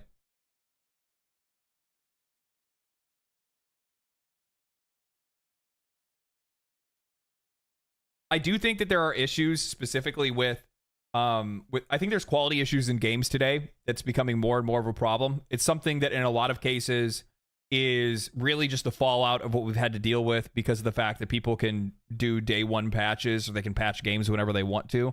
So in a lot of cases, what they want to do is they want to put out minimum viable products. Will it sell? Is it good enough to run? Okay, there'll be issues, but okay, who really cares? We don't really care that much. Whatever, it is what it is. Let it go. Just get it into the hands of gamers because we're almost at the end of our quarterly, our quarter or whatever, and we need to get it out. I think a really good example of this, and what's really bad is that like this is reaching super hard into AAA games and some of the most expensive games. And the best example that I can give is Dragon's Dogma 2. Dragon's Dogma 2 released on PC in absolutely shit condition. Let's just say it what it is. The frame rate was trash. The skipping and the hangups that we would experience anytime you go to any of the towns is a problem.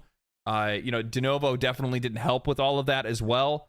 It was CPU. It was like CPU bound. So your CPU was running at like 90 to 95% while you're playing the game. I could barely stream the game when I tried to, or even record it because it was sucking up so much of my computer's power across the board.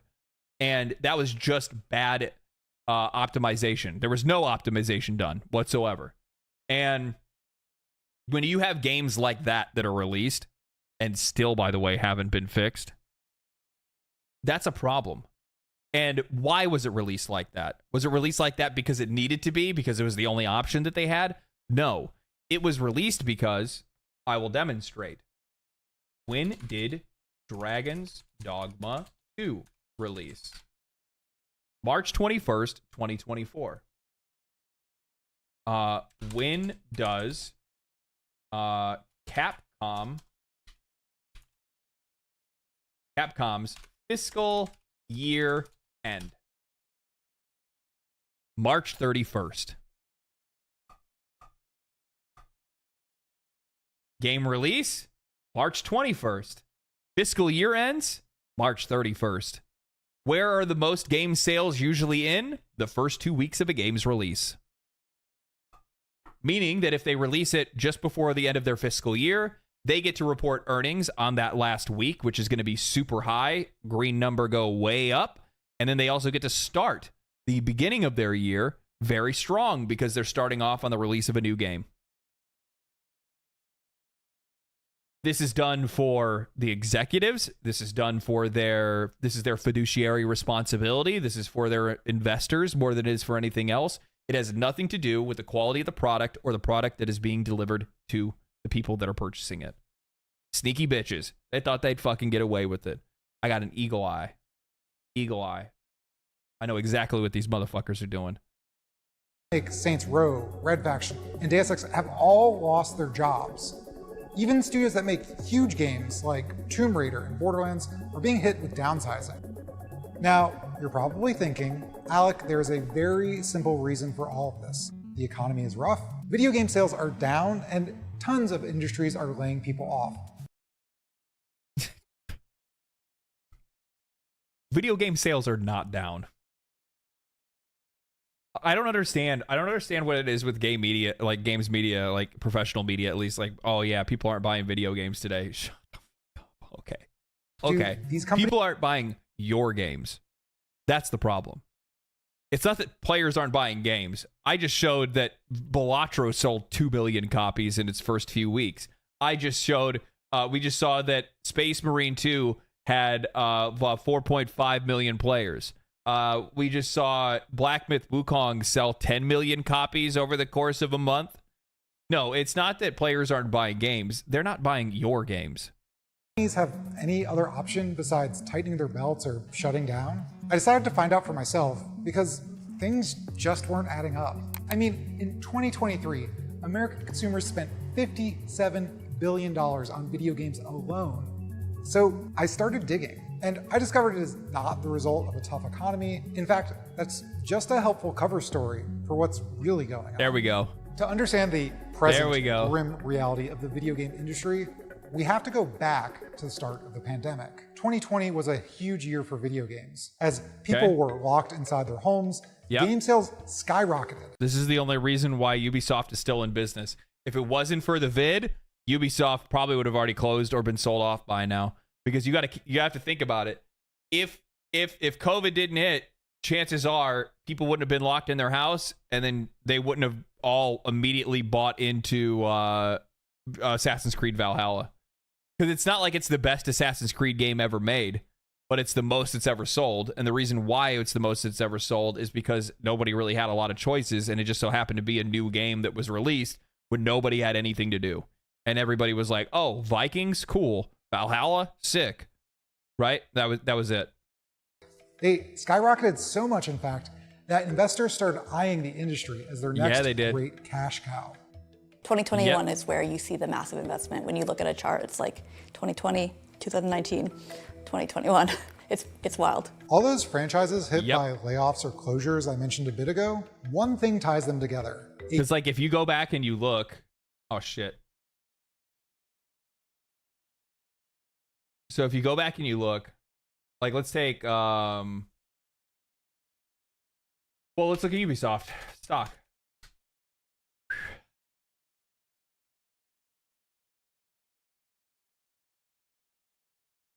It's not a good day. It's just not fucking. It's always red. It's always fucking red. They had a bad day today, guys.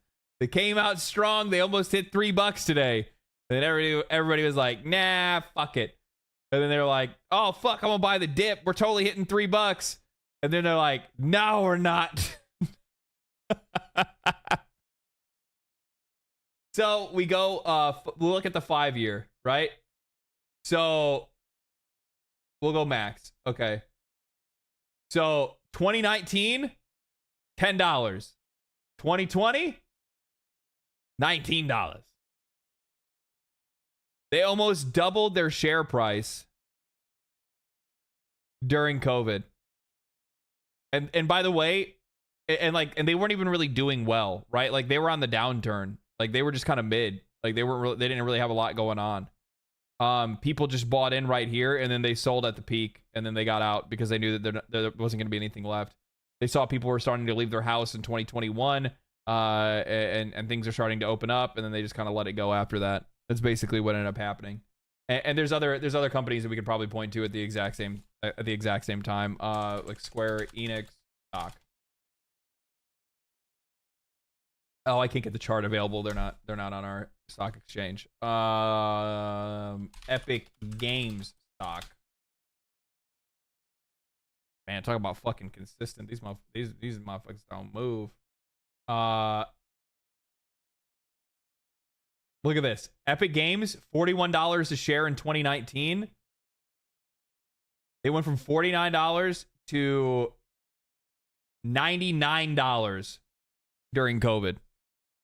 Again, another video game stock that rocketed, and like that's where all this investor money, it all came in during COVID.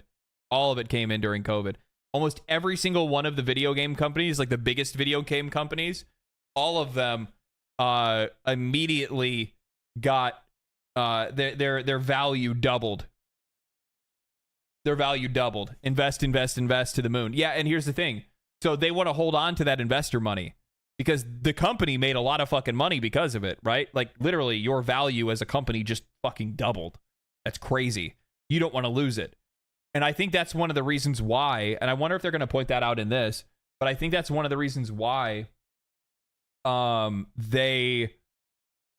players have woken up over the last couple of years, because you have to think about it. These games were made during COVID. The games that we're starting to see come out now are games that were being made during COVID, which means that these are the times where these companies were under the most investor influence that they've ever been before.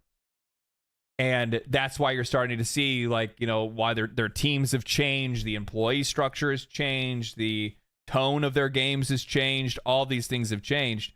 And I think it's coming back from, you know, when they had all this money get, you know, shoved into the industry that came out of nowhere.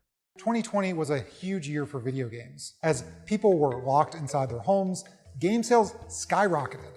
They skyrocketed so much, in fact, that investors started eyeing the industry as their next great cash cow.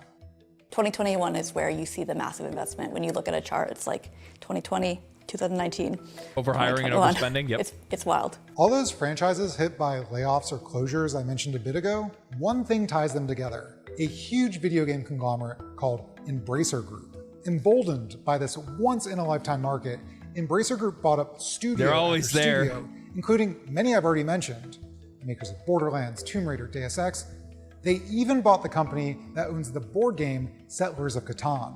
And the workers at Embracer Studios were kind of excited. I would say that there was a more positive reception. That's Alex, a former mission designer at Embracer-owned Volition Games, which made Saints Row. Embracer wasn't the only studio. Yikes.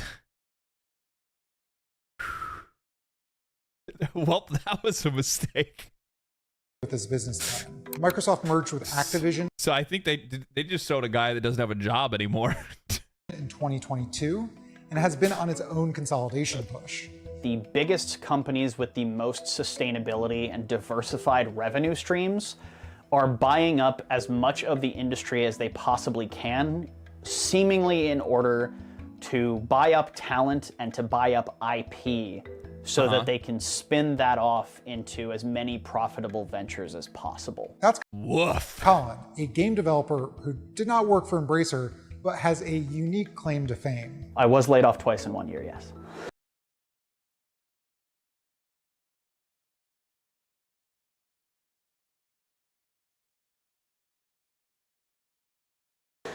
The big thing about game companies is when they become bigger, there's a certain... I'm just gonna fucking say it. You might suck. You might suck. Like, I will say this, we're just like, I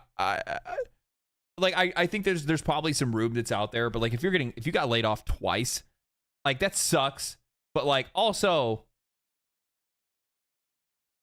what games and companies did you take jobs for? And you need to pay attention to who you're going to work for. I don't think that's, I hope he wasn't the one that worked.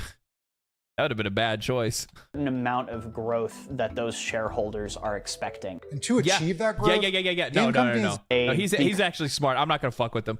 He's bringing up some really good points. I need to listen to this one more time. He understands what's going on. The big thing about game companies is when they become bigger, there is a certain amount of growth that those shareholders are expecting. God. It's almost like you heard somebody talk about this before. It's almost like you've heard somebody talk. Have you guys ever heard somebody say this before?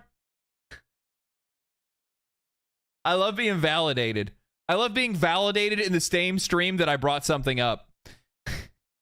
And to achieve that growth, game companies do a few things. They'll buy up studios to achieve a greater market share. They'll rush games that have no business being released at the expense of inhumane working hours. God, this was so rough, dude.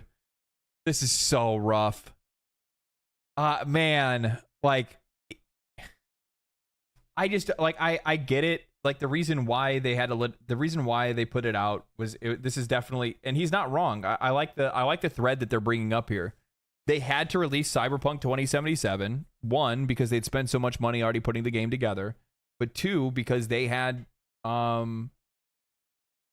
They had a responsibility to their shareholders. They had to deliver. They needed to put a game out. They needed to show profits. They needed to show the green line going up. Otherwise, people were going to start to ship off. And if you delay the game, delaying the game will cause people to sell shares. If people sell shares, then you have less money to operate with, to be able to invest in making these projects get to the finish line. That's how this whole thing works. But at the same time, like, what do you think? Like, look what happened to the company after you guys released this game. You really thought it was going to be worthwhile to put this out, knowing what condition the game was in. Now, mind you, that it was a unique situation that they went through over at CD Projekt Red, where they were using a different company to do all their QA. But that's their fault for outsourcing QA, trying to get a cheaper price on QA. You should have spent that money in-house to do QA. I'm sick and tired of seeing these companies want to outsource QA. I think it's the dumbest thing you could possibly do. It's the dumbest thing you could possibly do. For their staff. They'll cram in as many microtransactions as possible, or chase whatever new monetization strategy competitors what a fucking train The wreck. video game industry consolidation is leading to less risk. You're going to see less games that do new things, that are engaging with new ideas. These gaming conglomerates are taking up. I like this. Is a good video. This is a really good video.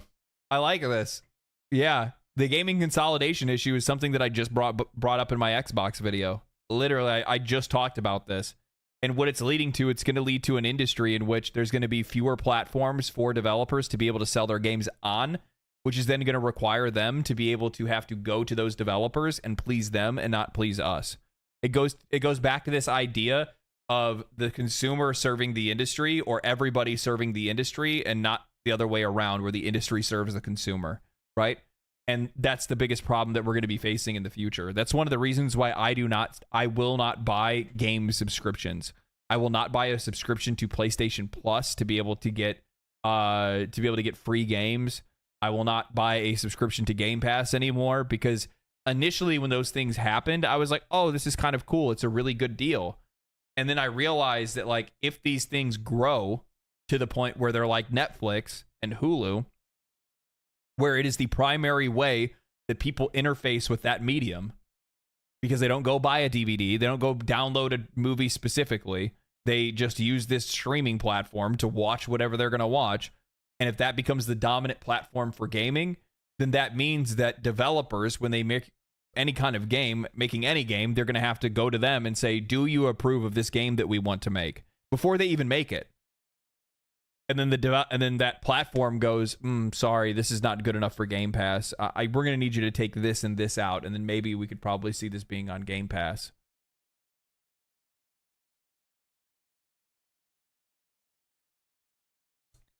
Always online will actually be mean for, yeah, that's actually true. Yeah. Microsoft is doing well, but Xbox isn't focused on making good games. It's their focus on buying them. And that makes me apprehensive about the future, less about innovation, lower quality, etc. Yeah, and that's the point that I'm trying to bring up. That's the point that I'm trying to bring up, is the fact that when you are limited like that, and when you have that kind of perspective like Xbox has, keep in mind, I just brought up how they almost pushed to have Halo 2 release in a shitty state because they didn't understand the value of that game to their own brand. I talked about in my Xbox video how they were pitched the idea for Grand Theft Auto 3, and they passed on it because they didn't like the image that it created. They didn't think it was a very safe game, and they didn't think it was a very safe investment. So they passed on it, and they didn't take it.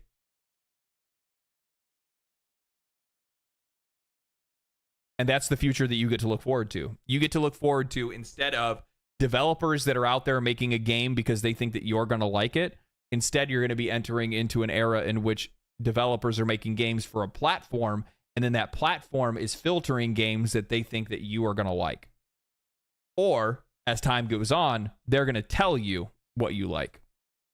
And you're not going to have a choice. Simple as that. What about live service games? Do you think it should be on a subscription? Oh, that's a completely different thing. Yeah, live service games are a completely different topic from this. What I'm talking about is these are rental platforms. It's Game Pass. It's PlayStation Plus, where you have access to these games as long as you pay for the subscription, like it's Netflix or Hulu. That's what I'm talking about. I'm very afraid that those kind of platforms will become the go-to way for people to interface with games. And it'll be a dark day if it happens. Page from Hollywood by milking established franchises for all their... I'm going to say this. I personally don't think it's going to happen because of PC. And I think more players on PC were like, it's just part of the ecosystem. It's just part of the community of being on PC that you would rather just have access to the game and not have to pay for a subscription or another launcher. And the only way that something like that could ever really reach that is if Steam themselves wanted to make a Game Pass X version of something and then put that out there for people. Yeah, I'm not talking about live service game subscriptions. That's not what I'm talking about. That's a completely different topic.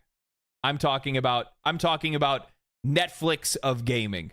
That's what I'm talking about. You're talking about I pay X amount of dollars to play one game. That's a whole different thing. Worth. Beholden to shareholders, it's not enough to make a game that makes some money and pays its workers and leadership a decent wage. Shareholders expect constant growth. In other words, an unsustainable return on investment. Things didn't start unraveling for Embracer until... Yeah, because if they see your shares dip, then they're going to get out. And they're going to try to sell before they lose all their money. And also at the same time, the thing is the video game industry doesn't produce like other industries do. And it makes it creates an environment for investors where they are much more likely to be skittish. And the reason why I say that is because you got to think about it. If they just put out a game, the game's doing really good. I bought in, and chances are, because investors are stupid as shit, they end up buying at the fucking peak and not buying in the valley, right? So what ends up happening is the company's doing really well. It has a really good outlook on the future. They just released a game. Everybody's high on life when it comes to that company. You have a bunch of people that invest in the company. It drives up the company's worth. But it's going to take 5 to 6 years for them to put out another game. That's a long time for an investor to look and see that stock is most likely not going up because no new games have come out, right? So over that 5-year span, if there's nothing that's showing that this company's making any money, well, all you're going to see is just it slowly going down before it spikes again when a new game comes out.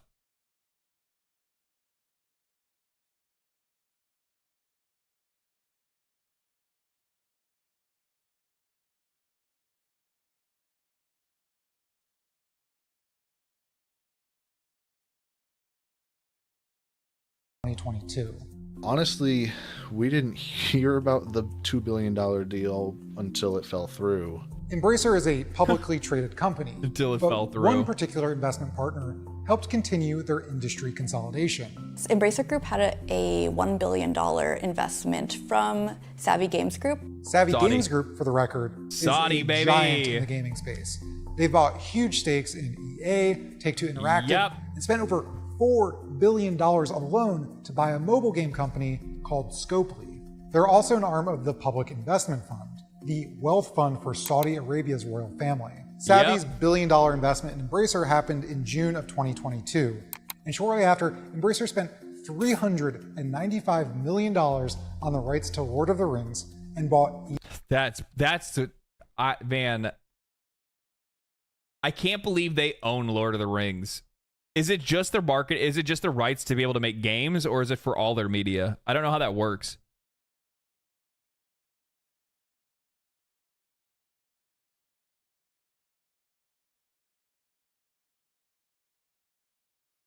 Well, at least we know we'll never have to worry about playing a good Lord of the Rings game again.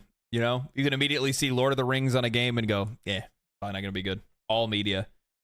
How does it make you guys feel to know that Embracer Groups owns that?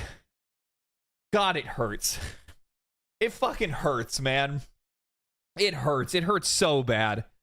I'm going to be real with you. It sucks to know that we're not going to be able to see any good games come from Embracer Group because, like, they just don't have the capacity for it. They just don't. Keep in mind that, like, a lot of people don't even know the actual history of, like, what Embracer Group is or how Embracer Group even came to be in the first place. I want you to keep in mind that Embracer Group actually exists because of THQ and because of Nordic. Because what ended up happening is that Nordic, back in the day, was buying up all these game companies. THQ was expanding and expanded too fast. And at the time, THQ was peaking. They were huge. THQ wasn't making great games, they were just making a lot of games, and they're making a lot of licensed games. So they were making, you know, SpongeBob games, and they were making cartoon games and all that kind of stuff, right? So they were throwing all this stuff out there. Well, what ended up happening is that when the market for licensed games fell, and the single A side of the industry kind of had the bottom fall out of it, they were on hard times. They had all these licensing rights to all these games. Nordic bought them, but then Nordic felt that they were in a position in which that they couldn't really do much of anything because of the fact that they already owned all these companies. They ended up getting into financial trouble. They ended up creating THQ Nordic, which was their game company, which is like the company that actually develops video games. And then what they did is they split off their holdings side of all these like different studios and brands and all this other shit that they had. They split it off into a holdings company that they called Embracer Group. That's how this all happened. Another round of studios looking to... So this is a company that's already failed to do this before, and then failed to do it again, and then now are failing to do it again. And all they do is they just take in as many IPs as possible, and then take in investor money, and then just shit the bed, and then just start over again. And by the way, they technically, yeah, so I'm right, because they did it before, they failed, then they became Embracer Group, and then they failed, and then they, as Embracer Group, then split themselves into multiple pieces, right? Now you have like Coffee Stain Games or whatever it's called. I can't remember all the name of the different types. You have Middle Earth Games or whatever they made, and a bunch of other stuff.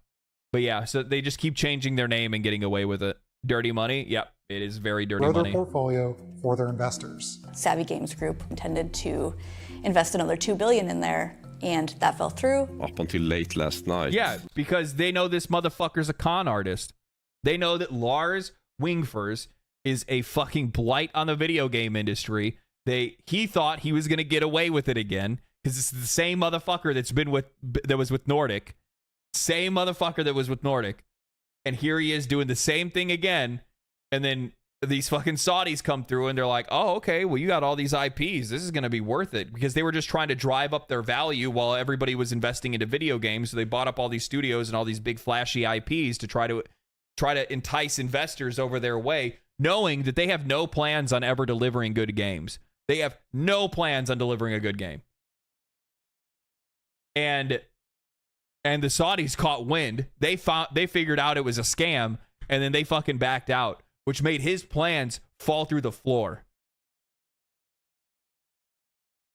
Made his plans fall through the floor. Oh my God. We had an amazing cash flow.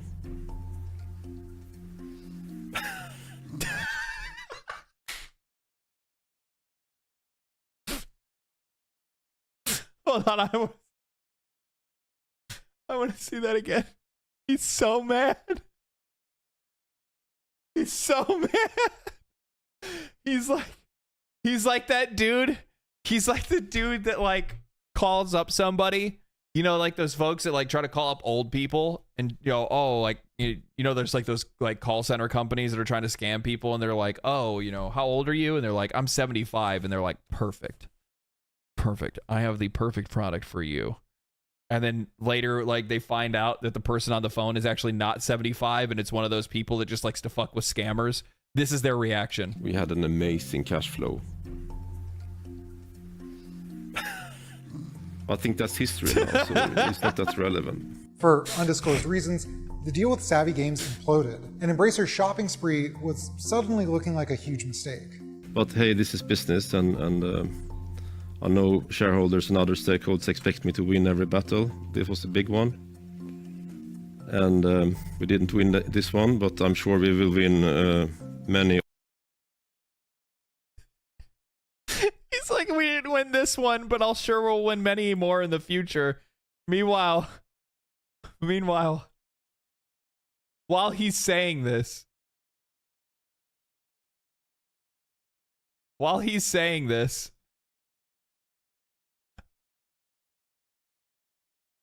where's the fucking zoom? Let me zoom. Zoom! Is there not a zoom on this? Oh, there's not. Do you see? Can you guys see this motherfucker's face?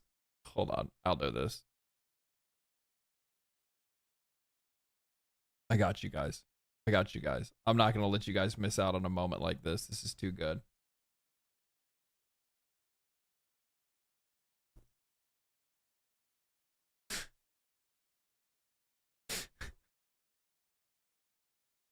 Of the few shareholders and other stakeholders expect me to win every battle. This was the big one. And we didn't win this one, but I'm sure we will win many of the future battles. And I'm sure we'll win many of the future battles. This guy over here is like, we're fucked. We're fucking cooked. He don't fucking believe him. That's where Embracer went bad. We got like an email at like 9:05 or something for an 11 o'clock all hands meeting. The people from Gearbox thankfully just rip off the band-aid and we're like, yep, we're closing the studio. One of the guys who I think worked there since Volition opened was like, well, that's 30 years down the drain. It's hard to watch the thing you've been a part of for, you know, probably a majority of his life just get destroyed and through no fault of his own. People who have been laid off from Embracer and elsewhere are devastated. They're seeing their industry crumble in a way that they haven't seen before. Last year, there were a little bit over 10,000 layoffs in the video game industry. 5,000 of those were through Embracer Group, which is significant. Yep. In a similar move, Microsoft ended up laying off 1,900 Activision and Xbox employees. And this is old news, by the way. This video, how old is this video? A year old? Oh, it's only 3 months old. Oh, so they haven't even got to the good stuff yet. It's really, really hard for the people that have been laid off to find new jobs. They're in this pool now that if we're counting last year, 20,000 people were laid off in total from last year to right now in a year and a half. People are unable to pay rent. They live in cities that they relocated to for these jobs, cities that are very, very expensive. Yeah, well, I mean, you got to think it like where are most games being made in the U.S.? California, Washington, New York, because I think Rockstar is in New York, L.A. in particular. Yeah, there's a lot of them are in L.A. Yeah, a lot of them are in L.A. San Francisco, even more expensive, way more expensive than L.A. Families, they have medical conditions. Seattle, yep. They're losing their health care. During the height of the pandemic, people like me, we use social distancing as an excuse to 100% Pokemon Snap or perfect our Animal Crossing island. They may have even convinced a few friends to pick up a game for the first time in years. Yeah. Of course that wouldn't last. I still have not completed Pokemon Snap, and my Steam library is overflowing with games I don't have time to play anymore. Any executive who actually understands business knew this was a bubble and could see this happening. And I think it, in the most generous reading possible, receded more than they thought it would. But I don't think a single person who ramped up a ton of hiring during the pandemic thought that they wouldn't have to lay off a single person. Whether you're see, I think that's the thing to keep in mind too, is that a lot of the collapse that we're seeing, a lot of the issues that we're seeing is literally just a bunch of, it's literally just a bunch of fucking C-suite executives and a bunch of investors that rolled in, pumped the industry full of a bunch of money, and then dumped. That's all it was. It was a pump and dump scheme that everybody was getting in on during COVID, and all these folks were moving in and pushing these stocks up higher to bring like everyday investors to get involved and start putting their money into it, and then they just pull the rug out from under them, right? Because like the thing is that this is why investing sucks from the perspective of an individual investor. If you're investing money on your own, is that what ends up happening is you have folks that are out there that have $20 million that they can invest sitting in the bank, right? Just $20 million of funny money from their perspective. They can drop $5 million into investing in a company, and you're going to see that line immediately go fucking jump. Next thing you know, other investors that are small, a little bit smaller than them, that also have millions, will also throw like $1 million in. Some other people that have a little bit less will throw in. They'll go like $500,000, $100,000. Then you have a bunch of like everyday, like smaller investors that only have like maybe $5,000, $2,000. And you have a ton of those people that are out there, especially with like Robinhood and stuff like that being out there. All of their money comes in. And then that big dog up at the top that put in that $5 million goes, and And that 5 million he has, he just turned into 10 million.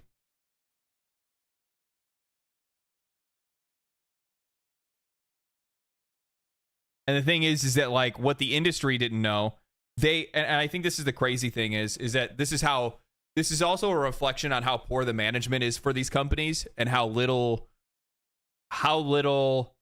restraint they showed. Is that they saw this influx of money that they knew was not going to last. They should have known, but they didn't know, apparently. That's the thing. The investors knew that they were creating a bubble, but the people that were running the companies were not. They were not in the know. They were too dense to understand what was happening. And as a result, they reacted to that investor money and invested in hiring more employees, starting more projects, opening up new studios, buying up IPs, buying other studios that are out there that were struggling. They started to bring in all this extra value because they thought that those shareholders were real, only for them to find out that those shareholders were fake when those shareholders then pulled the rug out from underneath them and showed them what their true colors really were. Angry about laid off workers, canceled games, or prematurely released games, Lars Wingefors, CEO of Embracer, laid out the logic behind it all. Our overruling principle is to always maximize shareholder value in any given situation. It's never about the value that they deliver to consumers. It's about the value that they deliver to their shareholders. The funny thing is that this statement that he's making is actually the worst possible perspective that you can have. Because they teach you this. You're taught this in business management.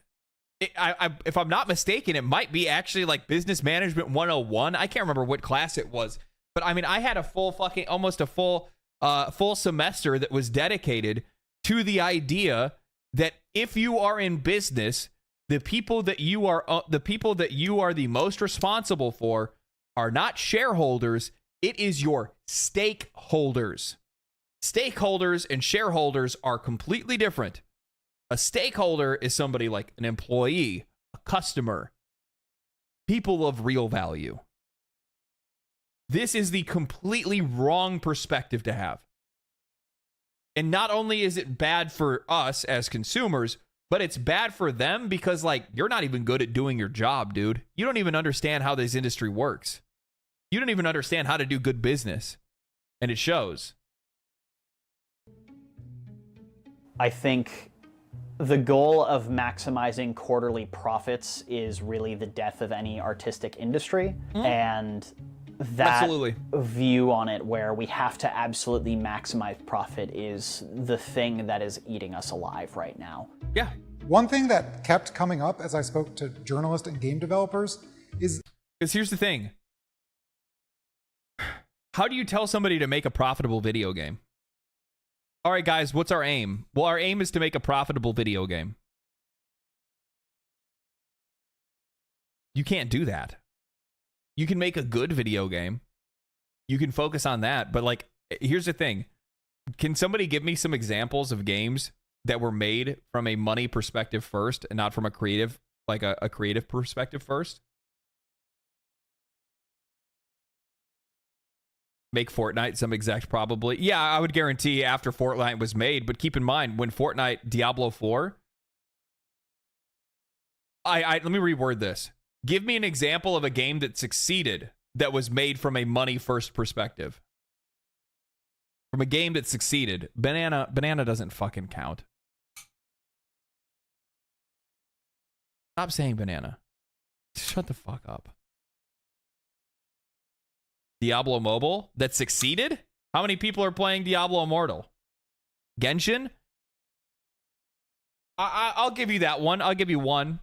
The point is, the vast majority of games that are out there that succeed are games that were always coming from the perspective of how to make a good game first, not a bad game, right?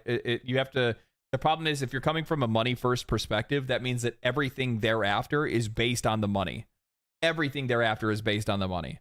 And the thing is, you can say Diablo 4. I saw somebody say D4.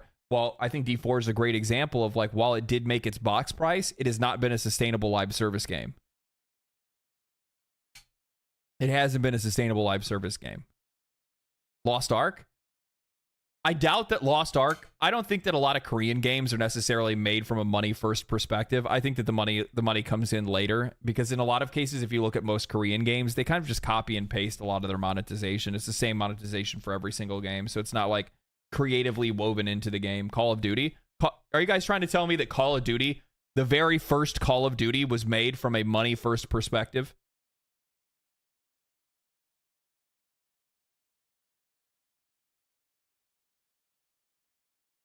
What it is today, sure, but you see where this goes, and the problem is that when you start making things based on money first, you are going to, no matter what. Well, here I'll highlight, because you guys are doing a really good job at proving the point.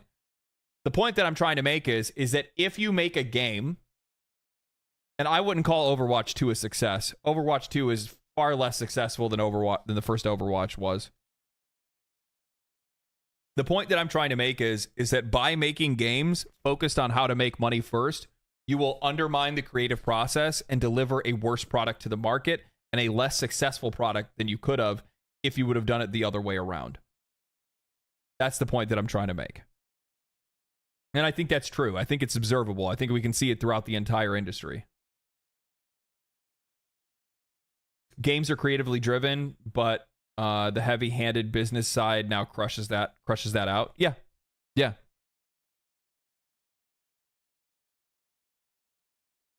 Only games I can come up with that succeeded due to COVID. Keep in mind, people are bringing up Genshin Impact, which I can definitely succeed and say, oh yeah. Genshin Impact was definitely a game that was made from a money first perspective. It's a fucking gacha game, right? That was the core to the gameplay. Except for the fact that I will say this though, even though we can say that, they put a lot of money back into Genshin. And from what I've been told by a lot of people, Genshin Impact's actually a pretty good game. Like, yeah, it's a gacha game. Yeah, it's out there for your money, but from a lot of people, it's a good game. But that's a rarity. That's a rarity that you find games like that. Oyo puts a lot of money back into their games. Yeah, I've heard that as well. League of Legends seems to be turning into a gacha game. Yeah. The question of institutional knowledge. The industry has, for years, been laying off workers once a game is completed. But some of the most revered games, like Elden Ring and Tears of the Kingdom, are made by studios that hang on to its workers, game after game, sequel after sequel. And I'd argue it shows. Oh, I am so jealous. Is anybody else here jealous of the fucking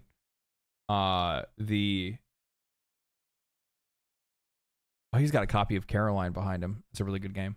I'm jealous of the NBA fucking jam machine that's behind this dude. Now you've got 80 people who lost 40 people who now need to fill in all of those gaps among themselves and can't hire to fill those slots. So you're either going to need to make a smaller project, a completely different project, or severely cut scope. And even then, you might not have all the tools that you had previously because now you've got giant knowledge gaps amongst your team. With this recent round of layoffs being so severe, the problem won't just be that. So the problem with the institutional knowledge part, and also the layoffs, like it is pretty normal to see after a game is released, they lay off a lot of people, because obviously you're not going to need as much staff on your next project because your next project is likely in its infancy, right? So there's less stuff to do when it's in its infancy. You have to lay some of the groundwork and the framework first, and then you start hiring on artists to start doing certain things, all those different kind of stuff, right? The problem is that I don't necessarily think it's that practice of like hire and then lay off once the game is completed. I don't think that's what the problem is. I think in a lot of cases, it's the fact that it's the cost of holding onto institutional knowledge that is the problem. I think that in a lot of cases, what ends up happening is that you'll see a lot of people that will that have worked at a company for a really long time, and the longer that they've worked there, the more money they make. And in some cases, there's probably some executives that look at them and go, if we got rid of them and we laid them off because of, the game is done and there's nothing to do, well, then we can say we can literally spend that guy's salary to hire like 2 people or 3 people. And then what ends up happening is you erode the very people that were the foundation of your company that made your games popular in the first place. They were the visionaries that brought your games to life. They were the visionaries that brought a game of value into the market, a game that people loved, and now you don't have them there, and you're trying to have a younger, not only a younger, less talented, and cheaper developer do their job and pilot the corpse of the game that you had them leave behind. More obedient, likely.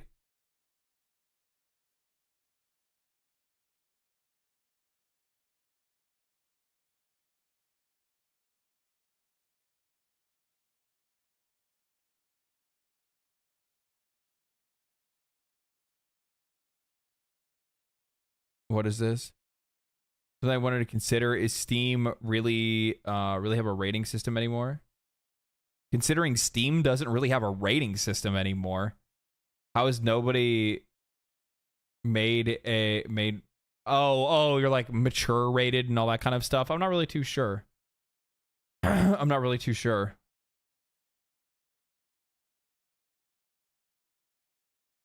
CDPR and Cyberpunk 2 is woke as fuck. Yeah, I know, and I love it. I love it. I snort the wokeness off of Cyberpunk 2077.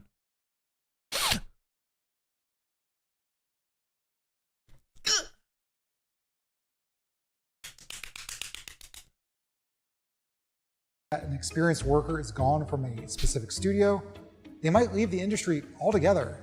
Imagine how many more buggy launches and failed promises are going to start popping up in games in 2 years when half the experienced people are gone. Even when I was not in gonna be able to do college, anything. people told me that this actually goes back to like a lot of discussions that were around the time when I was like making Baldur's Gate 3 videos. But one of the things that Larian Studios made sure to bring up multiple times is that the people that are there right now that worked on Baldur's Gate 3 are the same people that have been there since the original Divinity game. Like, they have held on to their people for a long time, and they do their absolute best to never put themselves in a position in which they need to get rid of any of their employees, because they found that the longer they hold on to people, the better they get at their job, the better they understand how to work there, and they better understand how to work with the other people that are working there. There's a lot of different interconnectivity between not only like how to build the games, how to work with the engine, but also how to work with the people and things like that. There's a ton of different things. Digital Extremes is another great example of it as well. Yeah, Digital Extremes is another really good example of it. It's obvious that Battlefield 2042 was made with people that had no idea what the DNA of Battlefield was. Yeah, and you'll run into a lot of that stuff as well. Yeah, I'm playing Cyberpunk 2020 or 2020. Oh my god, 2077 right now. Yeah, it's really good. It's really good.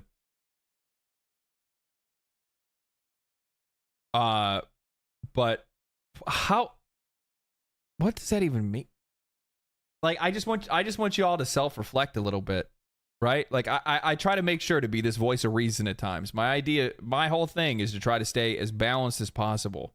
When people say things like, not Cyberpunk 2077 or Edge Runners, but the next Cyberpunk game might go woke, bro, Cyberpunk 2077 was woke as shit. What are you talking about? One of your main team members is a fucking lesbian. You can choose whether to have a big old wiener. You can even choose what kind of wiener you have, or if you want to have wiener and boobs. What are you talking about, man? What are you talking about? The game was fucking fantastic. Like, chill. Fucking chill. Just fucking dial it back, baby. Dial it back. Yep, trans bartender too. There was multiple quests in the game of same-sex relationships. But it was a damn good video game, and those stories were told well.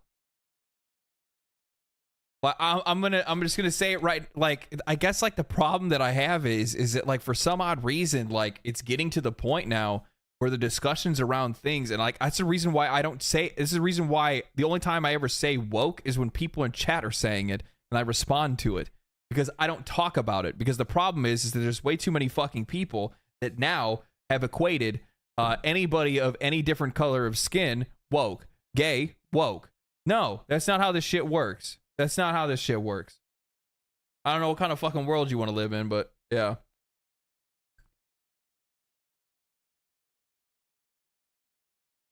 Knee-jerk reaction. It is a knee-jerk reaction. And like, you can't be like that. Like, there's nuance in life. There's nuance in life.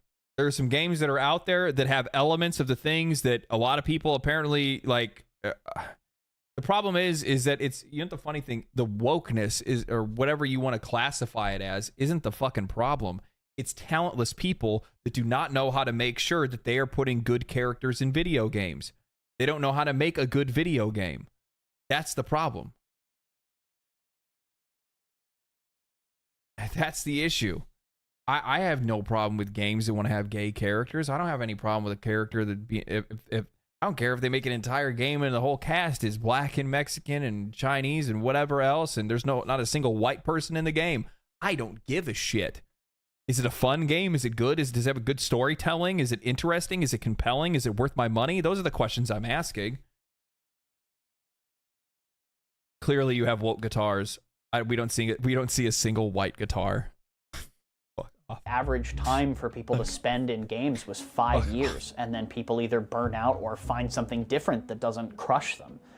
And so now, what impetus do people have to stay when it was already risky and now it's just even riskier? Because of consolidation and mass layoffs, gamers are... What is this? But the difference is in Cyberpunk is that they're not trying to make a game or the characters revolve around that. Yes, exactly. They're not trying to make the game or the characters revolve around sexuality or color.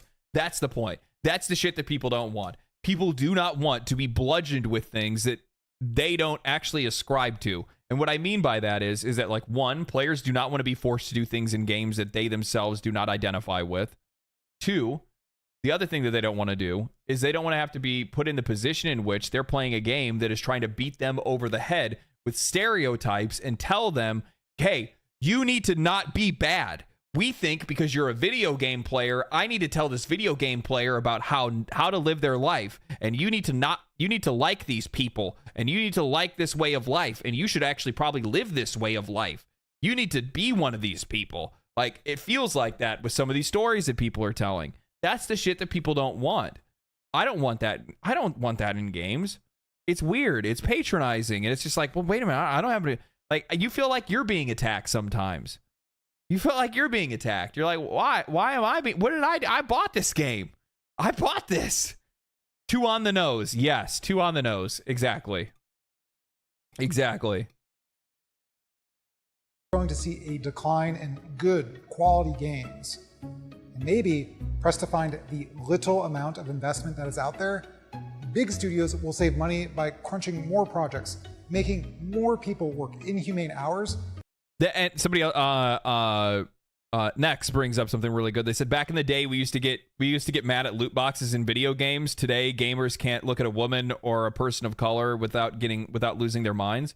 And the problem is that, like, those are the wrongdoers that are out there. They're not these are real fucking people. They're out there on the fucking internet, and they are hijacking our interests that we want to try to fix things in games. They're hijacking that fucking conversation and coming out there and trying to make sure that, you know, that's the story that we're going with. No. We don't need women in video games anymore. Every time I see a woman in a game, it ruins my experience. I don't want to play as a woman.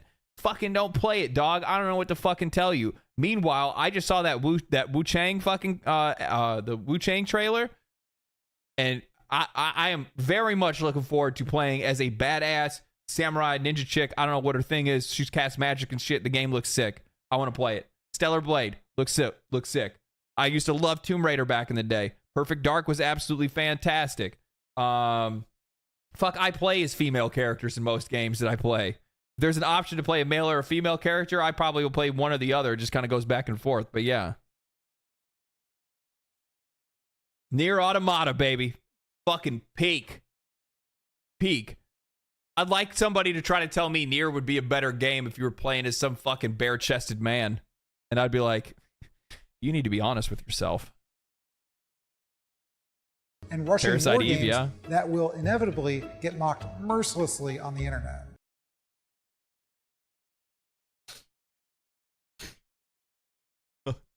Hold on, he's talking about some good shit right now. He's cooking. Hold on. Homie's fucking cooking. Big studios will save money by crunching more projects, making more people work inhumane hours, and rushing more games that will inevitably get mocked mercilessly. 1 second. See, here's the problem, though. You are now equating the condition a game releases in as how the market fully receives it. Redfall didn't just fail because it released in a bad state. People didn't want to play Redfall. It was a game that, I'm going to correct myself. I said Xbox did it, but Xbox still knew it happened, so I'm still they're still culpable in this. This is a game that ZeniMax forced a single-player sim studio to make. They told Arcane Austin, make a live service game. They had no business wanting to do it. They didn't want to do it. It ended up causing that studio to lose a ton of employees because a bunch of people just ended up straight up fucking quitting because they didn't want to be there anymore. And ZeniMax didn't give a shit. They kept pushing it. Then Xbox bought them, and Xbox saw the project and said, sick, we're getting a live service game. Even though these guys were like, we don't want to make this. We don't think this is going to be very good. They didn't give a shit. They stuck with it anyway. Nobody wanted to play this. This was 2023's Concord. That's what this was. This is 2023's Concord. Nobody wanted to play this game. Otherwise, even if it was broken, people still would have fucking played it. There are tons of examples of games that are out there right now that launched shit and people still played it anyway. Either the players fixed it themselves or they just pushed through and they just, you know, fucking accepted the jank because they wanted to play it. Is SkillUp just as bad as IGN? Oh, I love SkillUp. I mean, he's a little bit more gloves on. He's a little bit more gloves on, right? He's not out there like fucking sticking and jabbing or anything like that, but he'll call a spade a spade. If a game's not good, it's not good. On the internet. There is one check on this mad dash to appease shareholders. Unions. In March, Sega of America employees were the first group of video game workers at a major American company to win a union contract. They negotiated huge. Not just pay raises, but layoff protections. Workers at ZeniMax, makers of Fallout and the Elder Scrolls series, unionized in 2023. And while they're still at the bargaining table, they've already won concessions over the use of AI. Unions aren't going to stop the layoffs tomorrow, but on an individual, like studio level, unions have helped people keep their jobs. Unionizing would absolutely make for better games. For starters, right now, individuals have very little power, and whether or not you are actually replaceable, you're going to be seen as replaceable. To an executive, the only problem is, and like this is the only thing, like I don't have a problem. I don't have a problem with or I'm not saying AI. I'm not even talking about AI. I don't have a problem with unionizing. I think in a lot of cases it can be really helpful. But the problem is that just like with the corporation having too much control, with the employees having too much control is also a problem. Because we've also seen in the US that unions can also become incredibly, as somebody just brought up, unions can become incredibly corrupt, and they can hijack your they can hijack your whole fucking company. And do you really want these people? Do you really want all that? Like, it's a tough position to be in. Like, it's almost like you even need a third mediator to be there. a game designer is a game designer. The amount of specialization involved between disciplines of design is not something that is understood at the corporate level. And in general, happier people, or at least people who are cared for and fulfilled in their basic needs, are going to be more effective at their jobs. And a union is something that can absolutely help get people the basic dignity that they deserve in the workplace and in life. As for myself, I'll probably never see the resolution of the cliffhanger from the last Deus Ex, purely because some executive didn't like the way it looked on a spreadsheet and fired everyone working on it. And when it comes to workers like Colin and Alex, well, they just want to make good games. In Colin's case, he's now working on indie games he loves. I think if we are focused on making sustainable teams and making interesting art, the players will find it themselves. And if we are creating niches to be filled, then the niches will be filled. Yep.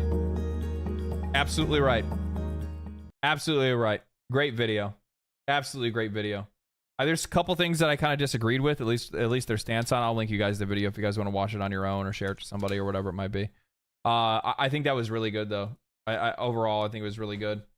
It's just one of those things where it's just like you have to be really cautious about how the industry grows, and at the end of the day, it does come down to if you make good video games, the players will buy it. Growth for the sake of growth is an ideology of the cancer cell. True. True. Big facts.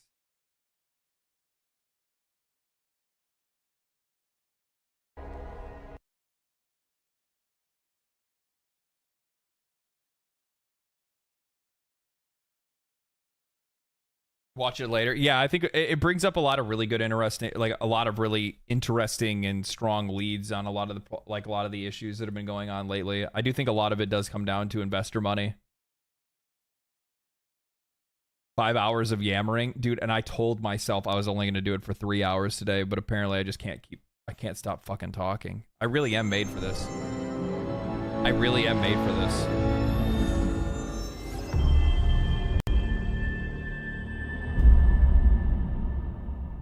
Like I am typecasted for this role.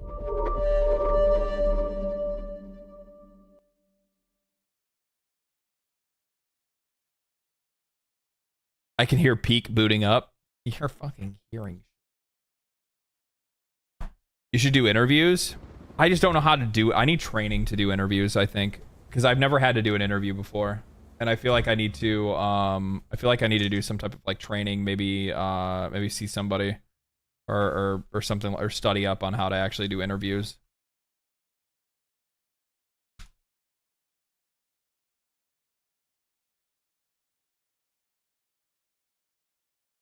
Go full Joe Rogan. I mean, that's kind of what I would do. Like, I don't really like. I want to ask. I just want to make sure that I'm asking the right questions, and I would want to think about that beforehand. I just want to think about that beforehand.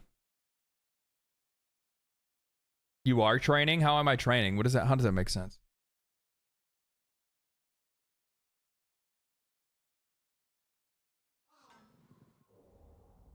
Well, I mean, I did do an interview recently, right? I did do it like kind of recently, not really, but I mean during the summertime. Spreading more of your stories. Oh, okay. Just I didn't do a cutscene. All right. Some of them are calling you the ghost. After you put the idea in their heads. These people stay because they believe in you. They should believe in the samurai. To them, you're both. I'm the motherfucking ghost.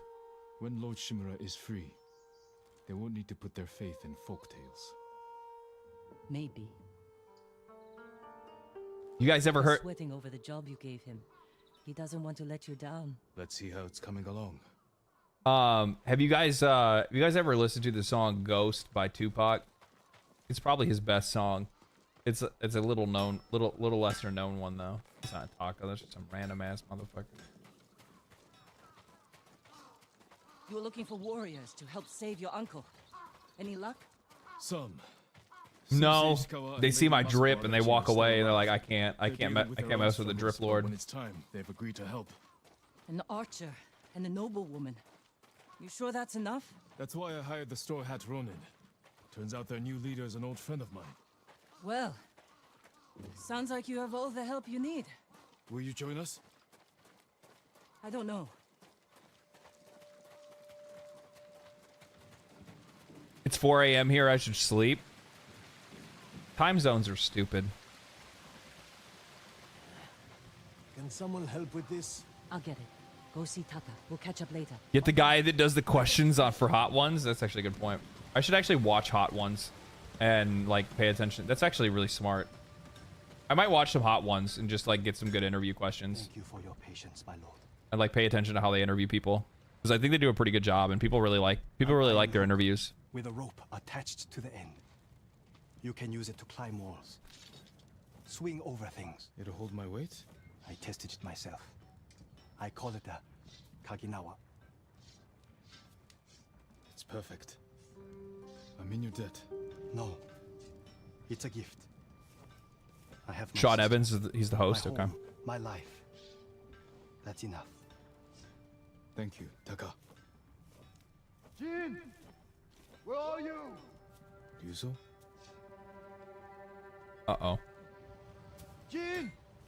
Jin Sakai! Anyone see the samurai? I know you're here! I've been looking all over for you. The Mongols have captured my best fighters. I was counting on their help to free Lord Shimura. Jin, if we don't do something, my men are dead, and your uncle stays locked in captivity. Oh boy. Where are they? Caged near Fort Yatade. All right, Ryuzo. Let's see what we can do. Oh shit. Shit's going down. Dude just casually invented the grapple hook. I know. He's like, I made this. What is it? I don't know. You can swing on stuff though. Would love to see you behind the table on hot one with some wings. Inside the fort. At the top of a cliff. You'd see me behind a bathroom stall I afterwards. still have a few men who weren't captured. They're waiting for us at a crossroads nearby. We'll need the extra swords. Lead the way.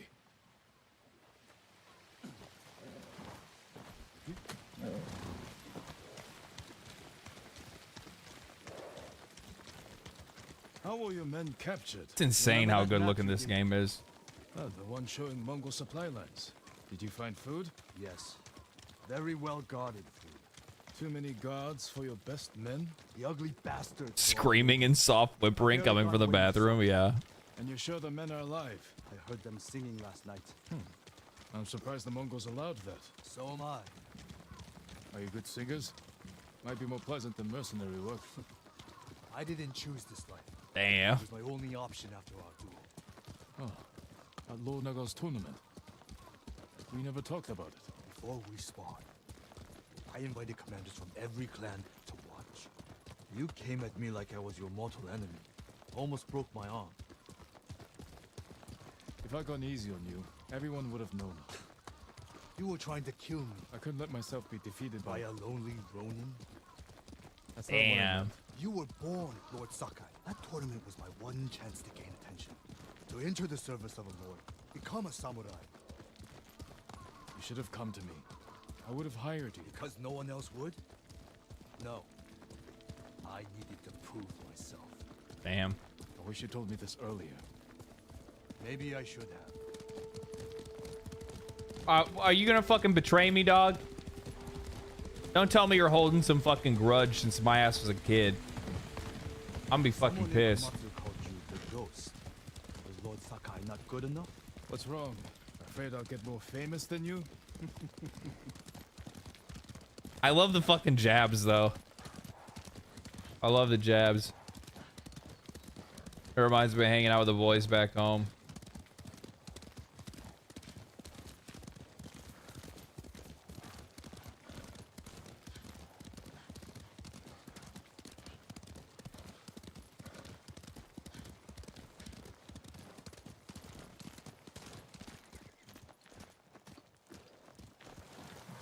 I couldn't finish Red Dead 2.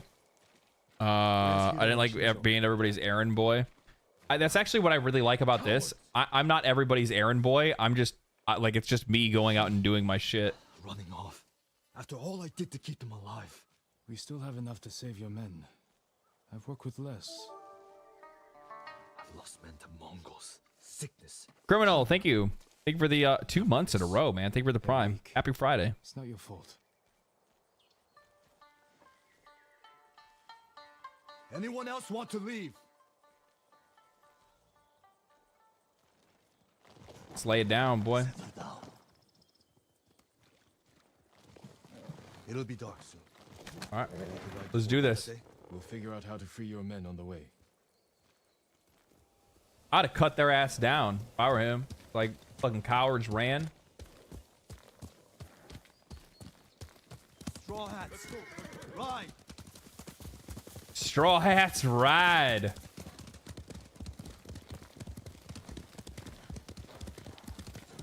God damn it, this game is so fucking pretty. Boys after shitting on each other after multiple hours. That's my best bro. It's true. It's so true. That's my boy right there. That's where the bastards are holding my men. What's your rescue plan? My plan. That's the one thing women will never understand about men. Insulting is how we bond. It is. There's only one road into the fort, and it'll be heavily A good fucking roast. Without being seen. The Mongols won't be A watching good fucking roast, man. I'll climb up. Go over the wall. How? Are you half monkey? I have something to help me. I'll free your men. Once they're with me, I'll set off one of the alarms. That's your signal to ride in. And crush the Mongols between us. See? I knew you'd have a plan.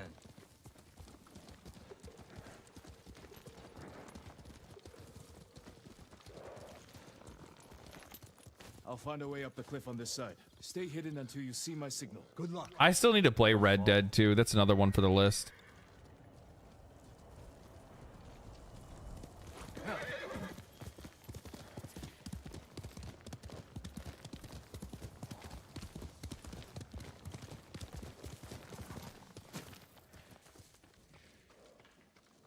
Can't jump that gap, but Taka says his hook will support my weight.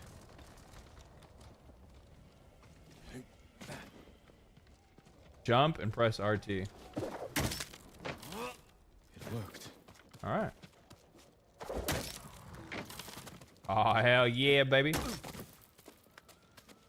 Are we getting around now? I like this hook.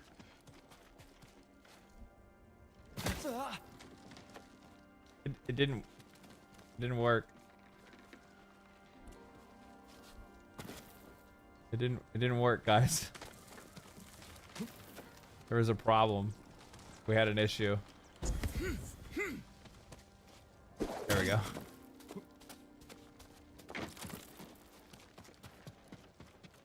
Red Dead 2 is a must-play game. Is it like a stream-worthy game, though?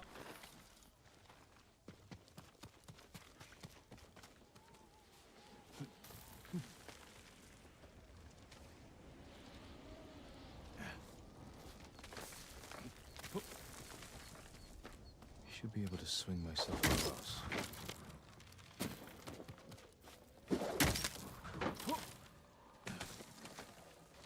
Got it.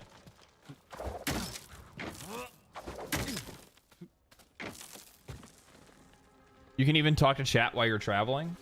Really? Too long for stream, I think? Probably, maybe.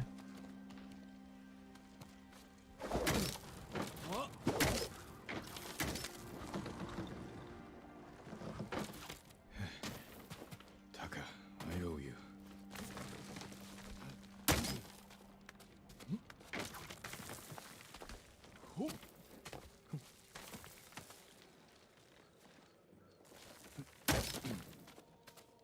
Got it, baby. Need to find Ryuzo's men. They really are singing. Sounds like they're caged all over the fort. Okay, so we gotta find the homies. Oh shit.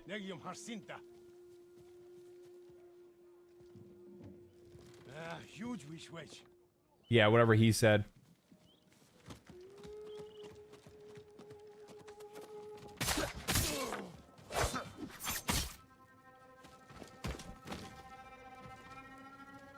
Okay. Stream Red Dead if you want to cut down on the yapping. Oh, really? No, no, no, no, no.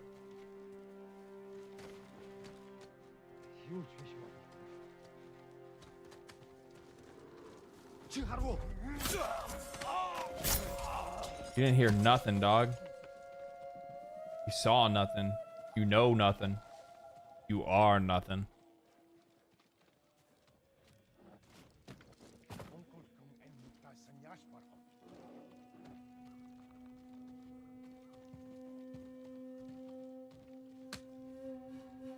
What's he doing over there?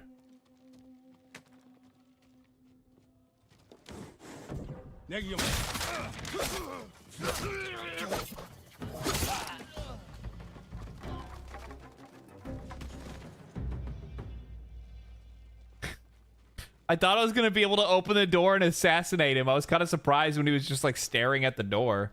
I was like, what is this dude doing?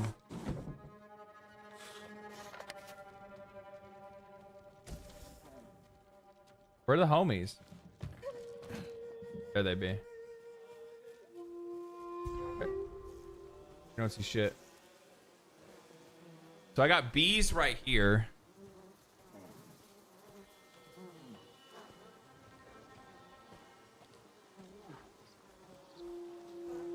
Perfect. Straight up through the fucking jaw, dude.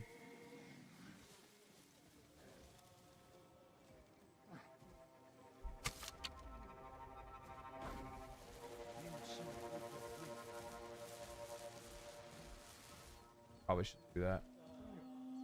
And he's gonna look in that direction. He's not gonna go the other way though. I don't know where. I'm trying to figure out exactly what I want to do here. Dolan, thank you for the prime, man. Appreciate that, brother.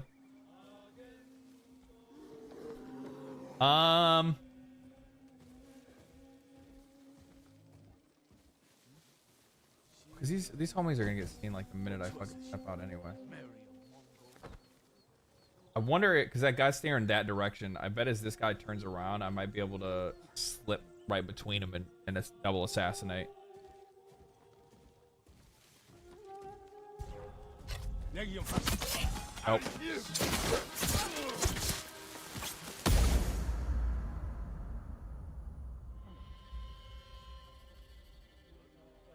Nope. Perfect. Homies. The boys. He sent me. I knew he wouldn't leave us. I'm gonna let this bear loose. What?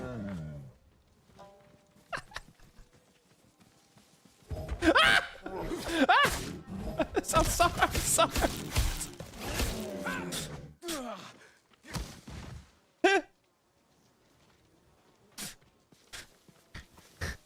It's fucking stupid. I didn't notice it was a bear until like I was already in the animation, and then I said, "Fuck it." I was supposed to let the bear loose on the guards, is what I was supposed to do, and then probably hit the and then probably after I did that, hit the bees to distract them, let the bear loose so the bear kills them. Hopefully they also then get killed by the bear. And then I would have been able to do it that way. But what I did was way funnier. What? We want this? Oh, you can't see?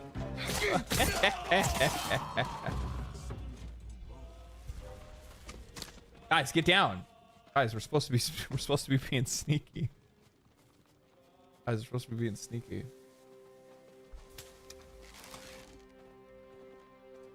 Oh wait, no. There's like I didn't notice there was 4 of them. Never mind. I take it back. I take it back.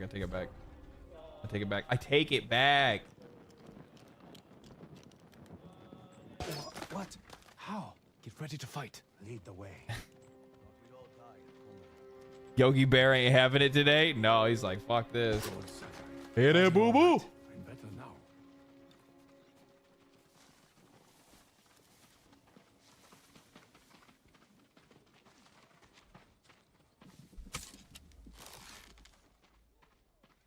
He has a helmet on. If I can snipe this guy. Nope. You don't see shit, dog. Oh, why'd you gotta use the horn, you fucking pussy? What you gotta call for backup for? Why you gotta call the ops, dog? Oh, it bounced off his head. Smoke. All right, we're going to war.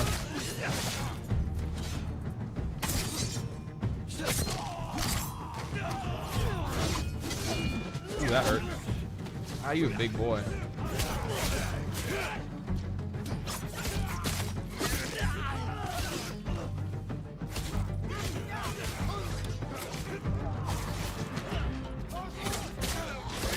Got him. Where's the archer at?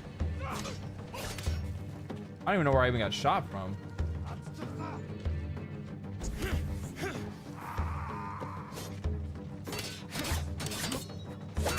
Come on, dude. Oh, you're the captain.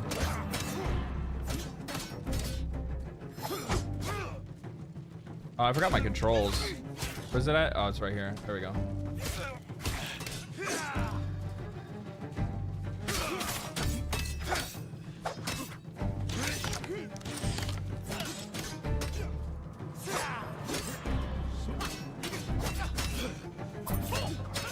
Dude, this guy's a fucking G, though. I mean, oh, that hurt.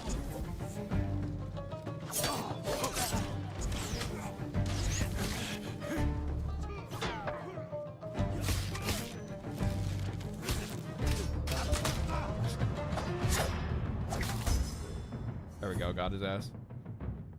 Josh, thank you for the membership, brother. Appreciate that. Thank you so much.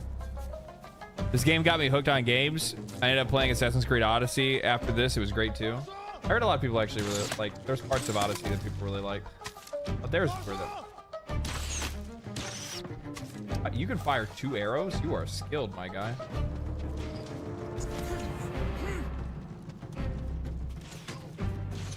Homies, why are you guys just standing here? Do something about his ass. Like, you guys can climb over that.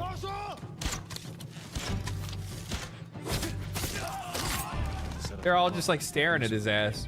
They're like, oh man, thank God you're here, samurai. We haven't figured out how fucking stairs work. Foreign technology, these stairs.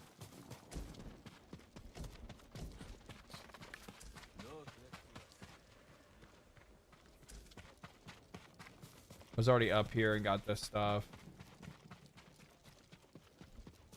Robin Hood? I am Robin the Hood right now.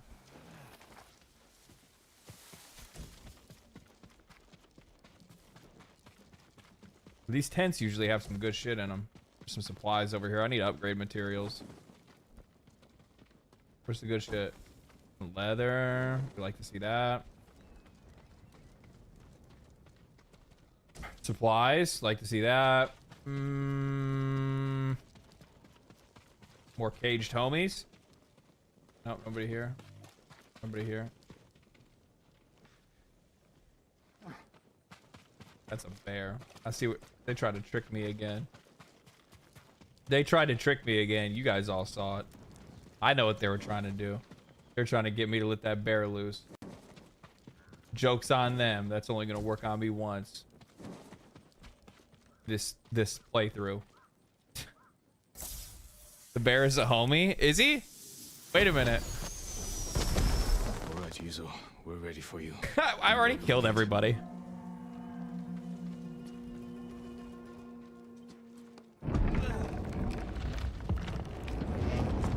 Oh, there's another camp of guys.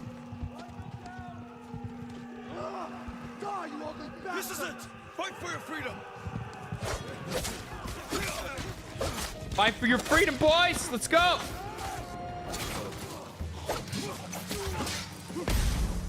Ow! I can't see.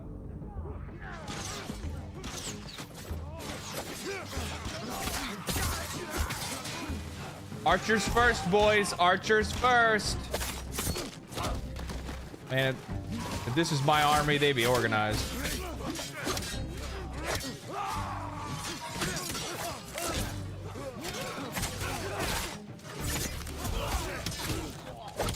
Try something. Let's see what you got. Nothing. You got nothing. Nothing. Who brought you over here? That's my question. Who brought you on that ship? I want to know. Where are you going? Fucking try something.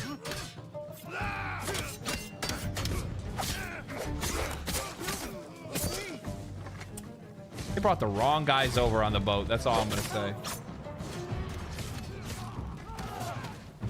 Oh, yeah.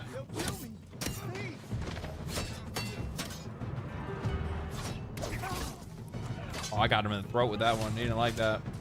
What is this? Kunai. Can I get some other shit? Nothing? Okay. Oh, I just came up and just gave this motherfucker disrespect. Disrespect. That's what that was. Place bets. How long did it take you to free us? I lost. It doesn't make any sense.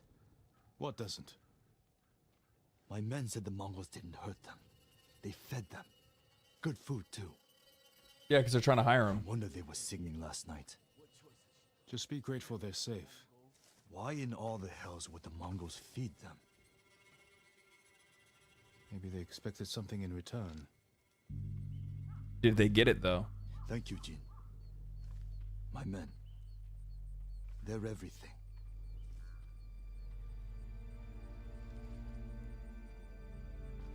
Homie's gonna get turned on for some food, some rice. All right, men, on your horses. I need to meet Yuna in Komatsu.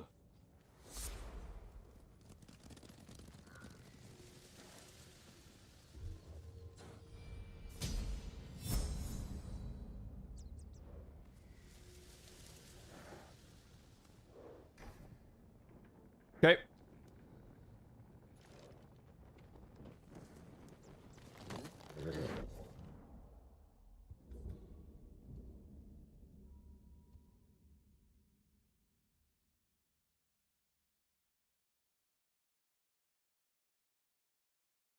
I love how LD kept ignoring the one straw hat man asking for help. Yeah, well, he could figure it out.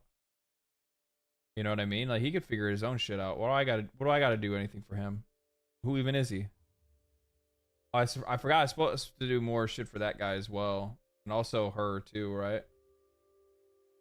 But that's like side story stuff. I'll use the bathroom 1 second.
Okay. You don't even get the chair stream for long enough.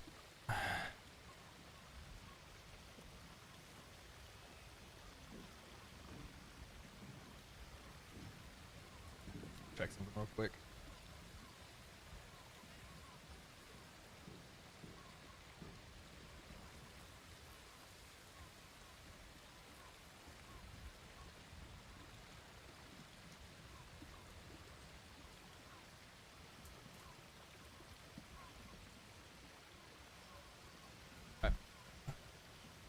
We good. Praise the chair. Pay someone $5. Smell it? What? There's nothing. My chair doesn't smell. What are you talking about? What's wrong with you? Welcome back. You're still here? Disappointed? I thought you'd leave as soon as I had my grappling hook. Try to find a way to the mainland. As tempting as that sounds, you saved Taka's life. My debt's not paid until your uncle's free. I'm glad to hear it. Send word to the others. What should I tell them? We're going to break into Castle Canada and free Lord Shimura. All right. Uh-oh. I'm told your nephew stalks my men. Tears them apart. Like a beast. I'm certain you've done worse. Oh, you pretend we're different. But we fight for the same thing. To create a legacy that outlives us. I won my legacy with duty and honor. Brought order to my home. And justice for my people. You are nothing like me. Neither is your nephew. But his name is bound to your legacy. A legacy is more than a name. Ah, true. Your family has lived here for generations. Your ancestral castle lies to the north, yes?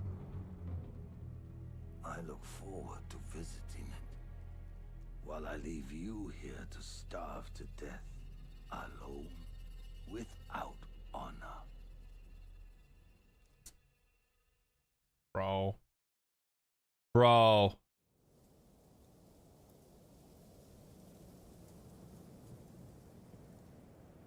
Bitch made. That's all I gotta say. No honor. Honorless. Damn it, Rizzo. Where are you? Everyone's here. Shall we wait for the Straw Hats? No. I'll meet you at the farmhouse. Okay. Oh, shit. It's about to go down, baby. It's about to go down.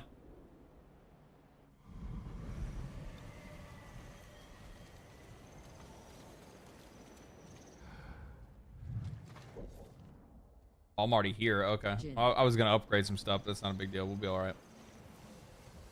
Thank you for coming. Lord Shimura will be grateful. My family's killer can wait a few hours longer. As can my hunt for Tomoe. Our island needs its leader restored. With your support, he'll be free by sunrise. Prepare yourselves. We'll attack soon. Give the word. We'll be there. Your own student fighting for the enemy. Serves you right. Don't start. I hate sake. You know that. Lord Sakai, what are you talking about? Kenji. Nonsense. What are these dudes talking about? Fine work on the grappling hook. I'm glad it suits you, my lord. Yuna wanted me to stay behind, but I had to come and wish you well. What's your excuse, Kenji? I don't like drinking alone. Then save your finest sake. If we rescue Lord Shimura, we'll have much to celebrate. Based. Only the best for the Jito. Man, I want sake. Can't wait till this is over. Everyone, it's time. Today we free Lord Shimura. I was told we'd have Straw Hat reinforcements. They're not here. And we can't wait any longer. What's the plan, Lord Sakai? I'll use my grappling hook to infiltrate the castle. Once Okay. I silence the alarm, the rest of you can safely breach the front gate. The Mongols are likely holding Lord Shimura in the main keep. If they sound the alarm, they may execute him. We can Okay, so we storm gotta the be front sneaky. gates, take them by surprise. No, we do this quietly. We'll carve a path to the main keep, rescue Lord Shimura, then fall back to the main gate and make our escape. Sounds like suicide. Only if we attack head-on. We can do this if we sneak in and catch the enemy while they're sleeping. Like a thief. Or a ghost. Lord Shimura is counting on us. Let's head out. All right, let's do this. Let's do this. You sure this will work? It has to. Looks like you can climb up here. Catch up to the others. I'll see you inside. Be careful, Jin.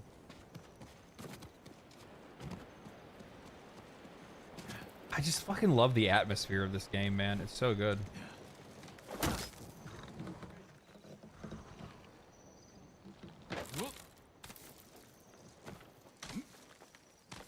I won't fail you again, Uncle. Yeah, fool me once, shame on me. Fool me twice. I'll just I'll reload and try it again.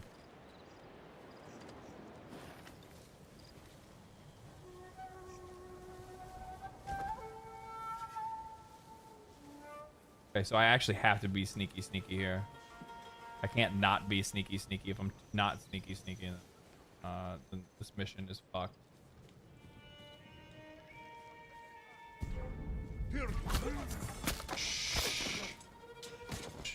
You heard nothing. You heard nothing. Sleepy time.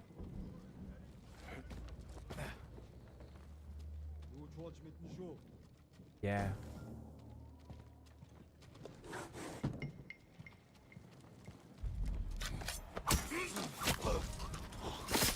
Another one bites the dust.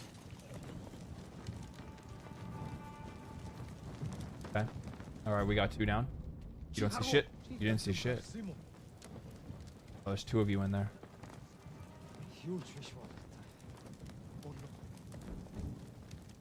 Where's the other one at?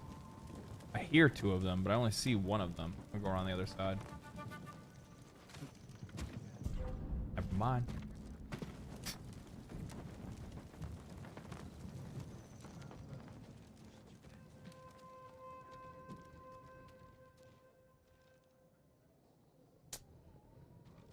Oh, little fucking punk ass bitch.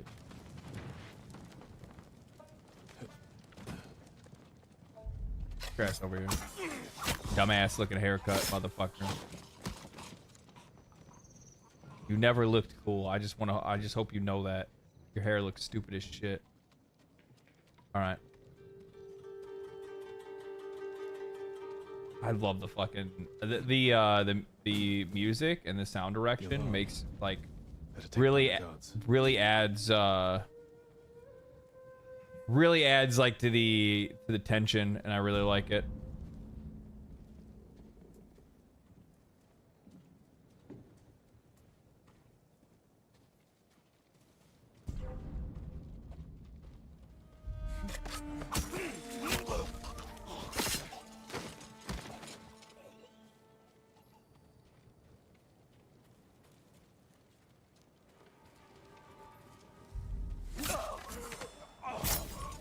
Easy. Sensei, Doctor So respect.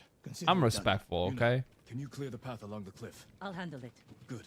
We'll meet up at the bridge. Forgetting someone? No. You're with me. There's a siege weapon up ahead. Last time they turned it on Yuna and me. This time, we'll take it. We need to clear the courtyard.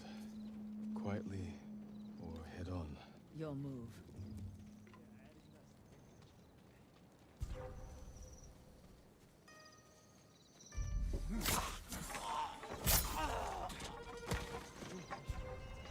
We'll take out a few and then we might go loud. Yeah, we're going loud. Never mind.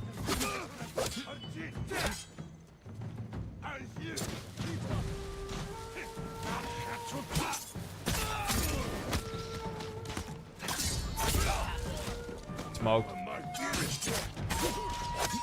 Come on, try it again.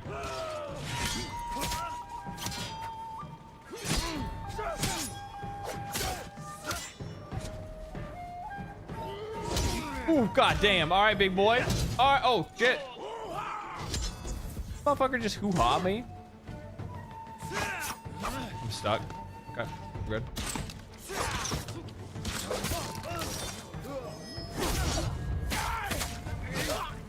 Oh, come on. Got stuck on the wall there.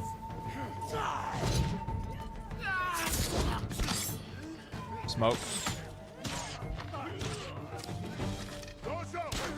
Shit, shit, I'm surrounded. I'm surrounded.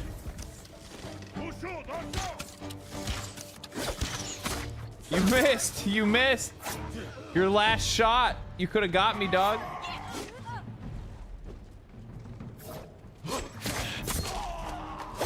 Another one done.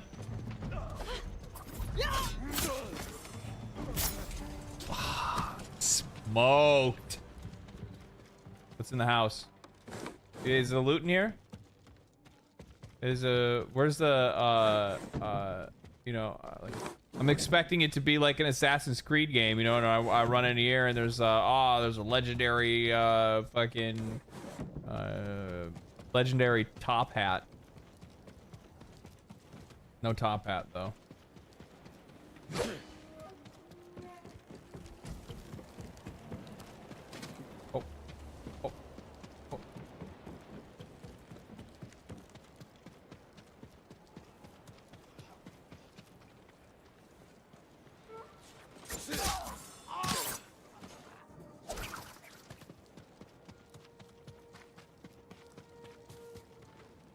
Can you operate the Hwacha?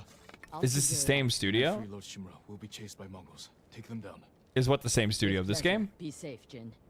And you, Masako.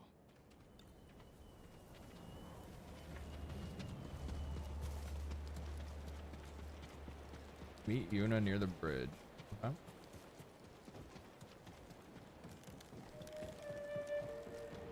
Jin, the gate's guarded. Follow my lead.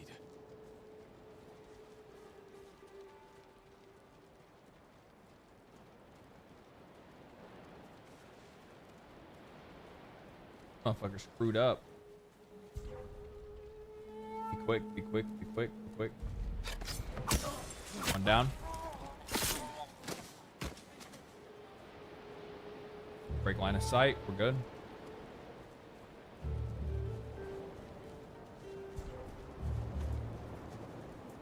Hide, girl. Shh, you didn't see nothing. You didn't see nothing. Sleepy time. Sleepy time. Sleepy time. Two more over here. I feel like we're gonna have to go loud here. I'm gonna get some height to see if I can find another way through. Doesn't look like it. Come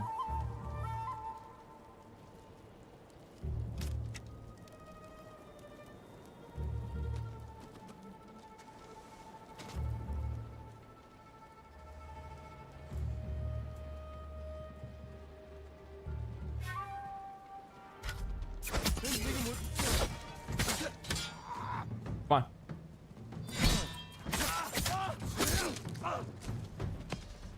Oh, you guys still saw that, huh? I'm sorry. I'm sorry. That was. Oh, that was your friend. Oh man, I'm so. Oh shit. Oh, okay, okay. Oh, that actually hit me. That's bullshit.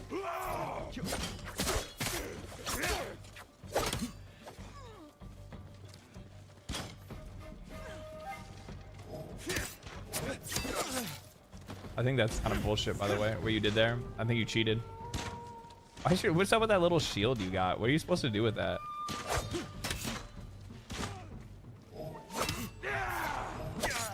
I dodged back. I should have dodged to the side.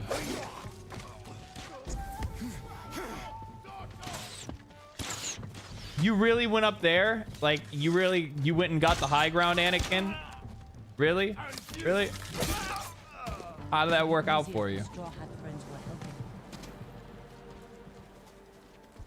Those men were starving. They may have turned against him. War turns desperate men into animals. That's probably exactly what's going on. They probably traded my. They're probably fucking gonna betray my ass for some fucking Happy Meals. That's what's probably gonna end up happening. This is as far as I got last time. The Khan threw you off this bridge? How'd you survive? I don't know. The gate's locked. Hold the bridge. I'll find another way over.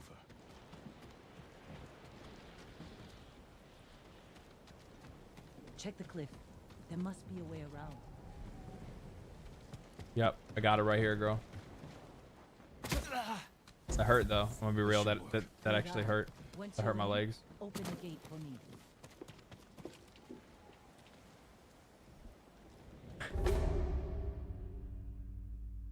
Apparently, I was supposed to jump on the other stuff, I guess. I'm supposed to jump on this first. Yeah. I tried to just go for the whole. I tried to go for the whole ass thing there. I was like, I got this. Don't worry. Not worried about it at all.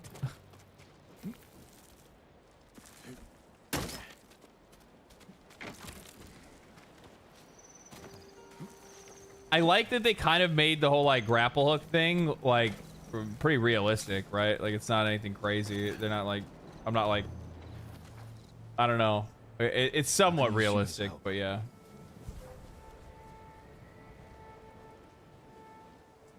Okay.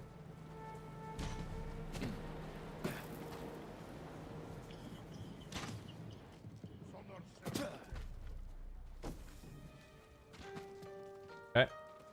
Open it up. There you are. Quiet. More guards ahead.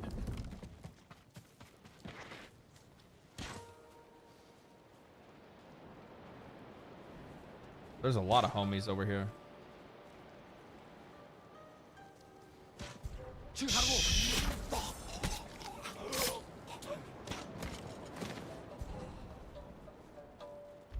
Oh shit. It's too late. We're going loud. We're going loud. I dodged the wrong way. Damn, I dodged too early.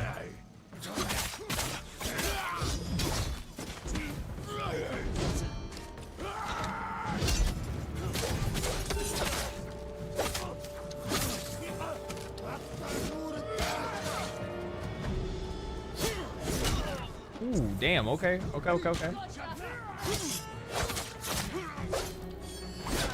I missed. Oh, you see me jump over that shit? Holy.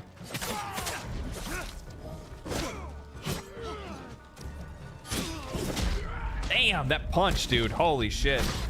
Damn. He fucking shut me down. He fucking shut my ass down. I was not expecting that.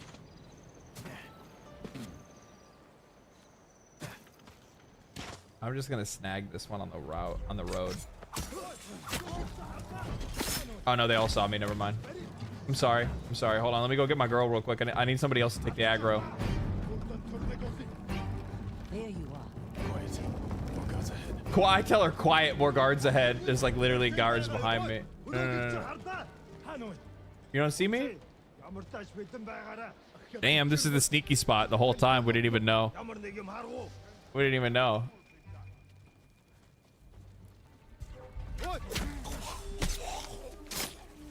Easy bait. Easy bait.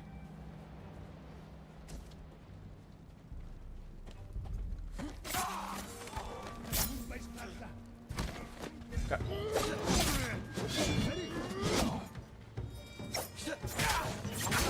Ooh. I gotta get the timing on that dodge down. Them big boys are a fucking problem.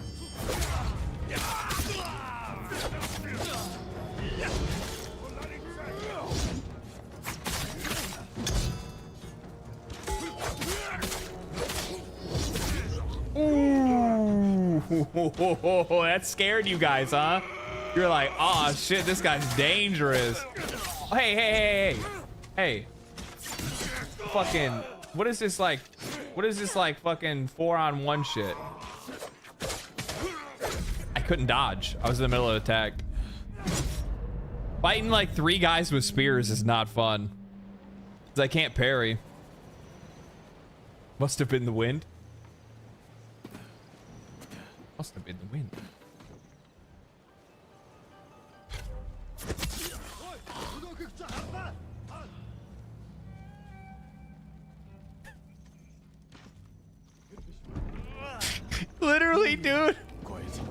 Literally, dude, just like watched me kill his homie, and they see his dead body.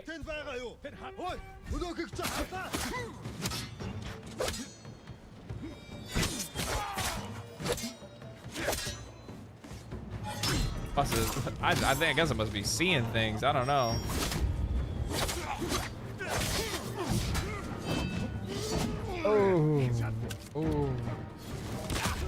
Oh.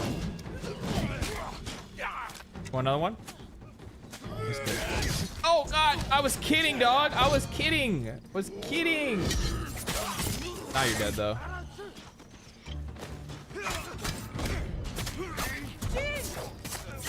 Yuna! Nope.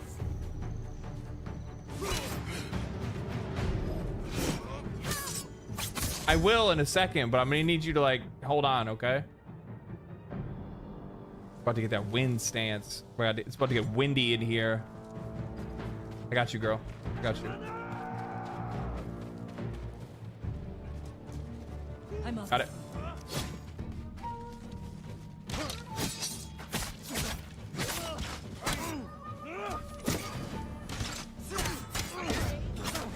Motherfucker lit his sword on fire? That is sick. Can I do that? I want to do that.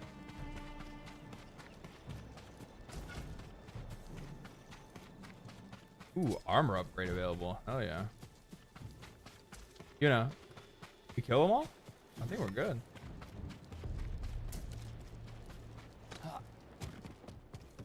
Loot? Looking for the loot? No loot?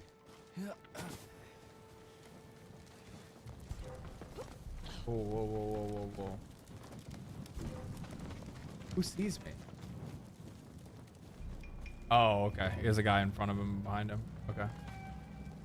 So what, are you telling me these homies literally just saw us get like, all, like us fighting over there, and they were like, I don't know what all that noise is about, but. But it's probably nothing, honestly. I mean, like we've been at this fort chilling for a while. Nobody's like, you know, these Japanese folk, you know, they just kind of gave up. This fucking Tsushima Island, more like Sushi Island. Like we chopped them up already. Like we're eating them. Like, who are they? You know, like they're nobody. We don't need to worry about them at all. Maybe I should hop up here. Maybe. What's going on over here?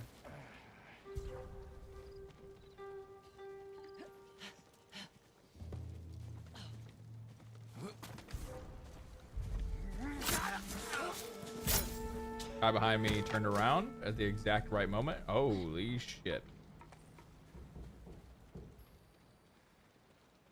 Why do they always gotta have helmets on? If they didn't have helmets, I could just one-tap them with arrows, but all these guys want to wear extra protection. Probably because they're near their homie and they don't want to... There's no way for me to get into this place without going inside. I'm just... Oh, you guys didn't see anything. There's nobody here. No, they come to the door. I'm just gonna be like, no, I'm sorry, I'm pooping.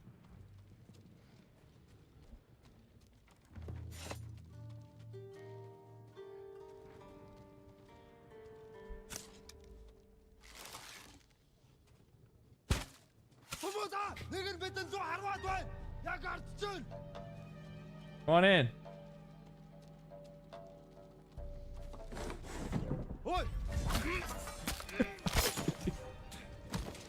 Dude got done so fucking dirty.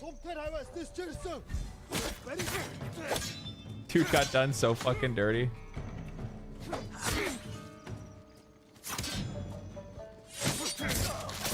That was so fucked up. He was like, wait a minute, mother, like, where'd that motherfucker go? I swear I just saw something. I just come right out the doors. Oh, I already know who I'm going for first. Fuck out of here.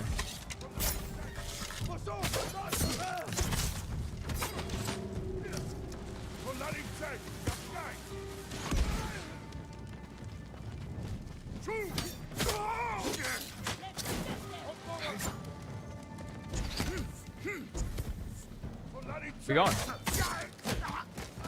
All you had was bombs, dude? All you do is just throw bombs? They call me the disrespectful one. I'm the dishonorable one running around killing people like this, huh? You're out here throwing bombs. It's a mythical tale with a man. See, that's what I'm saying. I want the flame technique. It's probably not a thing, but I want it anyway.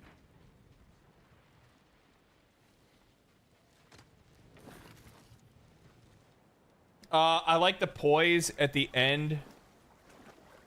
When killing a dude is still standing. Yeah, me too. He did. He fucking betrayed my ass.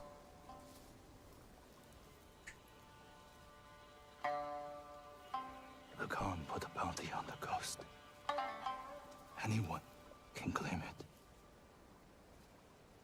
You wouldn't.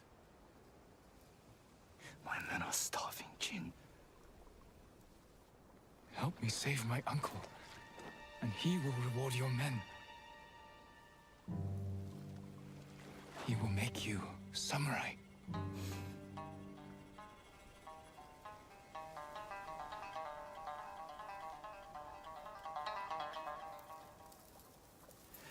Then he'll send us to die. Just like he did at Komoda Beach. Yuzo. He's your family, Jin. I need to protect mine. Man. Bro. What the fuck, man? We were fucking homies.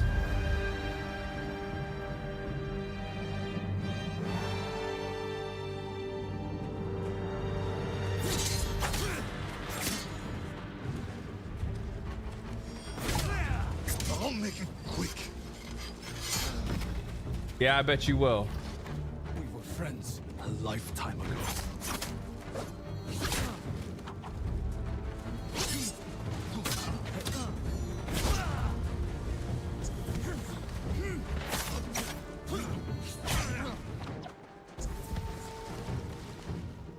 I need to go back to my other stance. Ooh, ooh, shit. Damn, that was sick. That was sick, dude. You've changed. So have you, Ghost. Oh, he got me. I got distracted by the fucking. I got distracted by fuck. I'm blaming that on Blake. Thank you for the $2.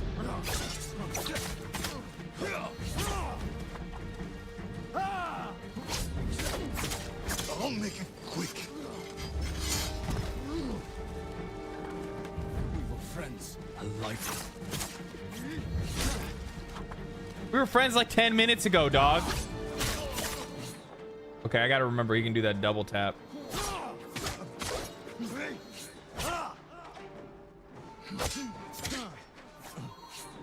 Doesn't help that I don't have a lot of life either.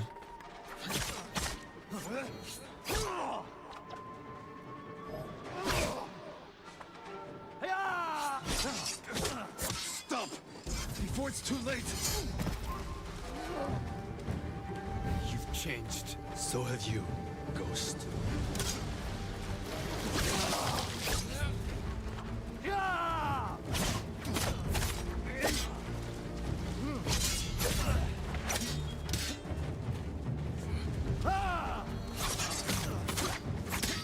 Okay.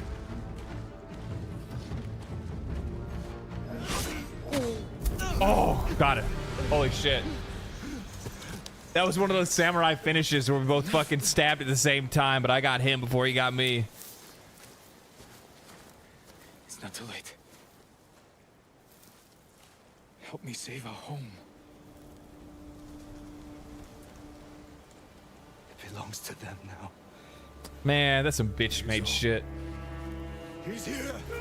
The samurai's here. Wow, that's a... Oh my god. You are the worst, and you fucking saved him. Wow. Wow. That's some traitorous shit.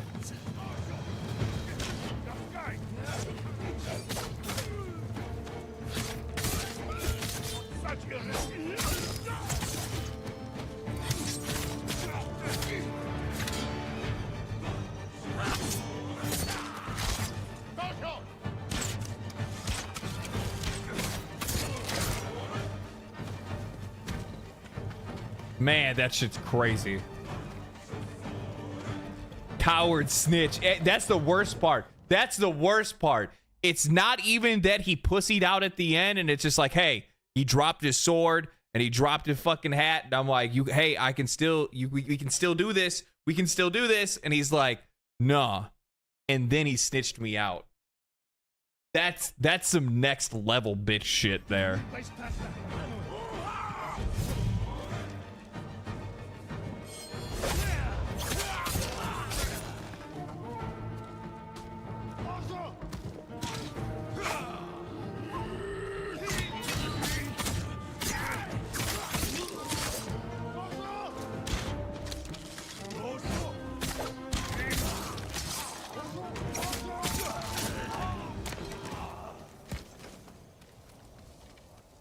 Just wild. Bitches get stitches for sure. What's up, big dog? Where is he? Where is Lord Shimura? Oh, it's the cat. Fucking cat sat right on the mouse and took my controls away. That sucks.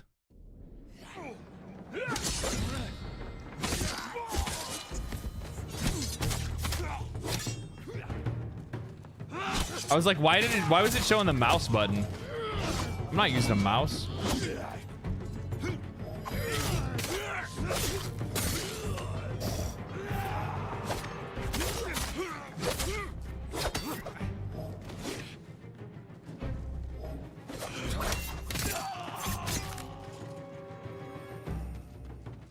Cat is a Mongol spy? Might be, actually. You got a good point. Cat came over here, was like, this is for Mongolia. This is for my Mongol brothers. Death to Lord Shimura. That shit was hood. That shit was hood.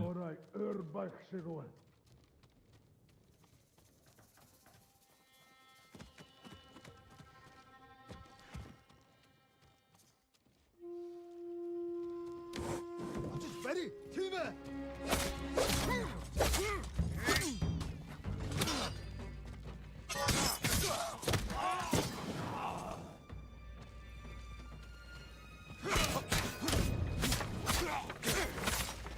What you gonna do with that flaming sword, dog? You ain't gonna do shit.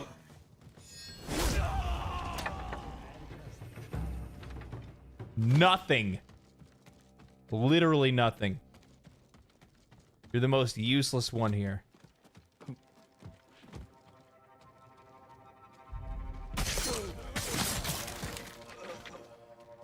Face me, you coward! Uncle, I'm coming! Jin!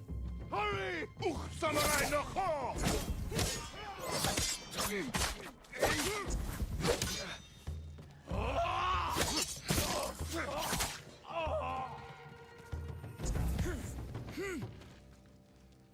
Uncle, I knew you would come, my boy. Your father would be proud. I live to serve you, my lord. We have to leave. Not yet. Motherfucker's about to be like, Khan is marching north to conquer Toyotama. He left some guards here.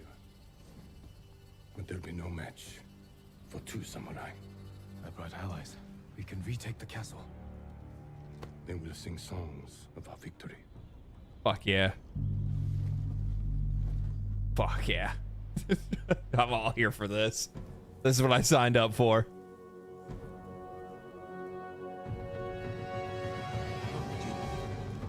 We tear the invaders from the northern Goja. Lord Sakai will pull them to us. I'm with you, my lord.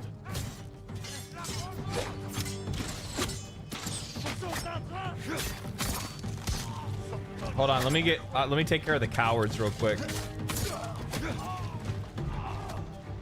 What are you looking at? Were you staring at my ass? You guys see that? You see how weird he was getting?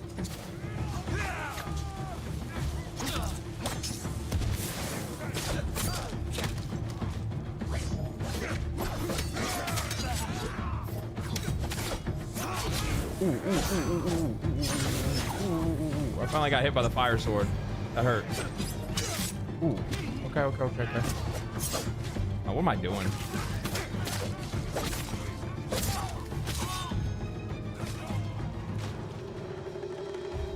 Sensei, Lady Masako, you've survived. With your nephew's help. He insisted we could save you. I thought it impossible, but I'm glad he proved me wrong. It won't be the last time, Sensei. I'm glad you're all here.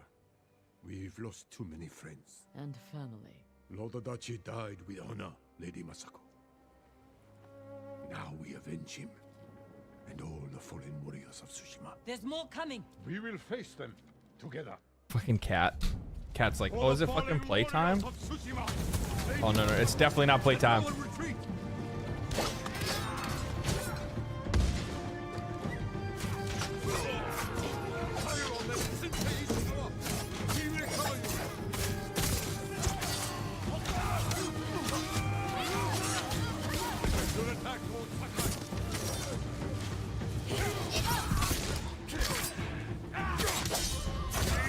Holy God, no, dude. Oh, boy.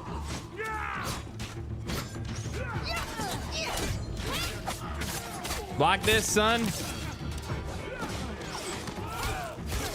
Ooh, shit. You came out of nowhere. I didn't even see you over there. Who's that? Oh, that's you.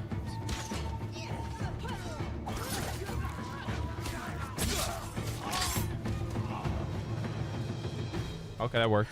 Well fought. All of you. We did it. The castle is ours. You've led us to victory, my lord. With your help, Jin. Together, we will break the Mongol spirit and bring Kupun Khan to his knees. We will win this war as samurai. Uh-oh. Uh-oh. I see there might be a problem with our tactics here. We're gonna do this as samurai, and it's like, yeah, that's not actually how we got this far, though. that's not what got us here. The Shadow Samurai. Aw, shit. I'll take the smoke bomb. Incense mixed with black powder creates thick smoke, enough to blind my enemies.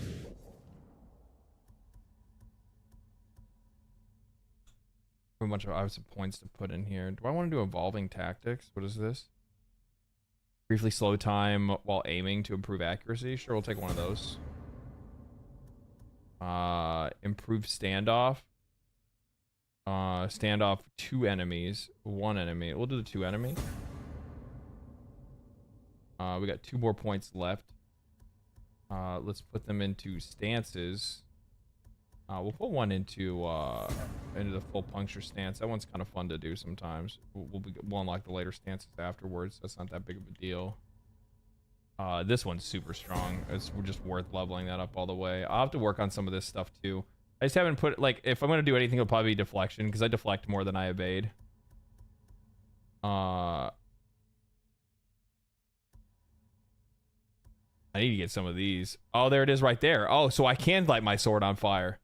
Oh shit, I didn't even know that was a thing. I thought that was just for enemies.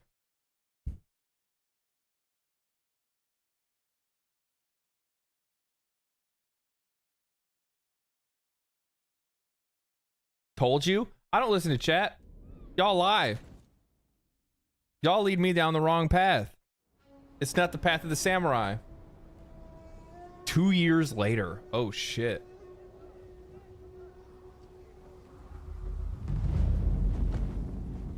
Castle Shimura.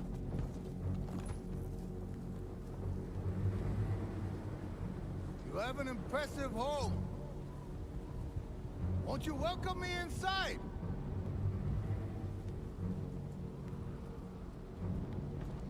Your people are tired, hungry, cold. Open the gate and save them!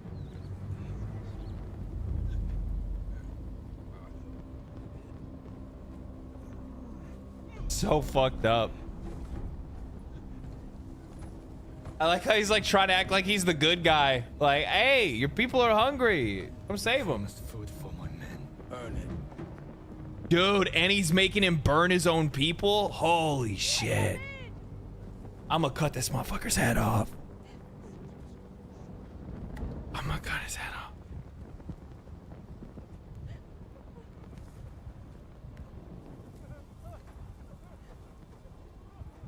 No. Open the gate! Open the gate!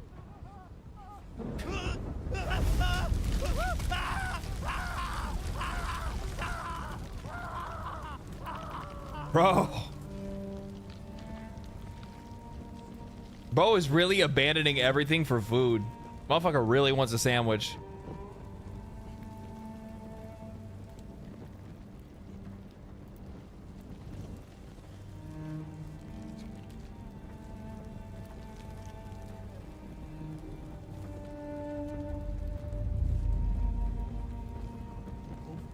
Open the gate! Open the gate!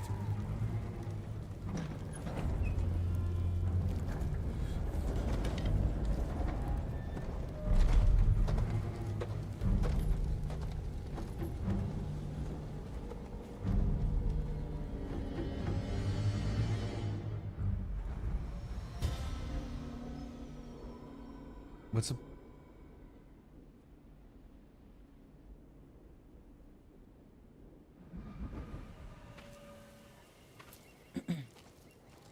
Your uncle's looking for you. I heard the Khan took his castle. I never should have trusted Ryuzo. He fooled all of us. I thought you'd be gone by now.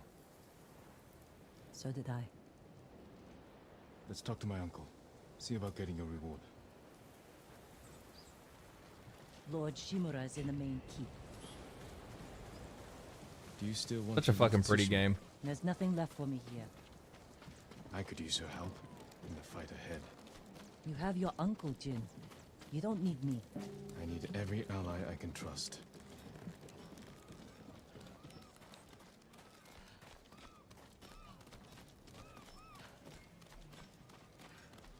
Good luck with your uncle.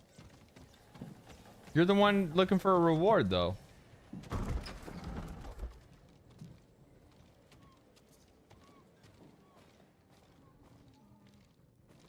Jin, you look well.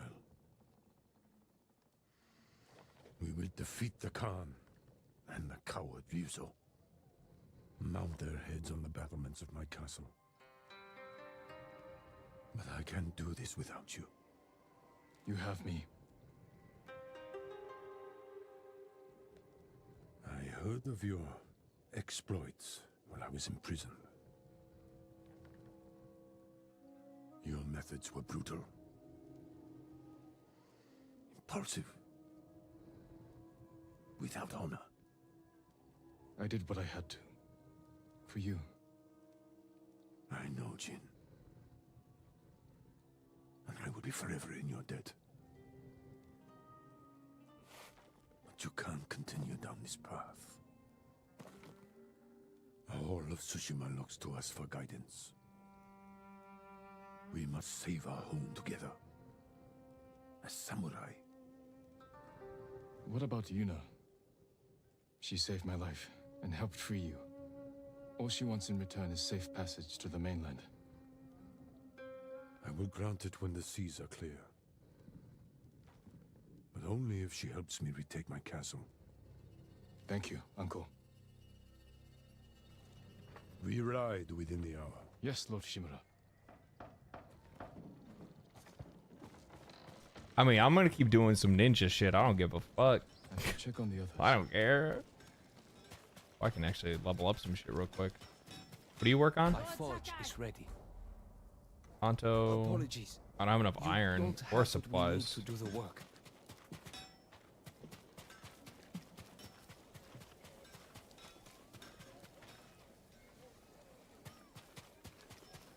What do you do?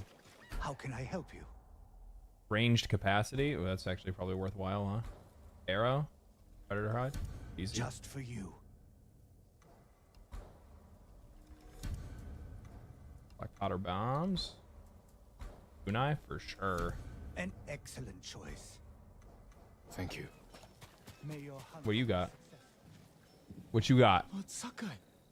You Let me see what you got. So far. Have we met before? No, my lord. But I watched you ride into battle. Please accept this gift. If you wear it, they say a spirit will lead you to whatever you're looking for. Sounds like something you could use yourself. Not with Mongols prowling the countryside. But if it leads you to any flowers, bring them to me, or other traders. We can use them to fashion dyes. I'll remember that. Thank you.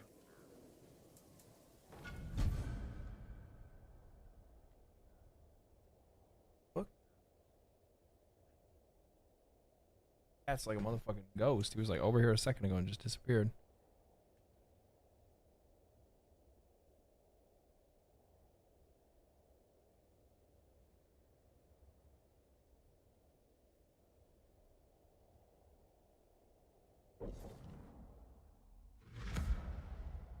Cool. And now we're going towards the mainland. I thought this is the fucking DLC. This is actually part of the main game. So we got to go all the way up through here. Castle's probably up at the top, maybe.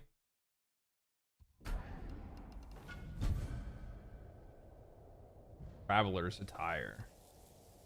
Sword kits. What is this? Is this are these just cosmetic or what?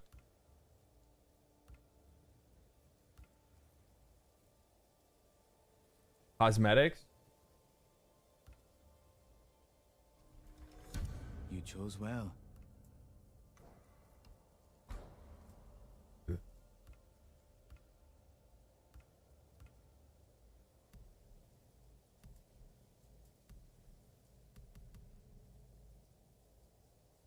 I'm keeping it with the cat. I'm keeping it up there. More, it's yours.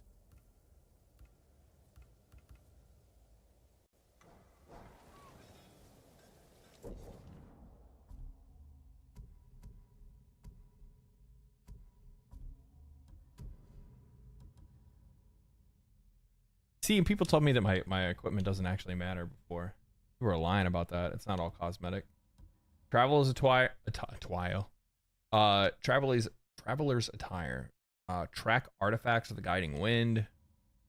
I like the Ronin one because it reduces enemy deflection speed by 20%. Major increase to melee damage. After leaving grass crouched, enemies detect me much slower. Like, it's so good. It's so good.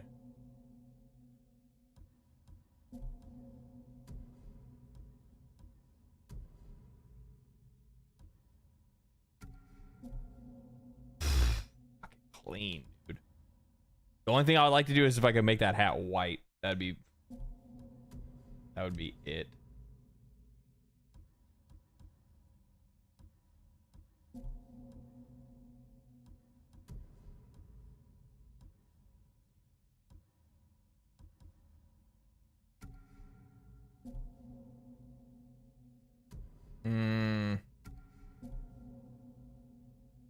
I like the thief mask actually. Flowering warrior is pretty good.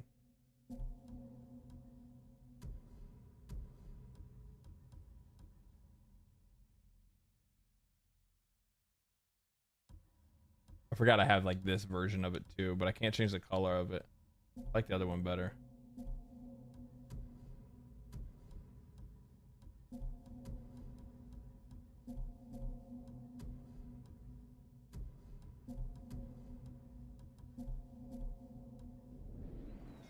Okay. Enemy detection, not... Oh, it's enemy detection. I thought it said deflection.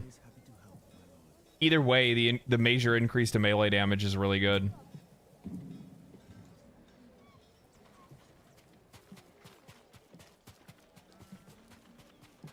And given my ability to get myself seen all the time, it's probably good that I take the enemy detection and turn that down. Bro has cosmetics too. So check that out. What did your uncle say? He said you still got to get to work. Lord Shimura will grant you passage to the mainland after you help us retake his castle. This isn't my fight, Jin. This is everyone's fight. Prove your worth to Lord Shimura, and he will reward you. I promise. Lord Sakai, it's time. Typical samurai. Squeezing people for everything they're worth. I mean, she ain't wrong. She ain't wrong, dude. You told old girl, you said, hey, all you got to do is just this one last. All you got to do is help me get my uncle, and we good. And that was definitely not what ended up happening. That was definitely not what happened. Typical of nobility, yeah.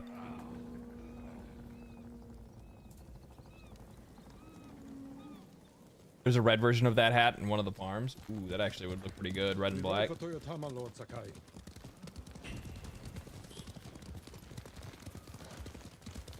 The bridge is out, but the Mongols don't know about the old forest path.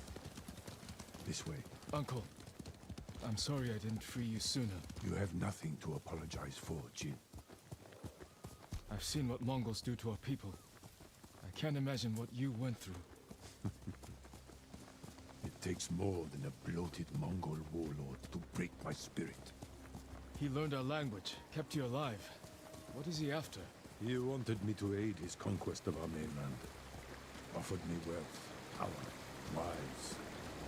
He thought you'd turn against your own people? For that insult alone, I will kill him. Tell me about this woman who saved your life. Yuna is brave, loyal, and good in the fight. Ishikawa said she's a thief. She can be a little rough, but she has a good heart. They care where you place your faith. You were friends with Yuzo too. The battles ahead will be difficult. I need to know I can rely on my people. You have my full support, and Yuna's. Long ago, chaos ruled this island. It was the samurai who brought order and unified all of Tsushima. We must show our people that honorable samurai still fight for this land. It is time you return home and reclaim the armor of Clan Sakai. Oh shit. It has sat empty since my father died. The past cannot hurt you, Jin.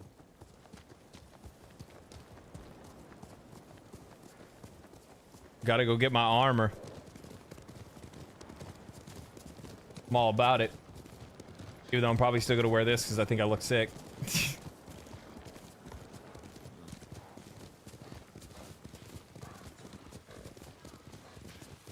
Do you smell that? Burning wood and bodies. Oh no. Monsters. They raided farms to the south. But never like this. This is the Khan's revenge for my escape. We must save any farm left standing. Without them, we won't survive the winter. I'll see it done. What have they done? Jeez. Mongol patrol ahead! Run them down! About to clap these motherfuckers. Oh shit! Oh, I'm gonna get clapped first.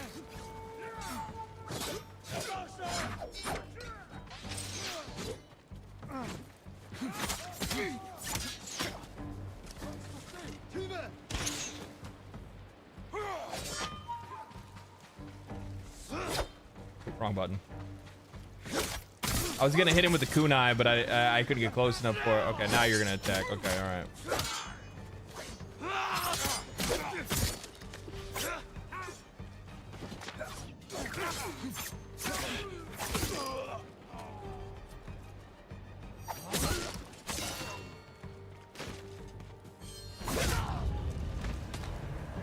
The Mongols. I saw them in Castle Kaneda. They're the Khan's wolves, sent north to ravage our people.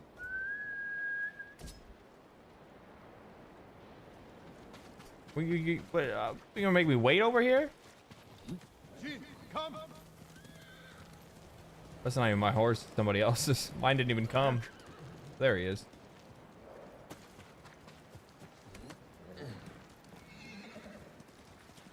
Come on, Kage. The Mongols have taken our lighthouse. Typical Japanese parent guilt tripping and gaslighting. People hope. We must find our So that's just typical. That's just typical parents, honestly.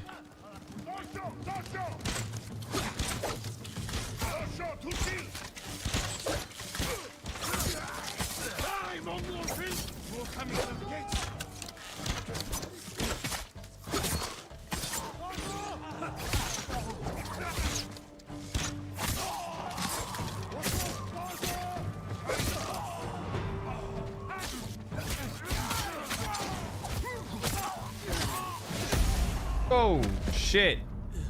That didn't work out the way I wanted it to.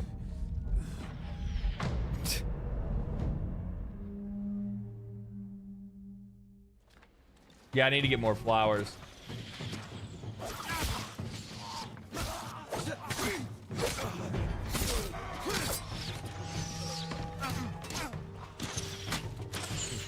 Too much problem. God damn.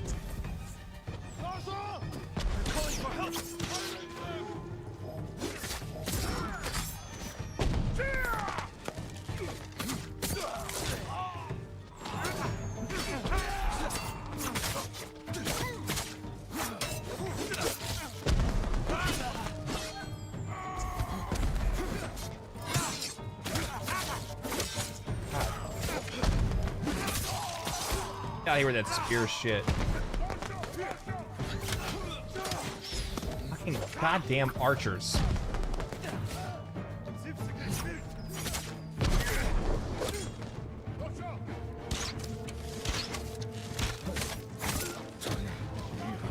that a shotgun? Oh God! It is! God damn, that hurts.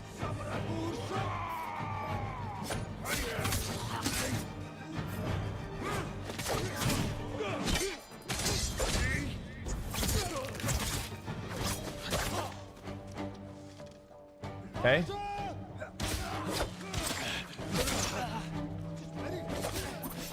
You little piece of shit. I saw that.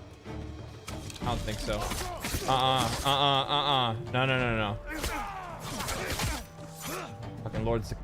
Fucking Lord Shimura had my back right there. Enemy leader. Wind stance. I am gonna be the wind about it here in a second. That's probably gonna be like really good for like what, spears? Yep, sure is. Highly effective in spears and axes. Hell yeah. Spear breaker. Why hold for typhoon kick. Ooh, that sounds really nice. I like it. I like it a lot.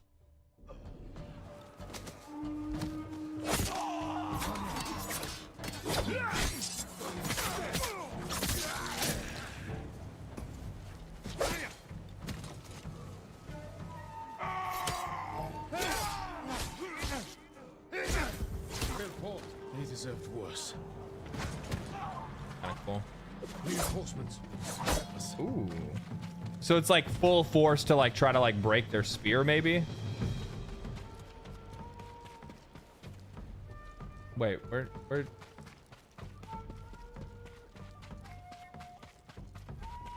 Oh, he's over here.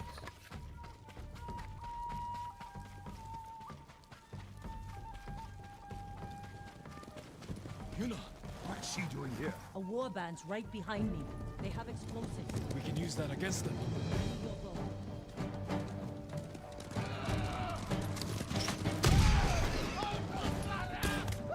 Cut them down! Kill them all!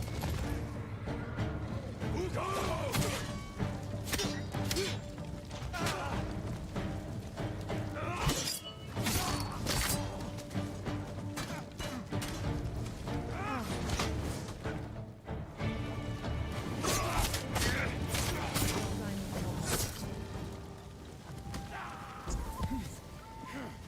Good shit. Good shit. You ready to fight for our cause?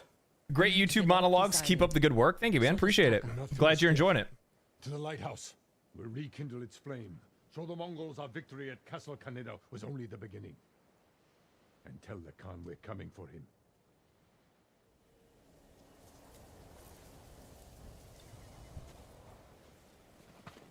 Okay.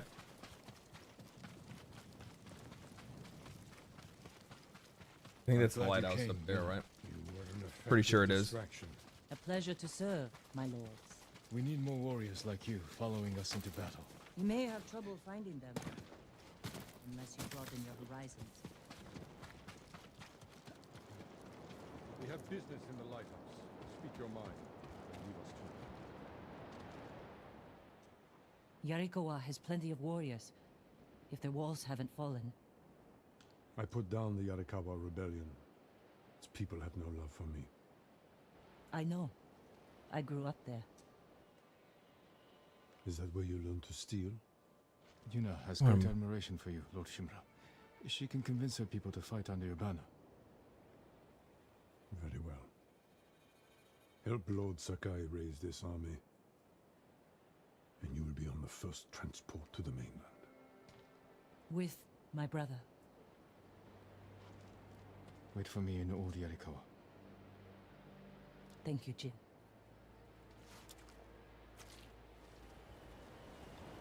Fucking Uncle's kind of a motherfucker.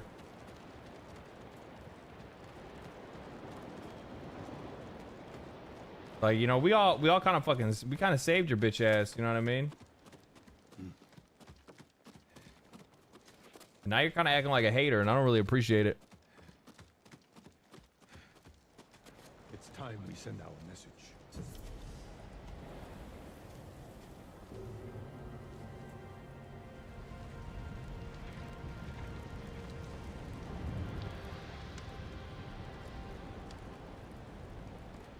I hope the Khan sees this.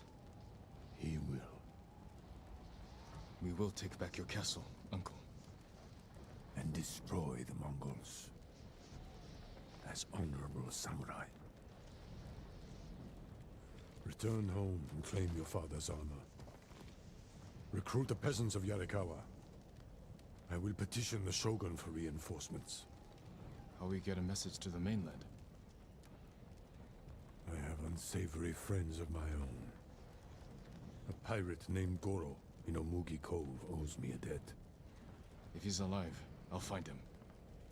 Bring him to me at our old hunting camp. We will meet again soon. Until then, travel safely.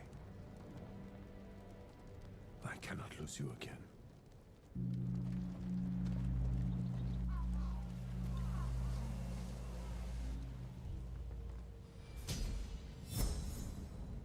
I'll probably throw that right into the spear one. I'm sick of dealing with these spear guys.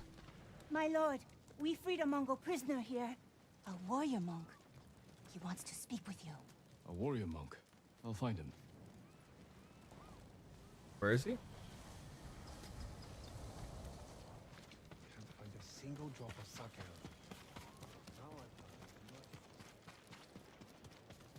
Inside the house?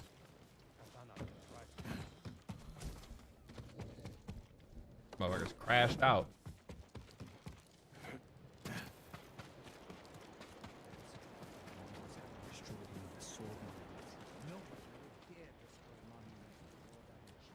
You the guy? No, you're not the guy.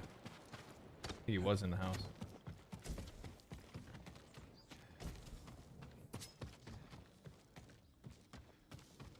Oh, you're not the warrior monk.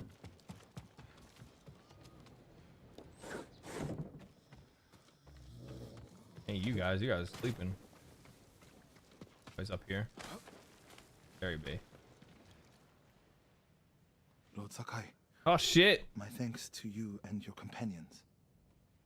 Where do you serve? Cedar Temple. Our warrior monks rode south to fight the Mongols after we heard about Komoda. But our journey ended here.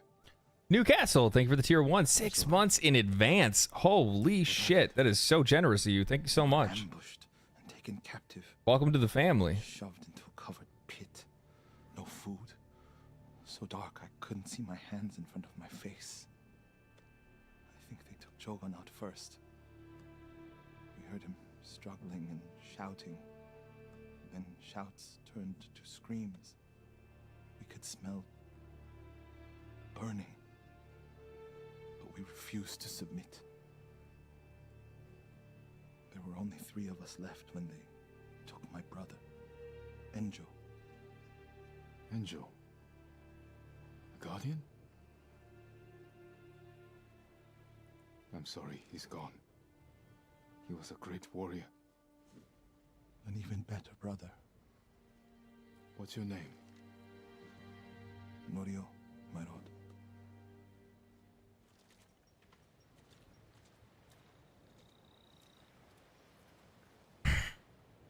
Is this dude gonna like? Is he gonna like fight with me? What is he gonna do? Is he gonna come with? You gonna be like my homie? You gonna like? What's gonna happen? This is where they held us. That hole would barely fit 6 men. I promised it holds double that. Walk with me, Norio. I want to show you something. You rode from Toyotama.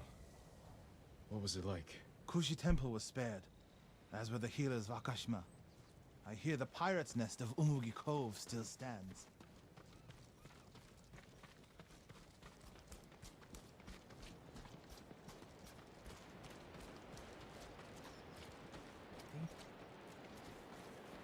Let's stop here. There must be thousands of invaders. Now that Lord Shimura is free, he can lead us to victory. I hope you join our fight. The monks of Cedar Temple can help. They're all within a day's ride. Support them, and we'll sweep the Mongols back into the ocean. We will avenge your brother, Norio. All the monks who died here.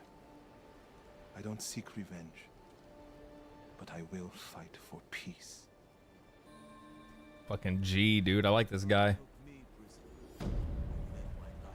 I like this guy.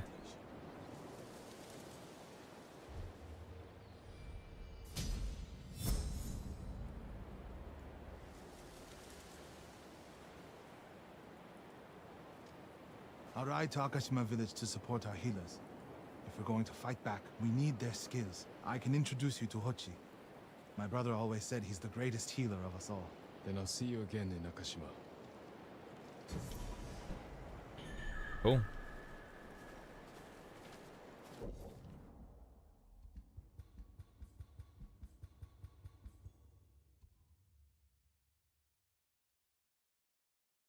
Oh, I still need to do like her tales and stuff. Right, I need to do like their side quests. That was the end of Act 1. You're gonna want to do the side mission to his side missions too. Yeah, I plan on doing everybody's side missions. Whether I go around doing like every single collectible and stuff, I don't know about all that.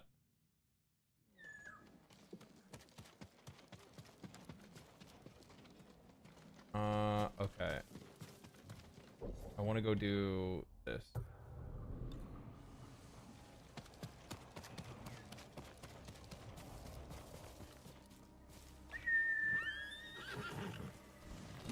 Come on, Kage.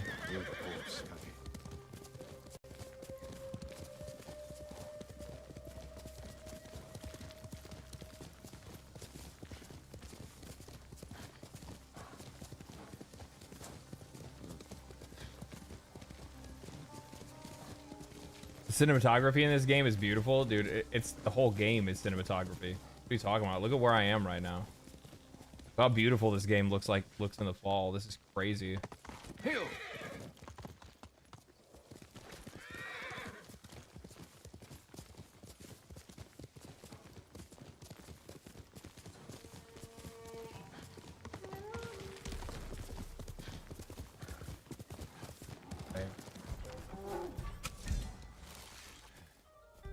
Oh yeah? What are you gonna do about it?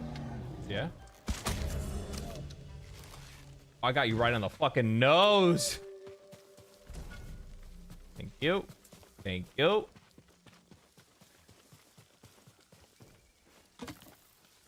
She didn't even know I just saved her life. There's a bear about to come in here and do bear shit. I'm gonna bear shit all over your house. Lord Sakai.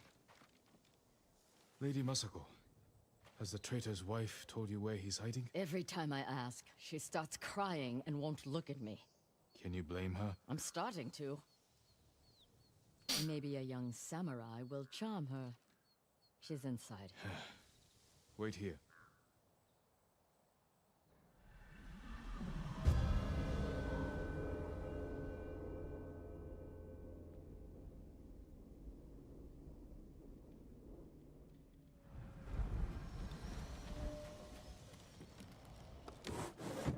This game won an award at the Game Awards for Best Art Direction. Yeah, deserved.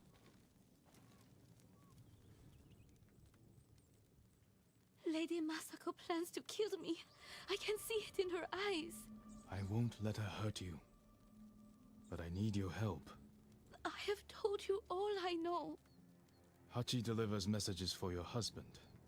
That means they have contact. It's only a matter of time until Masako finds them both. No, you have to save him. I can only do that if I get to him before she does. You know your husband. Where would he hide? Let me think. This is important, Hina. Your husband murdered innocents. I'll be back.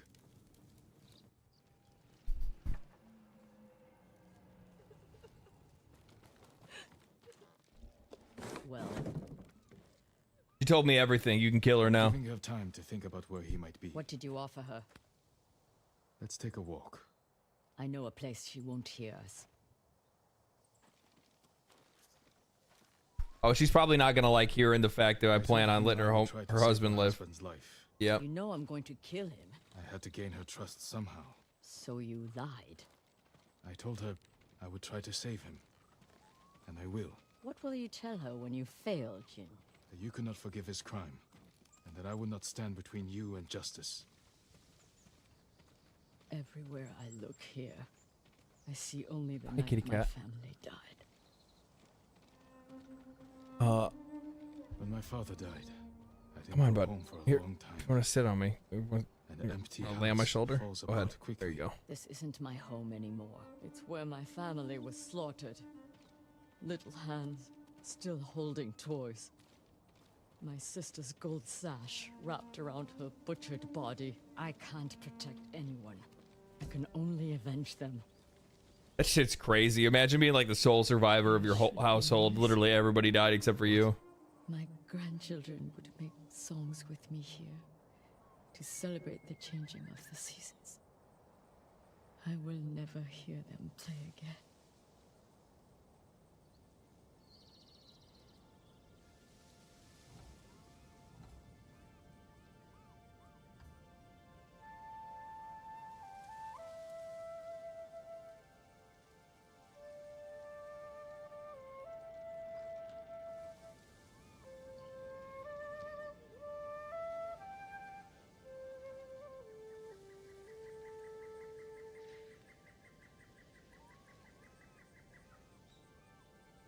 Thank you.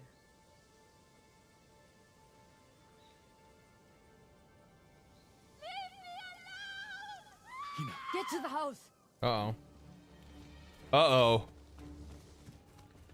Who would it be?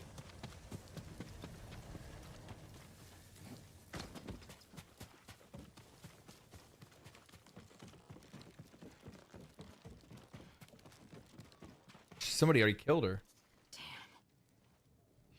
We need her killer. Now. Better look around. They must have left a trail.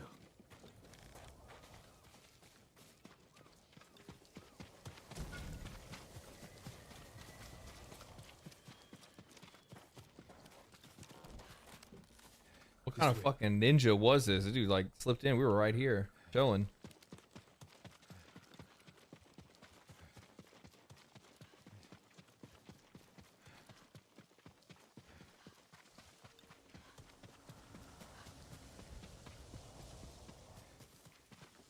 It's the right way. It looks like it, I guess. 30. Oh, we're getting further away.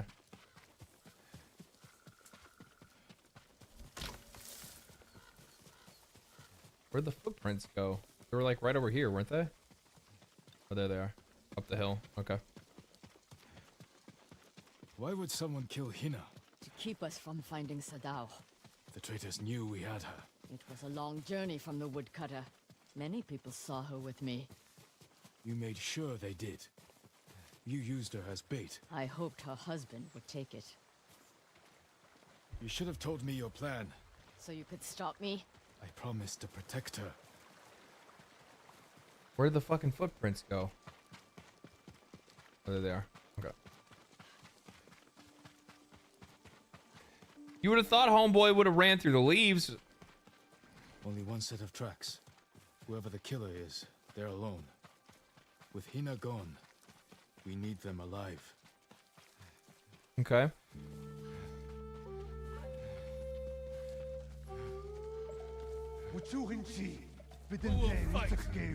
They have. We can't let her die.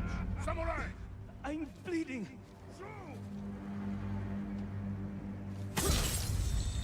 Who's next? One more?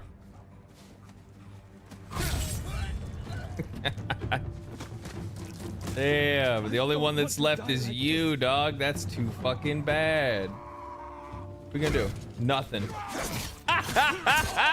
He got fucking tossed.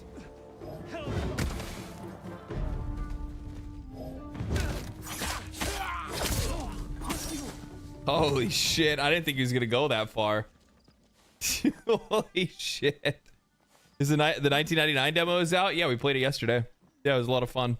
Hachi, Sadao's brother. Why did you kill Hina? Tried to free her. She wouldn't leave.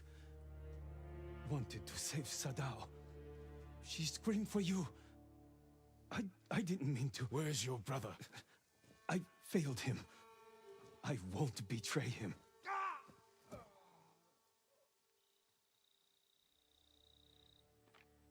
You can't die! Tell me where he is! He's gone. Hina died for nothing. She was murdered by traitors, just like my family. I can't give up the hunt. Man, she's fucking He carried consumed. messages for his brother. Maybe he had one. What did you find? Map belonging to Hachi, brother of Sadao, the headman of the Kuta farmstead. It details supply routes Hachi traveled. It's just like that list of like, hey, here's the list of the bad guys that we found. Food to survivor camps. Maybe Sadao is hiding at one. Go to the nearest camp and talk to the monk in charge. He might know what the map reveals. What about you? I will bury Hina. I owe her that. I'll find you at the camp when I'm done. Damn. So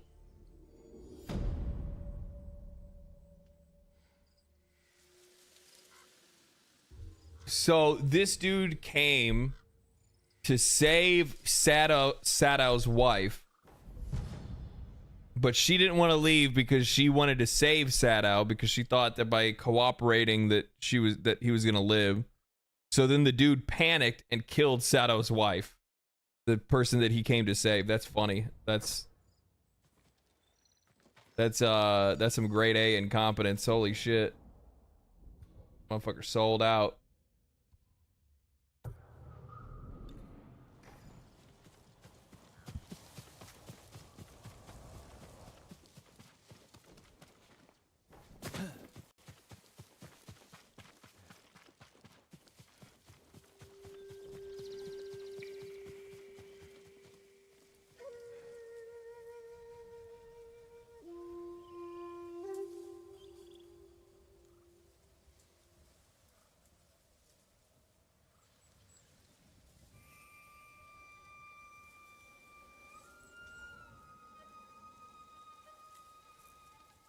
Where'd the cat go? He's sitting on my lap.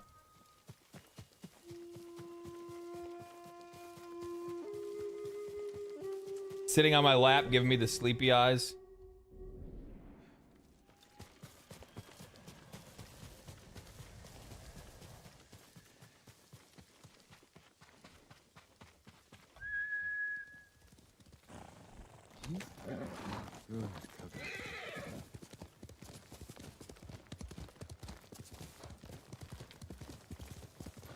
You always pay more when you hire an amateur. Ain't that the truth?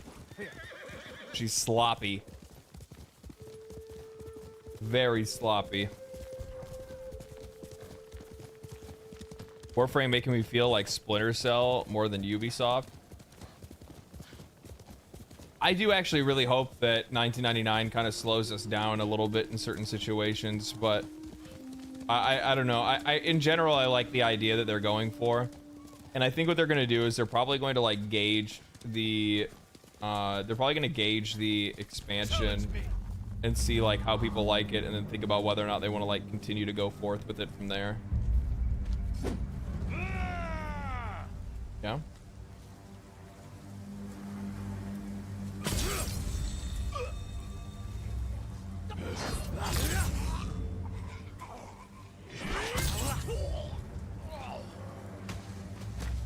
What are you gonna do? Hmm? You don't scare me.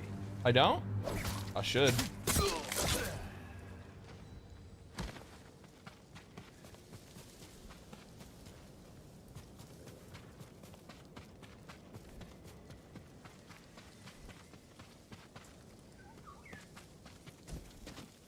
Overall, I think that's actually probably going to work out pretty well for. I think that's going to work out well for Warframe in the long term because I think that like Warframe's like the one thing that's keeping like Warframe already has like the infrastructure obviously to hold on to the audience it has, but I do think that one of the things that keeps Warframe from growing is how it's not only how distinct it is, but it's also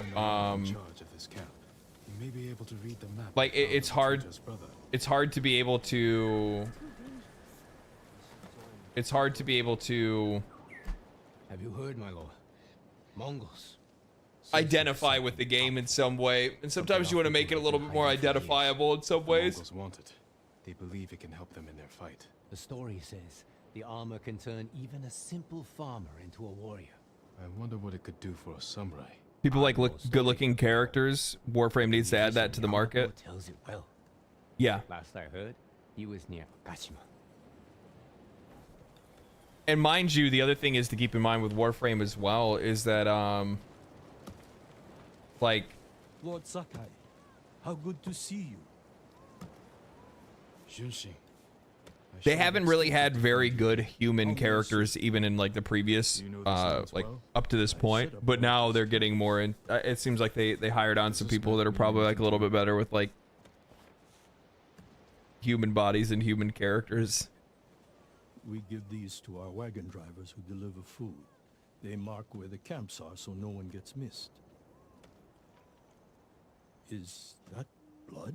Do you see anything that isn't one of your camps? Is that blood? It's all over me, dude. It's all over me. What are you talking about? I hear rumors of our own people. What's your rating of Ghost of Tsushima? I haven't finished it yet. Traitors are preying on innocent people. They murdered the women and children of Clan Adachi. You can help bring them to justice.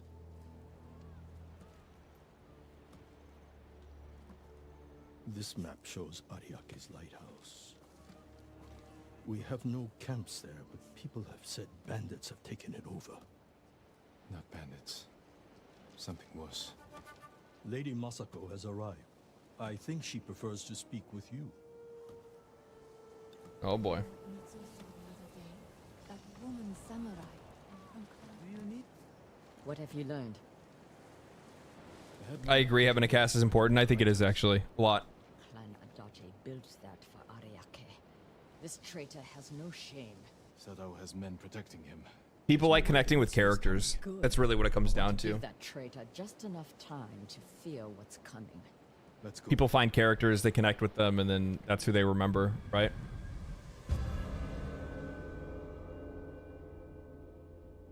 And I feel like in a lot of cases when it comes to Warframe, like Warframe's a game that's like hard to like anchor yourself to. Unless you just fall in love with like how the game plays, or you fall in love with like the game loops and shit.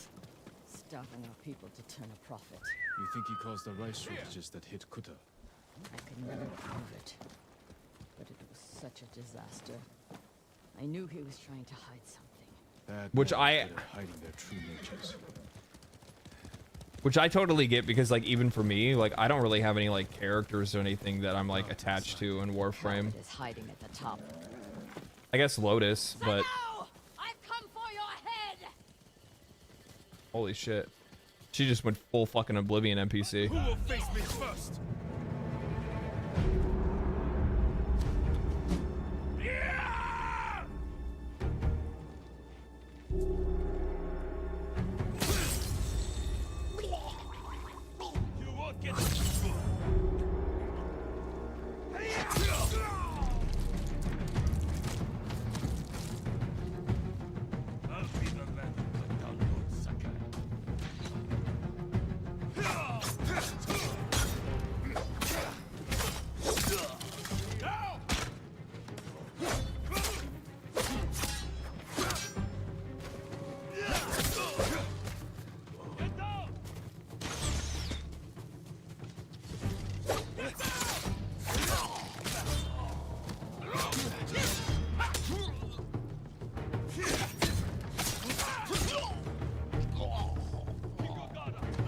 A lot of archers over here.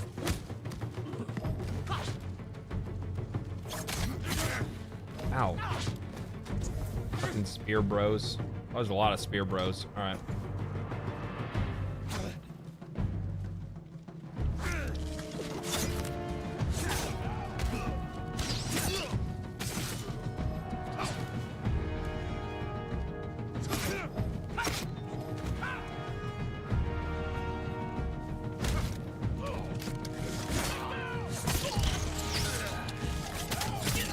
Got him.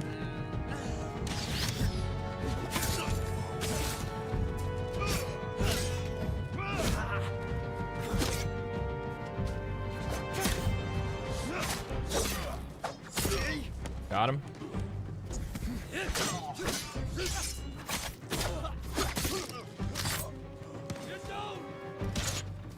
Thanks for telling me.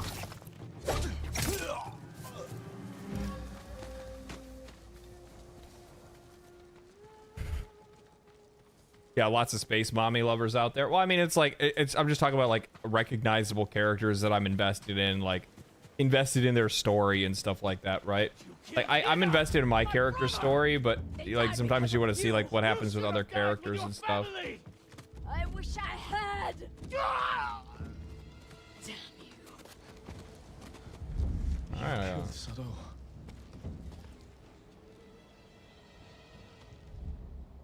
Masako. You kick the spear guys off a cliff? I don't know.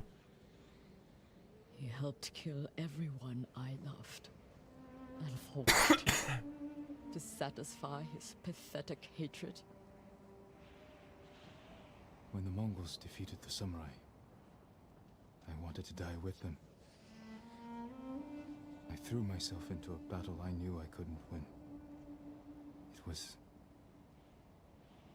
easier. How do you survive? I remember that I have people to protect, and the dead to avenge.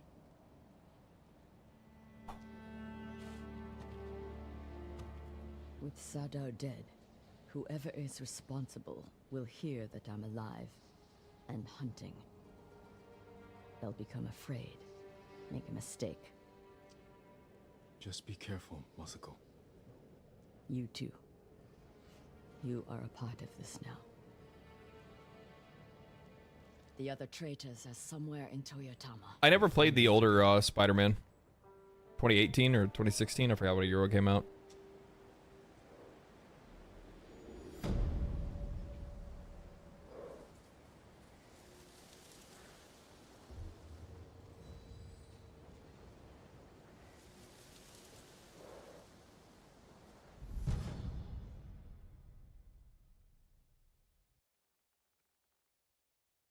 Good deal.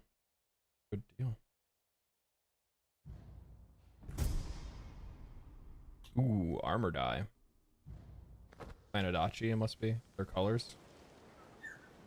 Now I can rep their colors.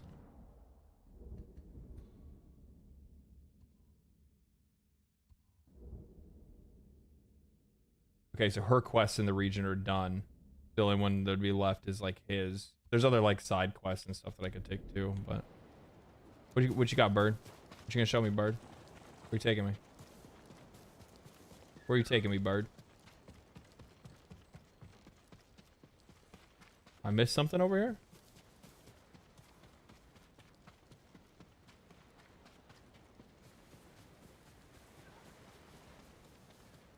What did I miss?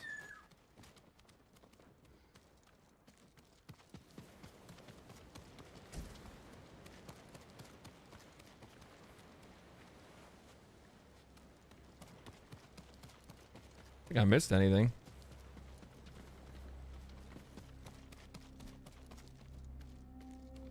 It says so on Steam, released January 30th, 2025.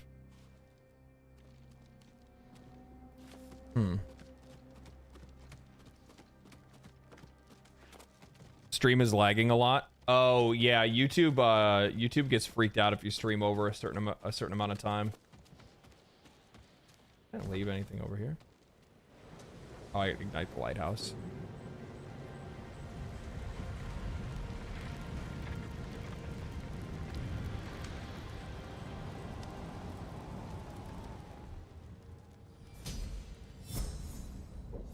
Nice.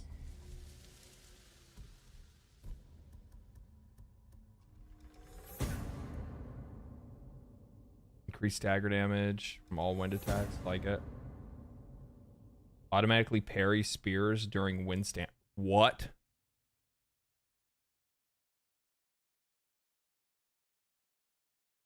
I automatically parry? That seems that's pretty fucking gross.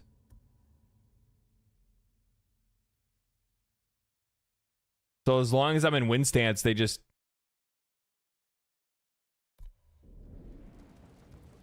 Rooftop with the hook. Huh? What are you talking about? There's not a roof. There's not a hook thing over here.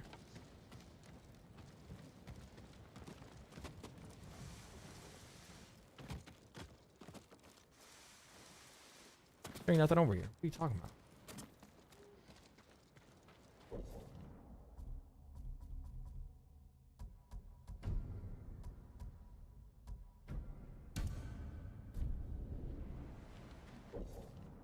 So really, we just have like homeboy shit, and then like upgrades, like side stuff if I want to do some of the side stuff, and then I move into the next chapter, which is this zone here. Castle Chimera. Contact the Shogun for reinforcements. Recruit the people of Yarikawa to the army. Claim your familiar armor to represent Clan Sakai. Temple. That's probably the pirates. Yeah. Message and fire. This is my armor here. No, it's... Yeah, it must be the armor here, maybe. Omi Village. Yeah, that's what that is. Cool. Cool. Well, ladies and gentlemen, boys and girls, that is it for stream today. I'm pretty smoked out, man. I'm pretty tired. Plus, on top of that, I am actually pretty fucking hungry. We've been streaming for 7 hours, and I'm gonna get myself some food.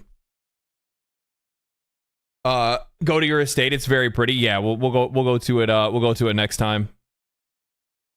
Luckily, I don't really have any like big, huge videos, like, or not like, I mean like long videos that I have to work on or anything like that for a while. So I'm hoping that next week, depending on how things go, I should be able to stream on Tuesday. And if that's the case, we'll play more Ghost on Tuesday. Unless I like sneak a little sneaker doodle on Sunday or something like that. But I definitely want to turn my microphone down because for some odd reason I turned it up on accident. There we go. I want to get more time in on this game because we haven't been getting too many hours in on it. We've been getting like, you know, anywhere from like 2 to 3 hours of play in on it each time we've been streaming, and it's stretching it out too far. And I got a lot of other stuff that I want to play and a lot of other stuff that I want to do.